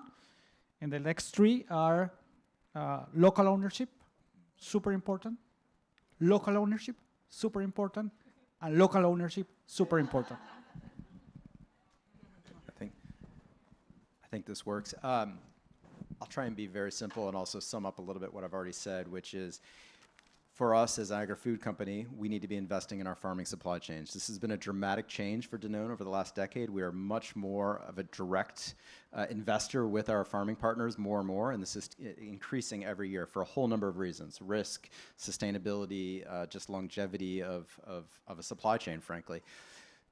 As I mentioned, we often aren't the ones that need the financing. It's the farmers on the ground that need the financing. Having microloans is definitely a piece of it, but again, if we created a big pot of microloans and we don't have the technical assistance training to accompany that, the microloans aren't going to be as successful as they otherwise could. So it's a very complicated bit. And I'm going to be very provocative with a simple example. Any one of the 20 countries which we have active agricultural supply chains, if any one of them came and said, here's $1, a euro, a pound, whatever the currency is, and we'd like you to match it to go to farmers, you could get our attention. We would be there. It's actually quite simple. Sure.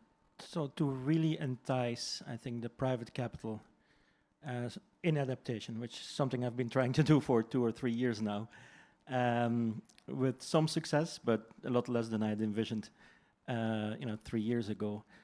You need to really create an asset class.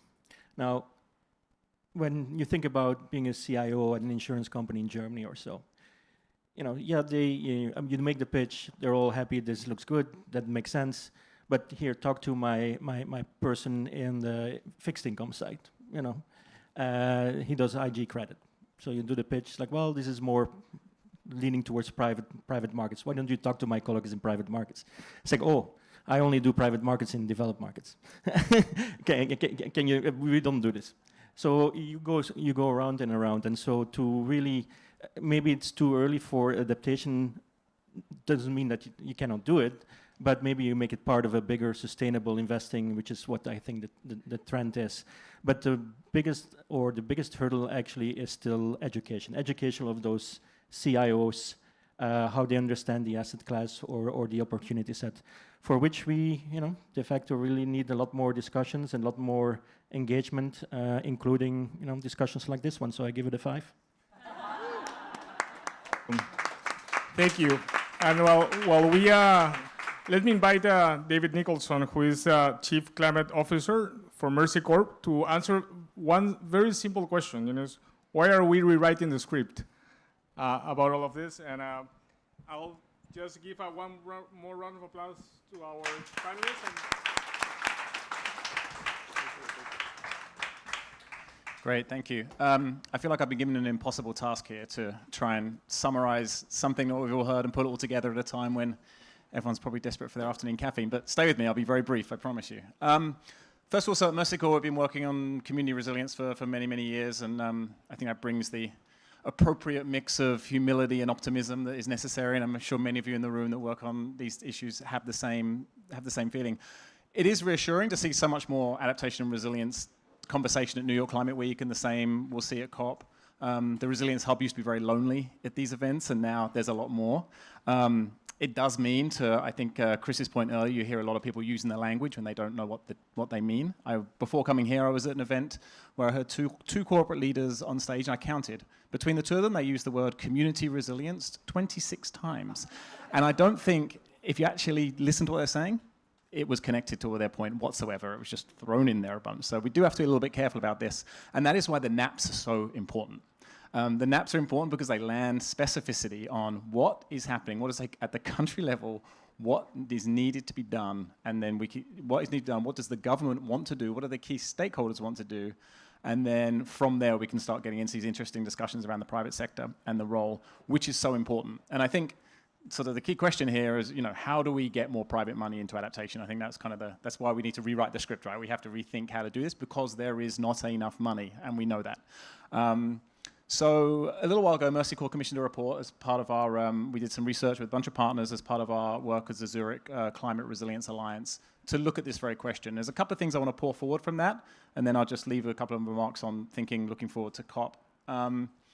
So one really important thing that came out of that piece of work was this idea that sort of current policies, if maximized, these targets of a total of 15% of adaptation and resilience investments by 2035 could be private investment. 15%, that is not most.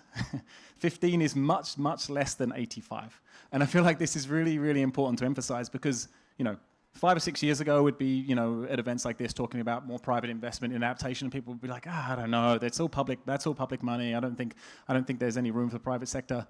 It's flipped so much now that I was at an event at COP last time when everyone thought you were going to get an 8-to-1 private investment money from $8 if $1 of public money is put in. It's absolute nonsense, particularly when you start getting into least developed countries where that 15% is going to be more like 5%.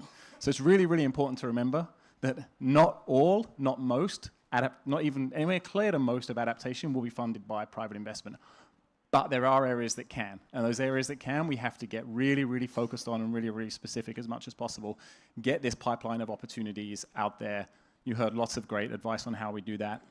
One other point that I want to pull forward from that report is the thing that Peter thankfully emphasized many times and really clearly was this idea of inclusion. Private investment requires really clear policy environments, right? We need enabling policy.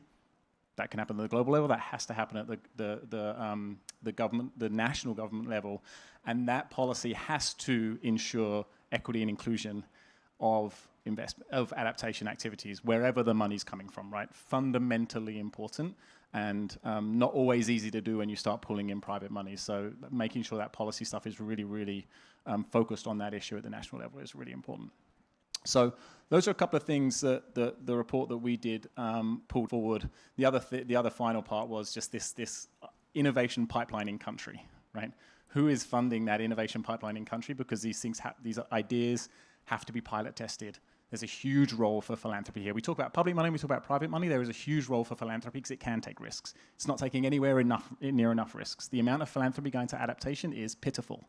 And it needs to be much, much bigger. And there's such an important role to play here because we know philanthropy can take more risk than public money can. So there's a really important role to be played there as well.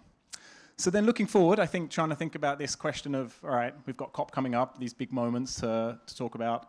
What are we hoping to see from there to help continue to advance this topic?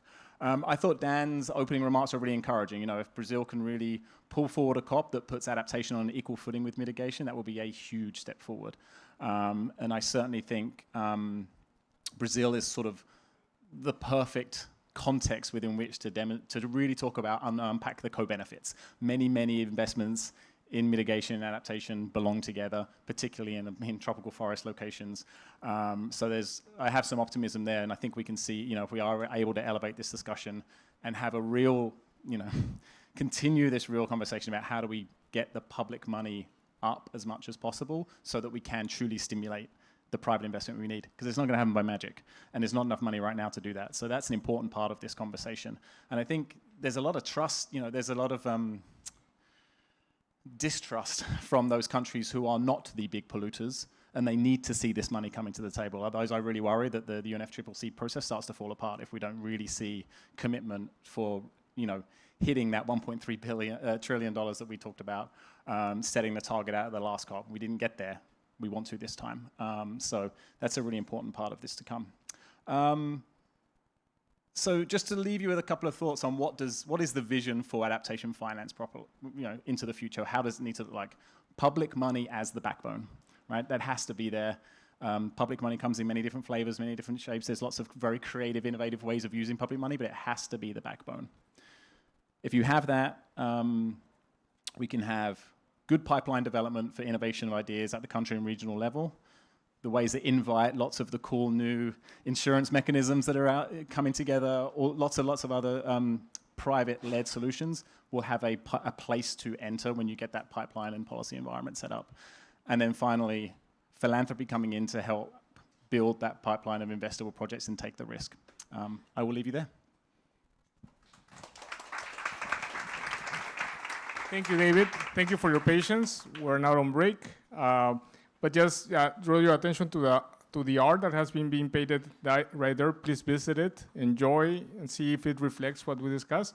And also just, there's a Deming piece of art on the back where you can put your phrase about what climate resilience means for you. So please feel free to do that as well. So thank you so much for the session and for being here with us and paying attention. Thank you.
is one of our co-chairs, and then Susan Potter, who's the president of Mercer, which is a big benefits and health consulting firm here in the US. I won't go through all these folks, but we have public health leaders, sustainability, and corporate leaders all realizing this is a cross-sector initiative to really build this kind of framework. So what I'm here to do today, and I'm about to wrap up in a second, it's just very quick opening remarks, is share that this commission is just one of the many initiatives out there working to make health central to climate adaptation. If you want to get that QR code, I would love that, of course. But what's most important is that we have a number of organizations here today thinking about approaching health from media, from the healthcare system, and from lots of different angles. And so I'll be around if folks want to chat about the commission and our work or get a bigger version of the QR code. I'm happy to get that out. But I want to now hand it over to Yit Kay Lung to talk about Healthy Planet Now. Thank you. Thank you, David. Extreme heat, air pollution, flooding, and wildfires. The climate crisis is impacting communities worldwide and straining health systems. And Healthy Planet Now invites global, Healthy Planet Now is a global invitation inviting people to share the climate and health stories around the world, and also to call on leaders to put health at the heart of climate action. So inspired by Healthy Planet Now, this event aims to be anchored by the Bellum Health Action Plan and really bridge climate and health together and look forward to the next steps towards the road of COP30. Everyone has a story to tell, whether you are directly impacted by the climate crisis or you are concerned for the health and well-being of your communities and families. Everyone has a story to tell, and Healthy Planet Now invites you to tell your story as well. So I'd like to show you a brief trailer of Healthy Planet Now to help frame the discussion, and then we'll pass it on to opening remarks. Thank you. Even small number of people can have an impact. Welcome to Del Carmen. This is my home. Morning, around 7:15.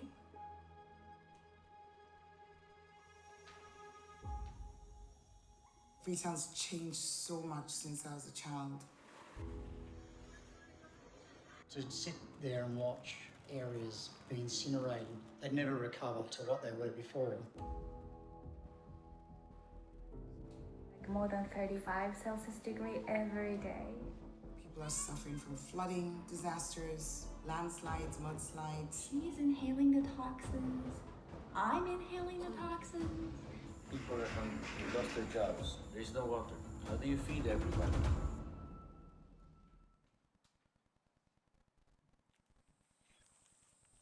When I become anxious, I just remind myself that I can simply come here.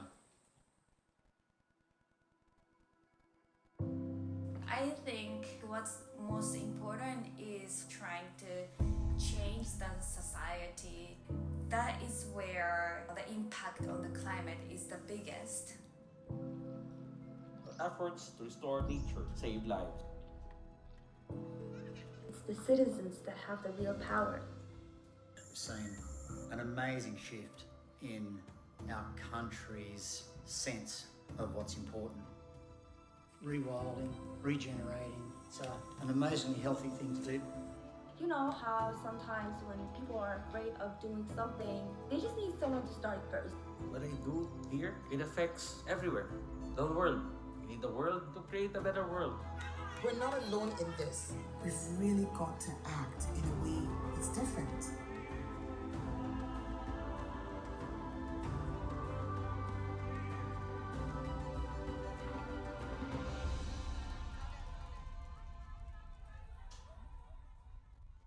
I'd rather live now when the change is possible.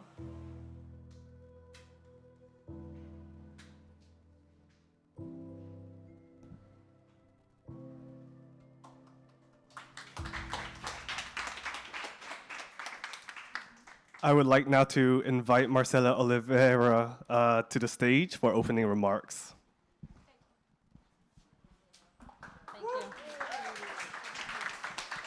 Hello, Hello, good afternoon, and beautiful video, right? It's beautiful to see the climate action, the healthy, and art and culture together sending messages. For me, this is really important. So one more round of claps for the video and to this initiative. I am Marcela Oliveira. I am Presidency of Climate Champion for COP30, but also I am climate activist, and I believe that's the reason I'm here.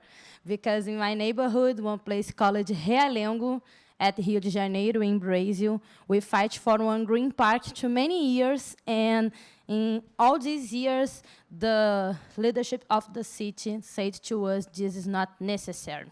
They say to us the development is more buildings or more parking or anything not useful for the community in Realengo. So this fight showed to me the opportunity to understand we have one really important technology, and this technology is called trees, forests. And these forests, these trees have to be protected. So if these forests have the health protected, our health are protected too. And now we have one green park in Realengo because of the fight of the community, because the community press, the community communicates, because the community understand the opportunity to want economic development with this green park. And now we don't have just one green park, but one public policy in the Rio de Janeiro city about green parks in the periphery. So this story is really beautiful to share because it's not one story. Is one history around the world with many histories about the youth, the communities, the black woman, the indigenous communities, the people with disabilities. We are doing the climate action at the local level, and this is really connected with health, because when our health is with us, is okay, is protected, our opportunity to look around is much bigger. And when the health is protected, the people be more open to be activists. I don't know if you think about this before, but when we are sick, the first thing we do is burn out. We have to stop to do everything. So if we want to save the planet, we need to take care of our health. And not just our health like persons, but our health like part of the planet. So the health of the planet, the health of our systems, the health of our education, the health of our UN. This health, not just stand up in the morning, but health like taking a time to a break, to stay with our families, to take care of our friends, or go for one beach or one green park. This type of health to live a good life and not just survive, is the health we want to protect too. Because we want to be activists, we want to make difference, we want one COP for implementation, but if I am sick, I can't do this type of speech. So I'm here with my friends and also my team, Mateus and Beatriz. We are here at this week to see our president, of course, and all the leaders at UN trying, because this multilateralism is really important, and we understand they are trying. But also we want to talk with the other children youth movements, because we understand together we can maybe send a strong message for them about the importance to act now and not just make discourse in one big room. So we have 3 things this week here. The first is one NDC campaign, because the NDC is one compromise of the parties to be delivered, and if the COP30 come to us with this first compromise, don't advancing, it's impossible make good agreements there. So like we understand in the art and culture in Brazil, we make buttons to put in everyone in the UN tomorrow with NDC now, like a campaign, just to send a message. So this is the first thing we've come to do. The second thing was to talk about the Children Youth Pavilion at COP. One important pavilion to this type of conversation happened with the youth lead. And this pavilion, can you believe that? This pavilion is not guaranteed yet. Yes. So our responsible also is share. We have a big opportunity at COP30 inside and outside the venue, because in Brazil we are a democracy, so a lot of houses, a lot of camps, a lot of things are happening in the city, and it's inside the Amazonia, so it's impossible go to Amazonia and coming back the same person, impossible. You will see, yes. But the Children Youth Pavilion have to be shared with more persons, so if you are listening, please, if you have one idea of person we want to invite to know this opportunity with Children Youth Pavilion, we are doing this all this week, sharing this challenge and saying for the partners, this pavilion maybe is the most important pavilion at COP. And I am Brazilian, so have one pavilion in Brazil, but Children Youth Pavilion. And also, I understand another thematic pavilions will be there, and this pavilions is important to make the conversation happen. And this led us for the third thing we are doing this week. Our responsibility is talk with the people. This COP is not just one more COP. Have to be one COP for implementation and have to be one COP for climate education. Because if we can commit more person about climate justice, about the importance to press the government, about the things are in our days like healthy, like the food we eat, like the quality of the air, like the problems with the floods, with the hot waves, but of the solutions. Solutions based in the nature, in the culture, in the bioeconomy. So if we can make climate justice be an agreement and not just a concept, and with the heart and the hands in the South Global, maybe next year, this conference, this New York Climate Week can be different. Because we have a lot of person trying, but this person don't have the opportunity to be here. So we, the person here, have also the responsibility to defend the person making the climate action in the local level, and that's the responsibility we have in the PICC team for COP30. So I was invited to be here for these open remarks and to share the challenges, but also the perspectives we have. And I want to finalize saying for you, the healthy also is with our climate memory. So if you close your eyes 1 minute with me, please. It's too close, I'm seeing you. If you close your eyes and remember when you walk for your school, university, you remember your street, the community when you're born, have probably one thing there you always remember. Can be a tree, can be a river, can be a park, can be a bus, I don't know.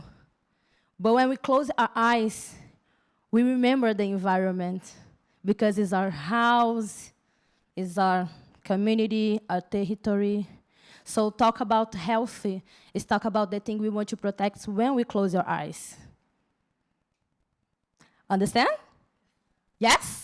So this compromise is really important, and I know you are here because you agree with that. So thank you so much to invite me, and one beautiful conference and conversation for you. My name is Marcelo Oliveira, COP30 Youth Climate Champion, so count with me to close the eyes and sometimes make exercise, because I do this a lot inside the UN conference. I say, stand up, exercise, and the leaders was crazy with me, but this is important because it's about healthy, and it's about understand broke the rules is also part of our youth energy, because it's not impossible to save the planet without energy, and energy is also health. So everything connected. Thank you.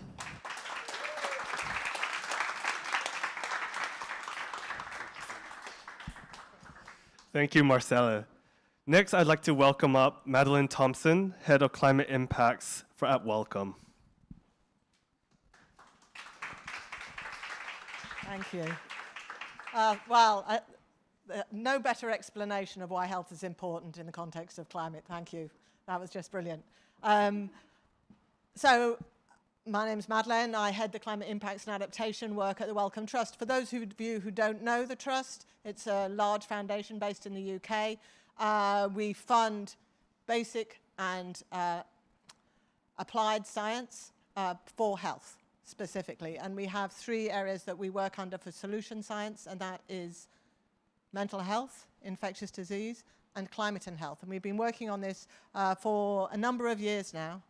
And when I was asked to make some opening remarks, particularly thinking about the road to COP, Welcome's first COP was the COP26 in the UK. It was a fantastic opportunity for Welcome to put its marker in the sand and say, we are here for climate and health. We think that health is central to the climate discussion. We think that it's not only important to use health arguments to drive mitigation, but also we need to protect the population's health in adaptation. And we do see these things as very linked activities. There's no real adaptation in the long run without mitigation, but we've seen the climate has started to change pretty fast already, and we need to make sure that the most vulnerable populations have the best protections that are available. So in the thinking of the work that we're doing at Welcome, I'm just actually going to jump up onto here. Up. I'm always a bit scared of falling off platforms.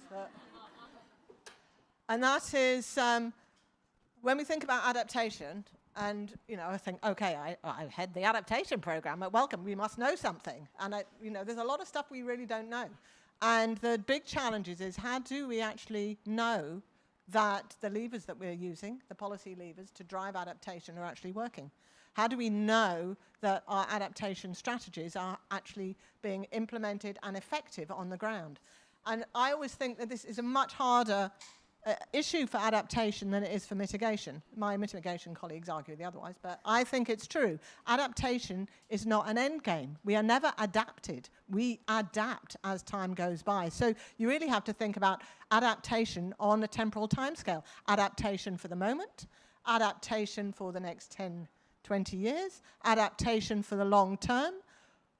We have to have a timescale that we're adapting to, and we have to know that the adaptation solutions that we put in place have the flexibility to respond to whatever the climate brings us going forward.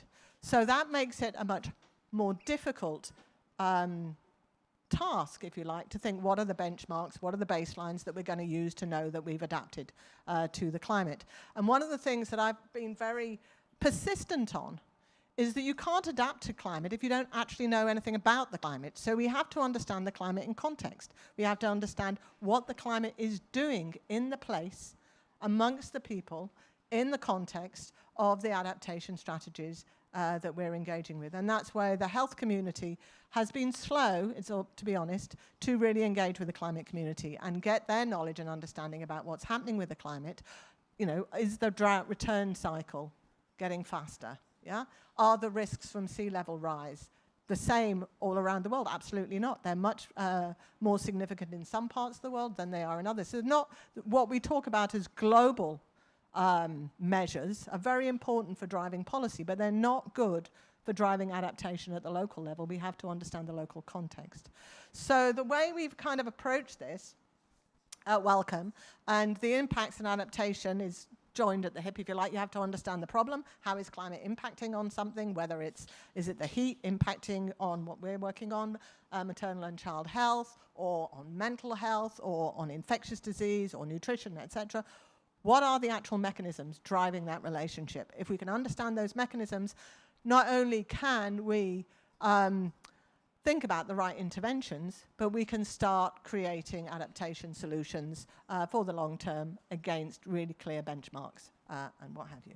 So we have a program of work which is very much about funding research. We're a research funder, but our research funding is only legitimate, I would say, if it actually changes things on the ground and drives innovation and new interventions. And the 4 areas that we're exploring at the moment that we would want to do this with, which I think is particularly relevant to the adaptation community, is how does it drive policy? How does our research change policy to protect vulnerable populations? How does it change financial flows towards those who need the resources most? How does it inform legal action? One of the things that we've observed is we fund health research, and a lot of it is around the mechanisms. What is the relationship between heat and mental health? Could be the fact that drugs don't work so well when people sweat. they sweat out the drugs. So people who are dependent on drugs for support to their mental health, that may not work so well. That's just a small example. So understanding the mechanistic pathways means that that information is actually helpful in a legal context, because legal contexts require a mechanistic understanding of what is happening. And then fourth is, of course, innovation. We need to innovate. We need to understand what new opportunities there are to protect populations going forward.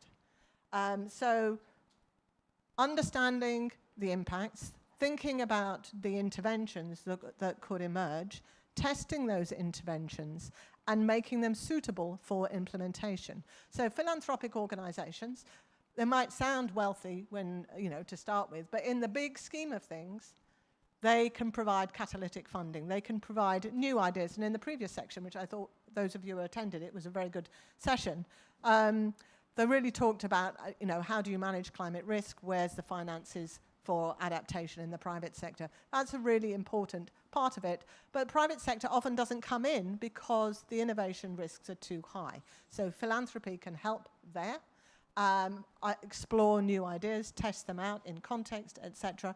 And then either government or private sector partners or NGOs, etc., can take on responsibility for the work going forward.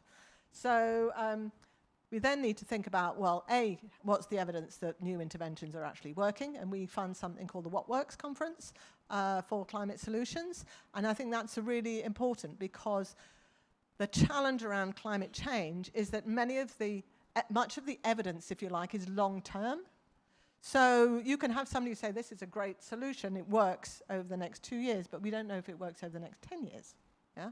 And how reliable that is. So we need to build evaluation into the programs that we do, and we need to constantly revise that and make sure that that information is available to policymakers, etc., and others who are interested. So building an evaluation strategy for adaptation, again, just like an impacts program, requires this multi-timescale approach and understanding how the climate is actually impacting locally. And that is where this whole issue about climate services, which you might hear increasingly about, climate services for health, it means an understanding of the climate that is relevant to the health community, to allow them to not only develop early warning systems, but actually measure the impacts of what they're doing. Because if you're impactful against a climate that is going in the wrong direction for you, then you know your adaptation strategy is working. If you're impactful and the climate, I've got great examples of this, basically. Malaria declines when you have a drought. So people can say, oh, our interventions were fabulous, malaria's declined. And you go, yes, it has declined, but there were 3 major droughts during this period. Have you factored that in? So if you don't bring in the climate component, you can't do the evaluation piece possibly properly. So I just want to talk a little bit about the COP process. We have a welcome. I work on the research team. We have a big policy team that's been very much engaged in COP and ensuring that, along with many other partners, health is now represented at COP in a very dynamic way. And we'll see that at the Belém COP, that health is now very much at the heart of climate action. That's our mission statement from Welcome, is putting health at the heart of climate action. And in doing so, we have to make sure that whatever is proposed makes sense in terms of adaptation strategies and the building of indicators of success. And we think about some of the big ones that are looking, climate, early warning systems for all, big UN effort that has to work for health. It has to deliver for health. If we look at the heat adaptation plans and the heat action plans, that actually has to deliver for health. We need to get the baselines and the benchmarks in so that we can create proper indicators of success that not only work at the global level, but actually work in this multi-level process from the community level, but also in time. And I think the time piece is often forgotten. So I would like to end there. I'm very open to hearing your thoughts and ideas and the next panelists about how we should think more about benchmarking and indicating, because it's a challenge. Nobody has solved it yet, and I can't solve it in 5 minutes. But we can solve it together if we have a stronger collective view of what is needed. Thank you.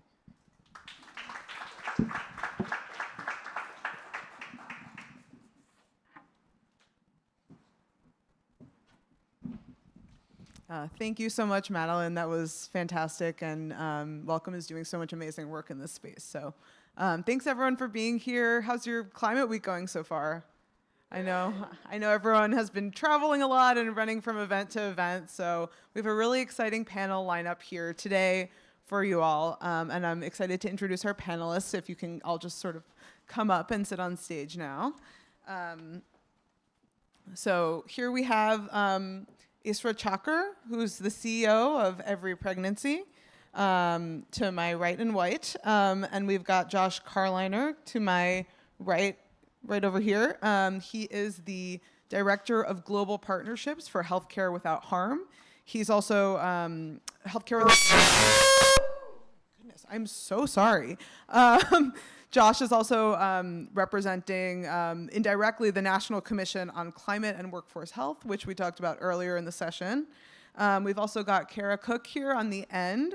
She is the Global Climate and Health Alliance Board representative here. She's also the Deputy Director for the Alliance of Nurses for Healthy Environments, and we're going to hear from her a little bit more about how nurses can kind of help and step up to the plate in some of the challenges that we'll face ahead. We also have Natalia Lanou here in between Isra and Kara, and she is the Deputy Director for the UN Development Program's Health Team. So thank you all so much for being here. Yes. Okay, great.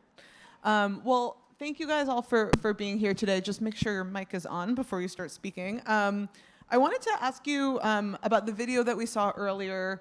I'm sure for everyone it kind of struck a chord. We've all been thinking a lot about how these affect our personal and our professional lives as time goes on.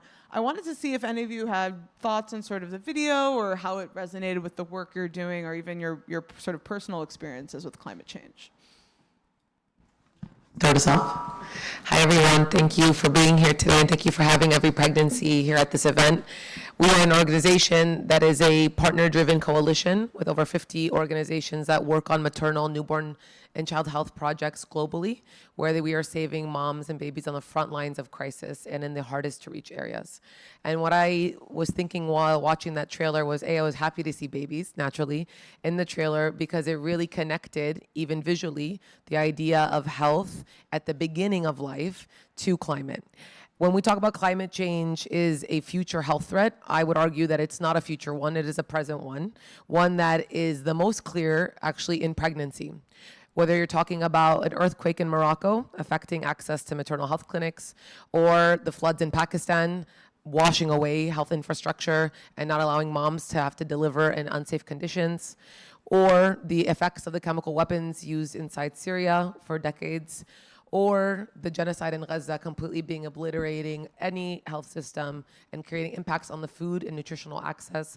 All of that is related to climate change, and all of that is most affecting moms and babies. And we've seen this, the data shows it specifically, that moms and children are the most vulnerable in these situations and have the greatest impact and the greatest loss. So they have a higher mortality rate because of climate change drivers. So that was one of the reflections I wanted to share. I wanted to create some space for my panelists as well. But we know that in particular that moms need access to healthcare, and they need access to maternal health, whether it be maternal health units or medications or equipment. And weather should not be a defining factor, whether or not a mom should die or survive, depending on where she is and what natural disaster or climate change intervention she's actually experiencing. I can jump in with just some very quick reflections. So as I mentioned, I'm Natalia Lanou at UNDP. I'm originally from Greece, and I'm a social epidemiologist. So I look at big numbers, and I think what's really useful with the film is telling just the stories, right? Those of us in public health often look at these figures, we look at associations, we talk about risks, and that's difficult to convey the message. And as someone who spends every summer in Greece, I have seen summer after summer the change in my lifetime. I have seen being worried about, this summer, for example, I was there and heat closed down, the public sector said everybody cannot work this summer because the heat was too high. They shut down tourist venues, things like that. I have 3 children. I was worried in the nights when there was a breeze. It was like beautiful. And it was like, oh my God, if a fire sparks right now, we will have to evacuate.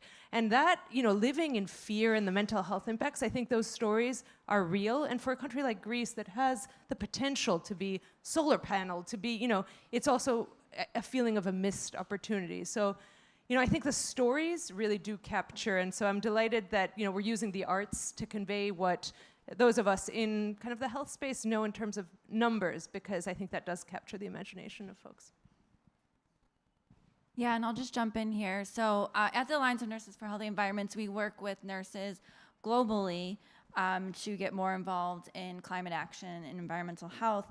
And as I was reflecting on the trailer, I was at a session this morning on narrative change, and one of the panelists mentioned, the climate movement lacks that cultural and political will, that power. We don't lack solutions, we lack that. And that, to me, comes from narrative change and storytelling. And that's one of the things that we're trying to focus on, specifically with nurses, is how do we showcase nursing stories, not only the climate impacts, but the climate solutions, and amplify that on a global scale. Because I think what the trailer so greatly emphasizes is that global impact doesn't just happen at COP. It doesn't happen in policy spaces, although those are very key pieces. It happens with the actions that people take in their everyday lives. And so we're trying to get nurses to recognize how does your work in your hospital or your clinic, how is that contributing to that global impact, and using that kind of storytelling to help lead into that narrative change that we need. Yeah, I'm curious, sort of speaking of that, like how are you all thinking about, we're seeing in our lifetimes these disasters playing out, this extreme heat, all of these different things that affect our health. Like, how are health systems responding? Like, are they responding, first of all? And then, can you talk a little bit about some of the specific ways, health systems are responding or could be responding? So I'll jump in on that one. So I've been working on climate and health for almost 2 decades now. And when I first started, Madeline was one of the only other people working on it. There were very few of us. We were voices in the wilderness. And that's changed tremendously. There's a growing global health movement on climate. And one of the reasons that movement is growing is because the impacts are so severe. And we're seeing those impacts everywhere. I mean, we just heard 3 different examples, and we could spend the whole panel talking about those problems. But we're seeing a growing global response as well, and that's really heartening. There is a movement on climate and health. And that comes from the grassroots. It comes from nurses organizing and doctors organizing and public health workers organizing on the ground in their facilities. The 500 facilities that were flooded in Brazil last year, in southern Brazil, is one example of many where our health systems are being impacted, and then the response is to try to actually build that adaptation, build that resilience, and also move toward a low-carbon model of healthcare itself. Because one of the things that we found is that in addition to being on the front lines of the climate crisis, the health sector contributes to 5% of net global emissions. And so it's our responsibility not only to adapt, to care for our patients, to care for the communities, but also to begin to build a climate resilient health system that also is low carbon or even moving toward net zero. What about like in a hospital or in a healthcare setting, like a maternity ward? Like when you have a heat wave or a flood or things like that, are there ways that health systems can kind of respond more effectively to that, or even preventatively, looking for things like strokes after wildfires or things like that? I'm curious about Isra and Kara's perspectives on this. Thanks, Emma. I was just in Pakistan about a month ago, seeing firsthand programming of our partners implemented in different maternal health clinics and hospitals. And I got to actually see and witness firsthand even the inequality in a place like Pakistan between a hospital that is privatized and run through private companies and a hospital that's run by government, as well as maternal health clinics in different villages. And I was shocked and astounded at some of the things that I witnessed firsthand. First and foremost, the conditions there, weather-wise, are tremendously challenging. It was around 100 degrees every single day that I was there. There are no AC or air conditions in the majority of these clinics. There are no fans in the majority of these clinics. And there's overcrowding. So in one clinic, I think we saw 200 women in the waiting room waiting to be seen for one day. And there's no appointment system, as you all know, in some of these places. So they're there, they go in every day, they wait for 9 hours, hoping to see a doctor and have an antenatal care visit. And if they don't get a chance to see a doctor, they'll come back the next day and try that again. And so what I quickly realized was, one, it was tremendously hot. And I was asking and wondering around, okay, what can they do to provide some of support for even the heat in these facilities for these moms that are laboring? A lot of them are actually laboring or delivering without any air condition, any access to fresh ventilation. The second is we saw a lot of insects and rodents and animals even in some of these clinics. So stray cats, stray dogs running around in a delivery unit in a hospital. And it's not because they don't care to provide the best quality care for these moms and babies. It's because they don't have access to the resources and they don't have access to the proper infrastructure if it's not privatized. And that's really where I think that financing is really important in this conversation. We can't talk about health and we can't talk about climate without talking about who's funding it and how much of the adaptation funding actually reaches moms and babies in particular where they need it the most. So what I did see as part of the narrative for all this, so I want to make clear here, is I did see a lot of doctors and midwives take it upon themselves to bring fans to their own patients. So they would bring a fan for a mom who's delivering and have someone hold there and fan her as she's delivering. And that was a small way of showing up for her, but it made the biggest difference to her in that process. I saw other doctors who took it on upon themselves to try to do more of the sanitation and the hygiene in the facility and try to advocate for solarizing and putting solar panels on some of these clinics. So there's been a lot of advancement, and we know that some of the clinics that had the air condition, they had backup generators that were personally funded from other companies or organizations that they were able to cultivate and maximize on. But ultimately, what it showed me is there's a breakdown in the funding. And when you are able to address the funding gaps, you can then better the solutions. But no one knows the solutions to these issues better than the people that are in these contexts that are operationally living in them day to day. I'm a very big fan and probably a big champion against the idea of parachuting in as an NGO, coming into these communities, putting Band-Aid solutions, and then stepping out, right? If you're gonna come in and fund, for example, AC units or solar panels on a hospital or a clinic, then make sure that you're actually making sure that they're fully operational, that they can be sustained for years on end, that you're continuing with the maintenance and the upkeep, but also you're investing it into a local company or a local organization on the ground to lead that effort.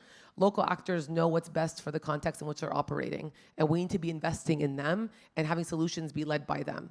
I oftentimes held my tongue, even in Pakistan, in terms of I didn't want to ask a question that was assuming that me with my privileged perspective as an American living in the utmost privilege here, that I knew and I understood why they didn't have fans operating in these rooms. So oftentimes I would ask, what is the current situation? How do you think that people could get fans in here? And it was always framed from a question, but not a privileged perspective of I should tell you how you should be operating or that you should have fans in here.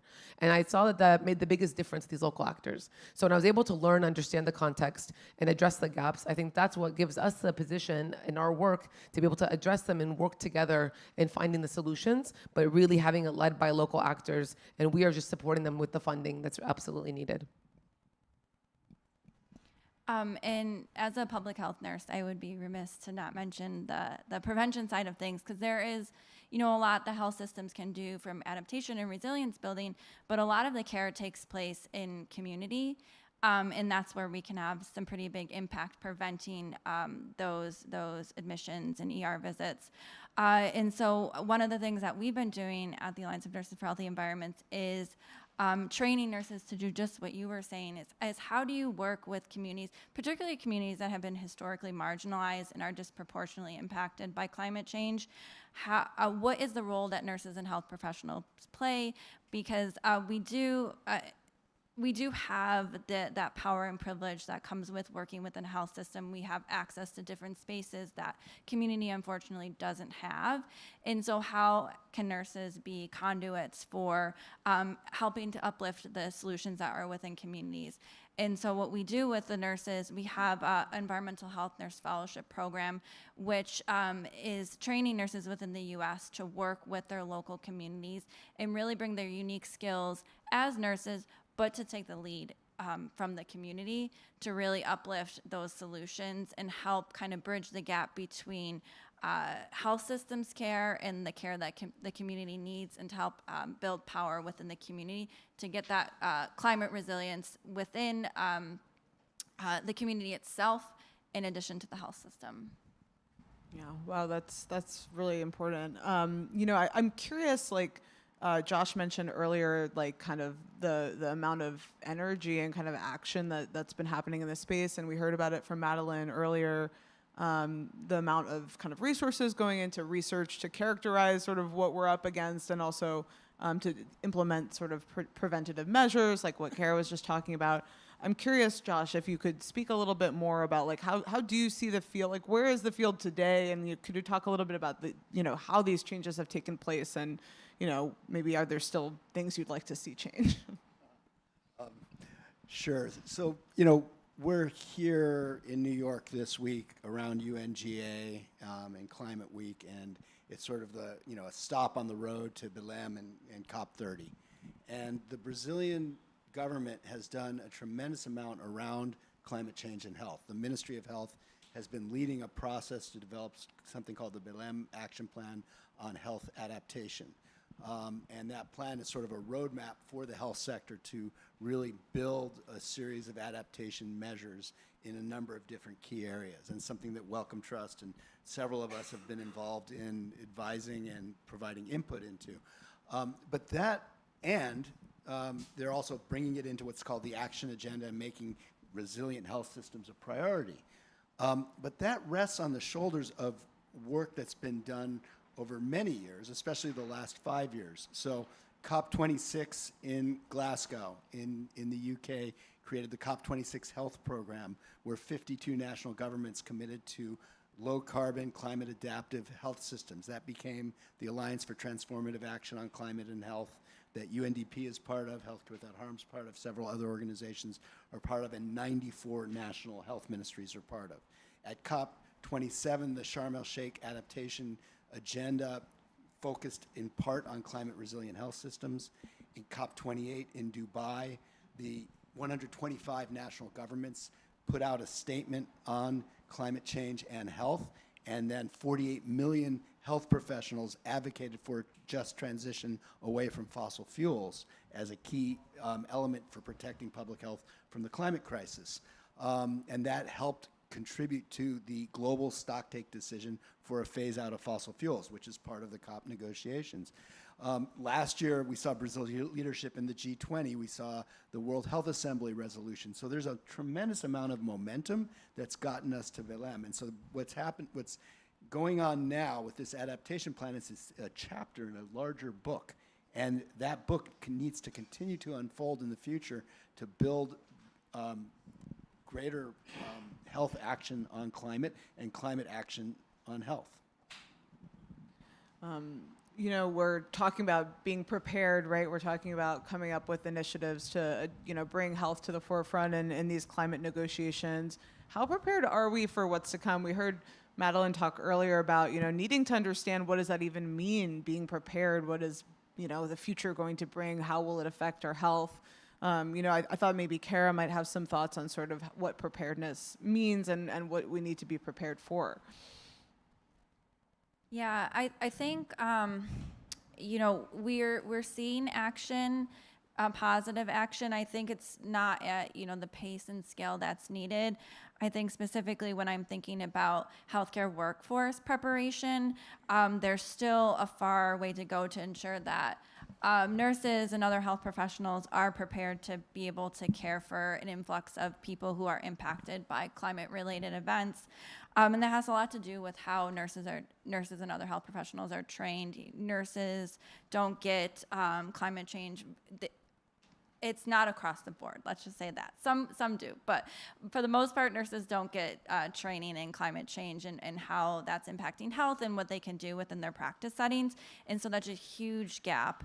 And we're also not seeing climate change as a mainstream issue that the health sector views that they need to address, and not really connecting it to the major health issues that we're facing, like healthcare access, staffing shortages, how it's impacting chronic disease.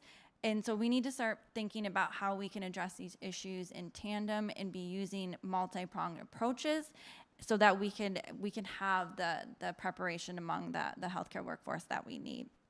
And the last piece I'll mention is that there is a huge gap in terms of climate finance for adaptation. The deal that was negotiated in Baku is really hopefully inadequate to address the climate crisis, and it's significantly short of what civil society was calling for. And I think that's going to be, a thing that is top of mind at this COP.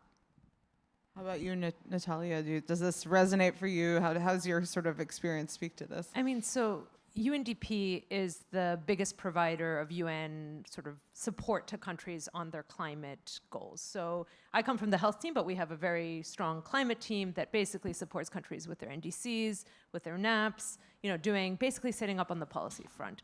As the development agency of the UN, we're also supposed to integrate across climate, across health, across energy.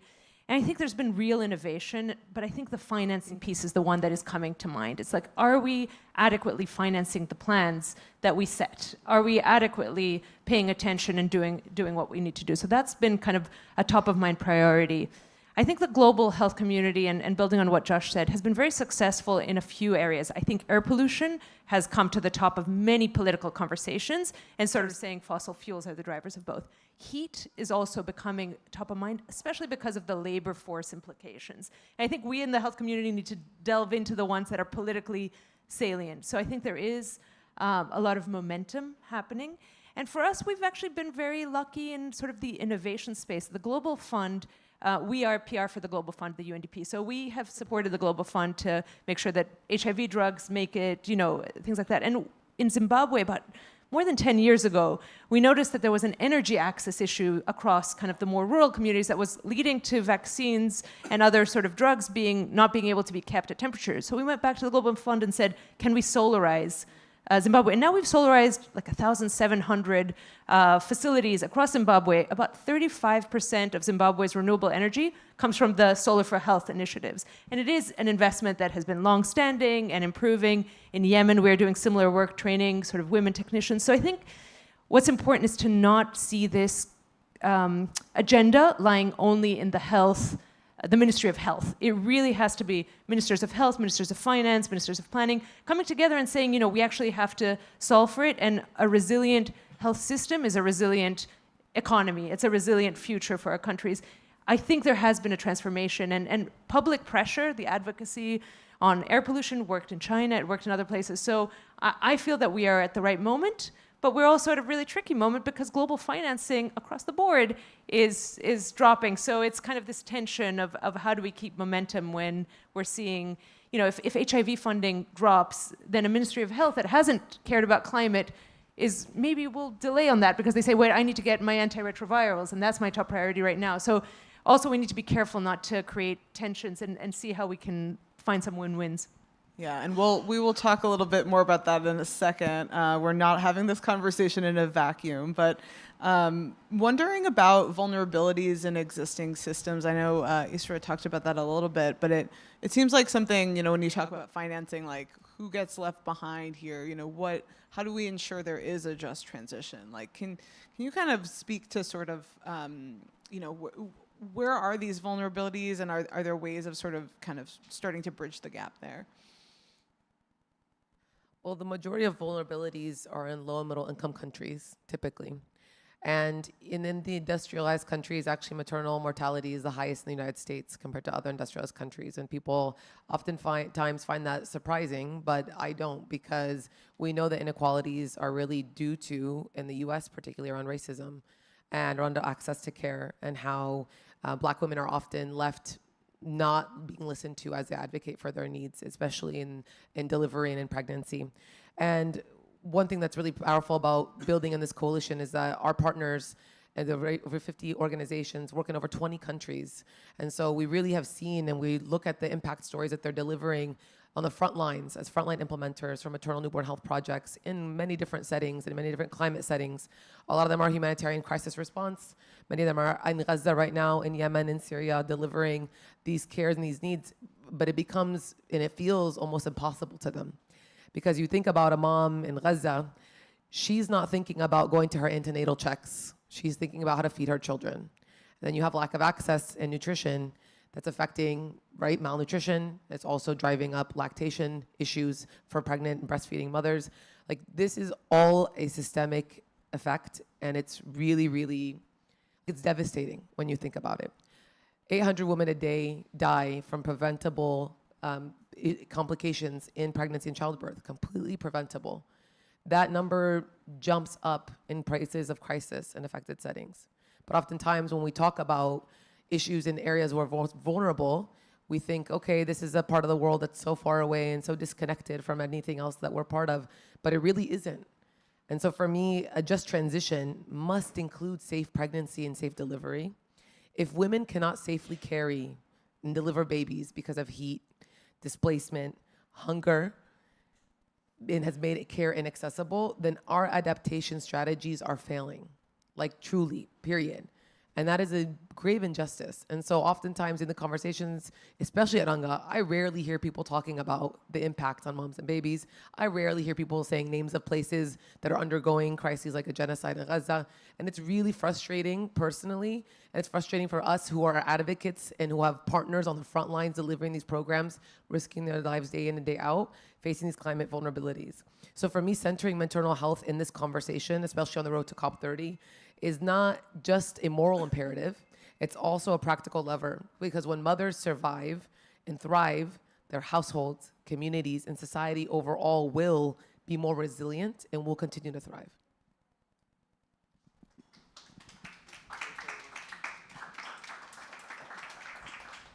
Just to sort of zoom out and build on that in the same way, same time,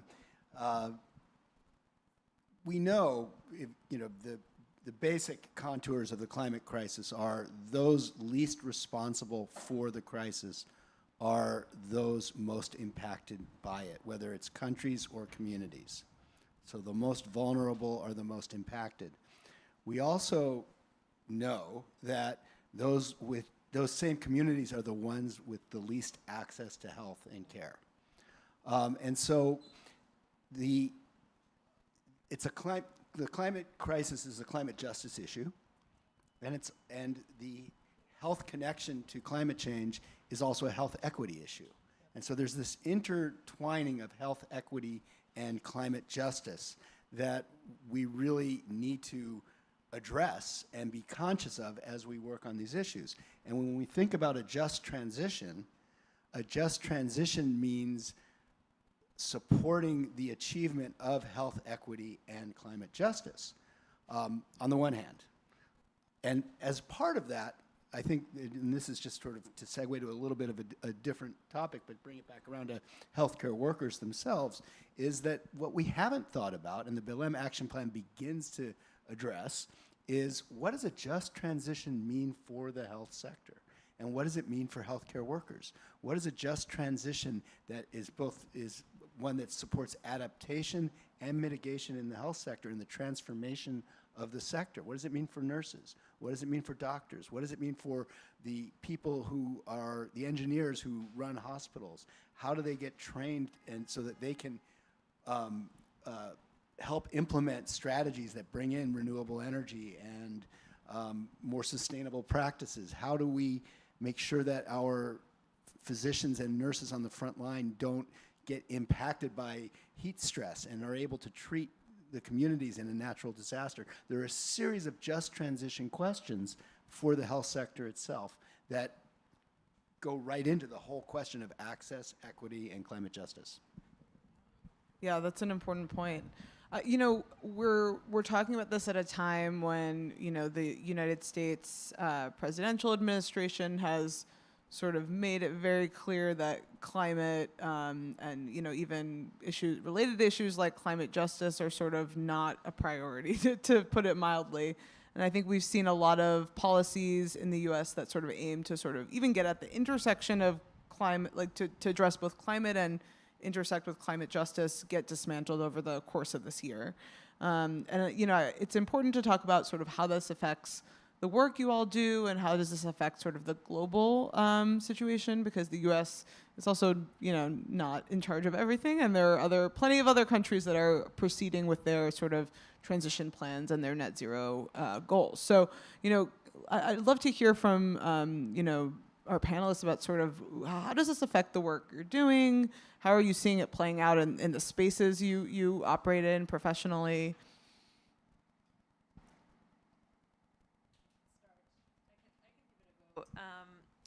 So I think I see 3 layers of a problem. One is data availability, access, with, for example, air pollution monitors historically having been on US embassies, those being shut down, other kind of core data that we need to know and predict the future and model and do kind of public health research. There's a real threat that that the US funding is going to shut down knowledge and understanding and prediction. So that's one thing I worry about. One is obviously funding, and it's important to say that it's not the US alone that has kind of gone down in terms of its global health funding. We've seen the UK, we've seen many, many countries turn inwards and start sort of funding less. And so there is a concern around funding. But the biggest one for me is, what is happening in terms of the policy language, the space, the commitments, are we backtracking? And that, and what is happening there? So, we see it. It's not that we don't see it. But there are champions. There are champions, at the grassroots level, and, youth are the ones that give me hope, but also different countries, countries that are coming to UNDP and saying we need support, because we see, I think for the countries where the climate impacts are undeniable and they're happening right now, and they're not impacting just a small minority of kind of, a small community, they're coming and they're saying, we're here, how do you help us, how do we plan for this? And I think different groups and coalitions need to be strategic around what and how we support. And I think there's a lot of behind the scenes strategic conversations happening. So I am hopeful, noting that this moment is a difficult one. So I don't want to undermine both the data and the funding challenges, but there is a lot of strategic collaboration and people stepping up, and really the networks across the South-South Learning, the youth networks, there seems to be a lot of momentum still, so I have a lot of optimism. Yeah, but to your point, the financing is an important gap, and I know Isra had some kind of really interesting examples of how you guys have been able to sort of adapt and even kind of I don't want to say thrive, but certainly it sounds like you found some really interesting sort of solutions to this moment. Yeah, definitely. Thanks, Emma, and thanks, Natalia, for those comments. One of the challenges when we were establishing Every Pregnancy that we recognized very quickly is that there's outdated funding models in this space. And you could really apply it to any sector in the nonprofit world specifically. But people depend on governments, in my opinion, too much for funding. And then we end up in crises like with USAID being shut down that truly did impact so many frontline implementers, and it's devastating. And so how do we prevent that type of cascading effect that was detrimental in the future? And so we, as Every Pregnancy, came up with an approach of a catalytic funding model where we seek catalytic funding investment from philanthropy foundations. And for us, it was the Gates Foundation that invested a few $1 million into our Ramadan campaign, which is where we then mobilize the grassroots community and the Muslim community in particular towards maternal newborn health in a way they've never been mobilized before.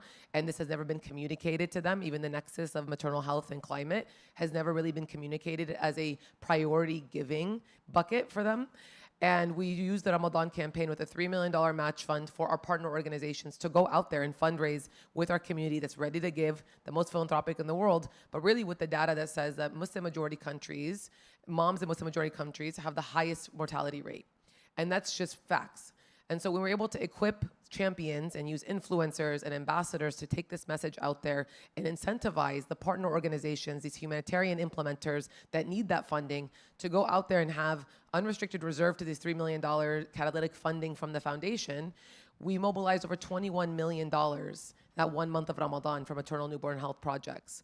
And we got that from over 37,000 unique donors, and donors who from around the world, over 80 countries, engage with the campaign.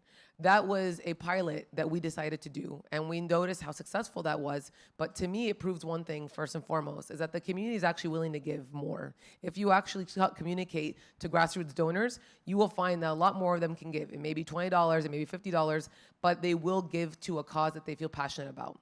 Which drives me to the second point. The messaging is critical when you're developing these campaigns and when you're talking about these issues. Not everyone is as sophisticated or understanding the technical expertise of climate experts or maternal newborn health experts. I'm not even one of them, to be honest with you. Originally, I'm an activist. I care about social rights and social justice across the board, and human rights at the core of everything.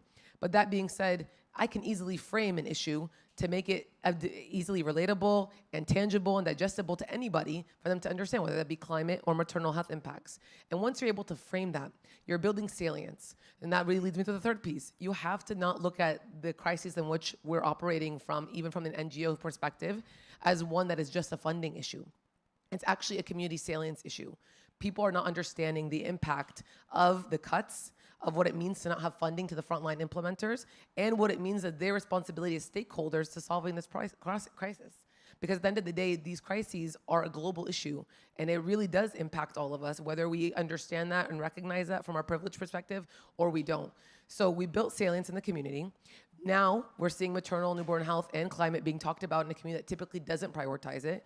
We've found out that as a pilot, they do care about it, and we're expecting a $10 million match fund for next Ramadan, and hopefully we'll be able to raise $50 million with that from our organizations and our coalition, because when you are able to mobilize a community and then incentivize a founder, a foundation, and a funder with implementers directly implementing that work, it's a perfect model. And to be honest with you, we've seen success with it, and I would love for anybody and everybody to replicate that model, because we're not gatekeepers, but we also need to see these new blended transformative ways of financing and innovation to be able to carry this work, because we cannot depend on just one source of funding. And we've seen the effects of that this year especially. It's a really interesting point, because I think someone said earlier, you know, what is the climate crisis if not a health crisis, right? You know, we're talking about the habitability of our planet, and yet it's sometimes as we've discussed, the sort of health point of all this gets sort of lost in the shuffle of everything else that's being affected by this. You know, I want to talk a little bit more about this like political moment. I mean, what's the solution, like, you know, to sort of inspiring communities, continuing to carry out policy and training, and you know, raise financing for sort of continuing this work. You know, I'm curious if any of our panelists who haven't yet spoken about this might have you know, thoughts based on their experience or what they've sort of seen around them. Sure. I'd say two things. One is that while the government of this country has pulled back significantly, there are many other governments stepping up. So, you know, and Brazil's leadership in the context of COP30 is really important, and their vision of maintaining multilateralism through this process is really important. ATTACH, the Alliance for Transformative Action on Climate and Health that I mentioned before, has several new members this year, different national health ministries that have joined. And so the momentum continues to grow. Here's another example that's, you know, very much Climate Week related. Last year at Climate Week, during the Clinton Global Initiative, Healthcare Without Harm and the UN high-level champions announced a commitment to double the number of healthcare institutions committed to race to zero, to net zero healthcare, while protecting more than 100 million patients in the catchment of those hospitals that were committed. And we had, at that point, 63 participants in Race to Zero. We said by 2028 we would double it. This year we have 93, so we've already increased it by 50%. In the middle of everything that's happening, that's going on. And those are non-state actors. Those are subnational governments and private sector healthcare. And we're seeing a lot of that action happening in the United States as well. The U.S. Department of Health and Human Services had a climate action pledge that had, how many hospitals was it? It was like 200, a couple of hundred hospitals that were part of it. There are 163 hospitals and health systems in the U.S. that have replicated that pledge together with Healthcare Without Harm and are continuing to do the work. So the momentum continues, and the momentum continues to grow despite the retrograde policies of one country. One point to what Josh said and what you were saying. You know, I think it's really important to mobilize populations as you did, but we're not going to solve the crisis through individual donations or foundations. It has to be government money. And I'm not talking about government like donors, but government domestic resources. Governments need to say, we prioritize this. And to do that, I think there's two things. One is you need to get the public to make it a top priority because they're responsive. You know, a government is elected and therefore in places where it's elected, responsive to the public. And the other point is to show that it makes financial sense. So UNDP does a lot of investment cases of, you know, if you actually, like the return of investment of this, and, you know, solar energy, wind, you know, renewables are becoming more affordable, so it actually makes sense, but there might be an upfront cost. So I think there's a lot of work that needs to happen at the same time. The public to demand and the government to decide that, yes, we need to invest this money into rebuilding our health systems because, and this is where timelines come in. You know, the returns may come in 5 or 7 years and you're political, but I think we can't shy away from the fact that we actually need governments to prioritize this in order to get that. And I'll just add one thing I think that I've seen have some really growing momentum and I think is really ripe for action is the ability of health systems and the healthcare workforce to be raising the alarm on the root causes of climate change and how the fossil fuel industry has been really driving misinformation and really, you know, covering up the contribution to climate change. And so I think health professionals have a real big opportunity to be able to link health harms to fossil fuel extraction.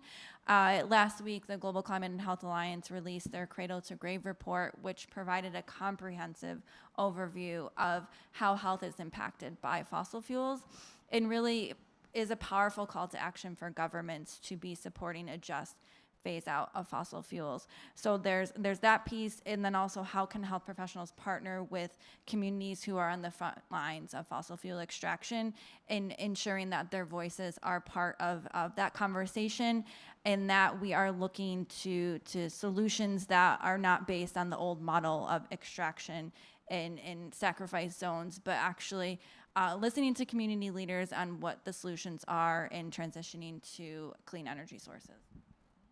Well said. Well, thank you so much to our panelists for being here. This was a great discussion, and you all contributed so much, so thank you so much.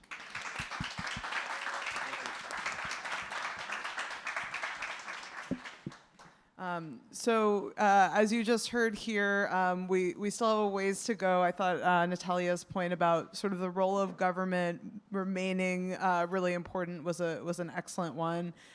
So we've here kind of been talking about how the health system around the world has been responding to these new challenges like new disasters and heat waves and things like that.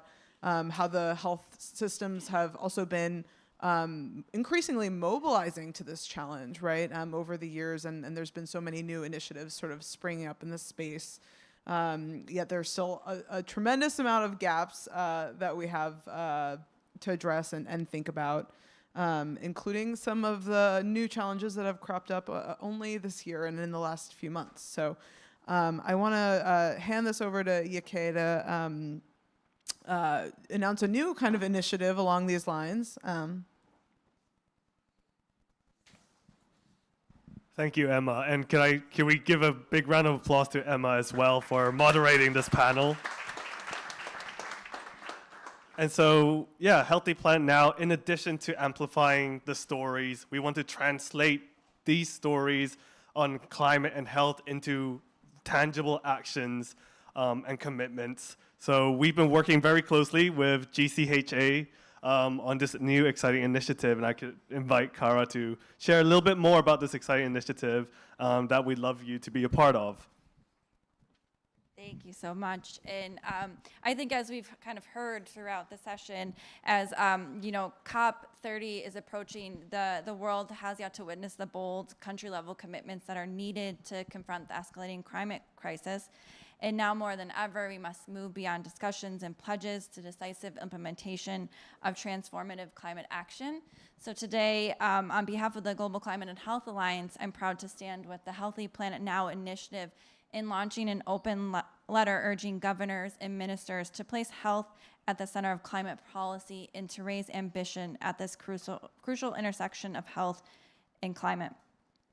So as the letter is specifically calling on governments to take the following key actions. So accelerating a just transition from fossil fuels to clean, renewable energy, providing finance for local climate action that strengthens systems and build resilience, addresses conflict of interest by limiting the influence of health-harming, high-emitting industries, and integrating health and well-being into climate policies, narratives, and targets. So today, we're inviting leaders and organizations from all sectors to endorse this letter and add their voices to the growing call for climate action that puts health first.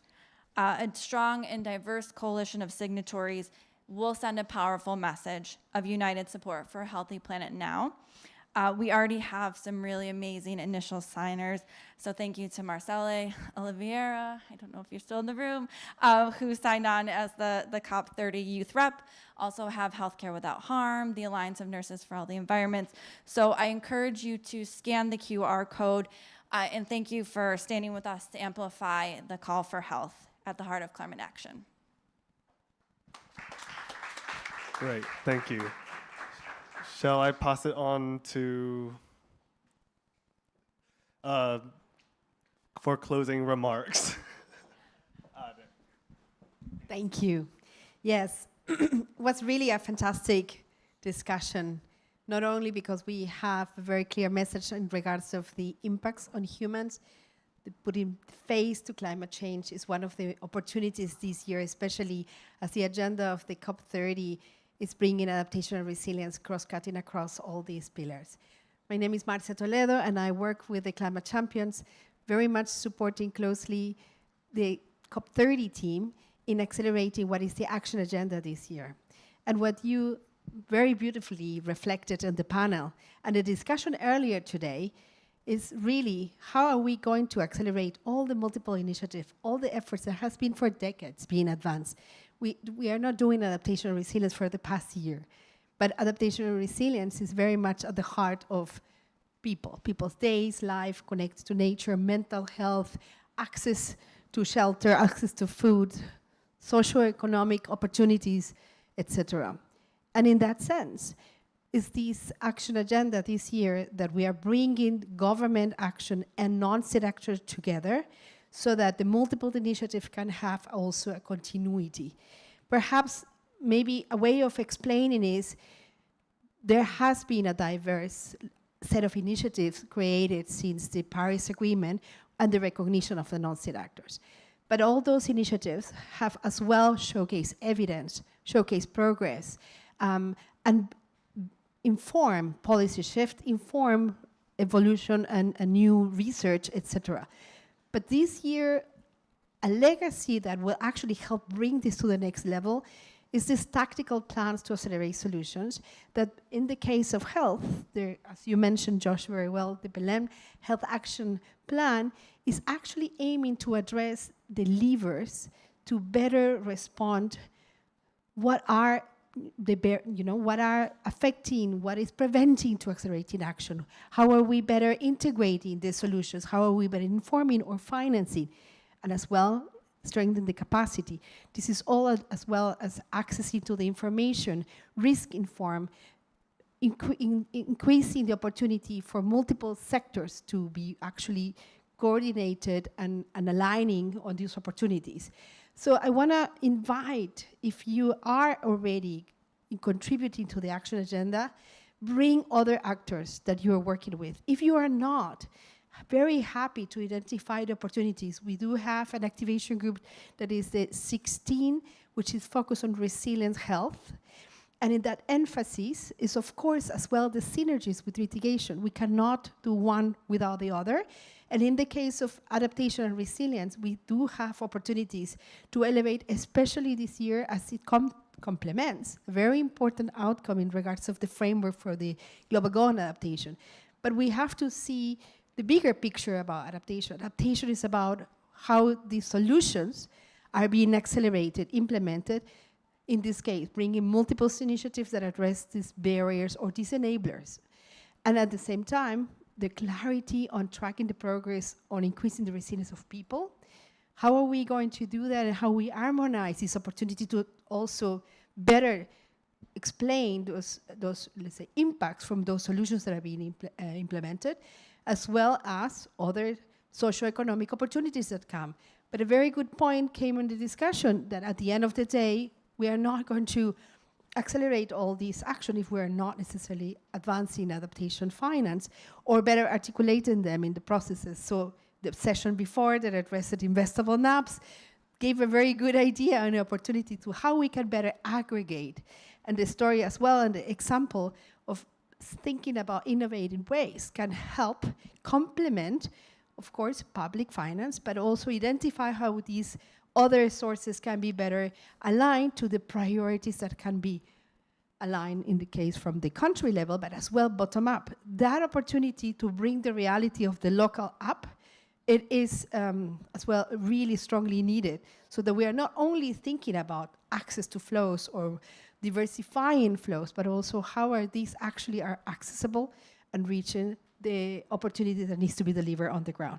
And on that term, very excited to recognize the multiple diverse actors that the Resilience Hub is bringing together. This is, of course, one of the beauties of the Resilience Hub, and in this case, the collaboration as the home of the Race to Resilience to really bring and bridge among different actors, different stakeholders, and we want to keep that spirit. And so very much as well looking forward on the road to Belém and bringing the results and the opportunities that have been discussed here in New York. And with that, happy to bring Jorge for the closure. Well, thank you, Marcia, and you said it all. See you in Belém. Thanks for coming, thanks for staying, and paying attention, and glad to have you here. So I'll see you soon. We'll be there, 5th year in a row. Not easy, but we're being resilient and trying to push forward. Thank you.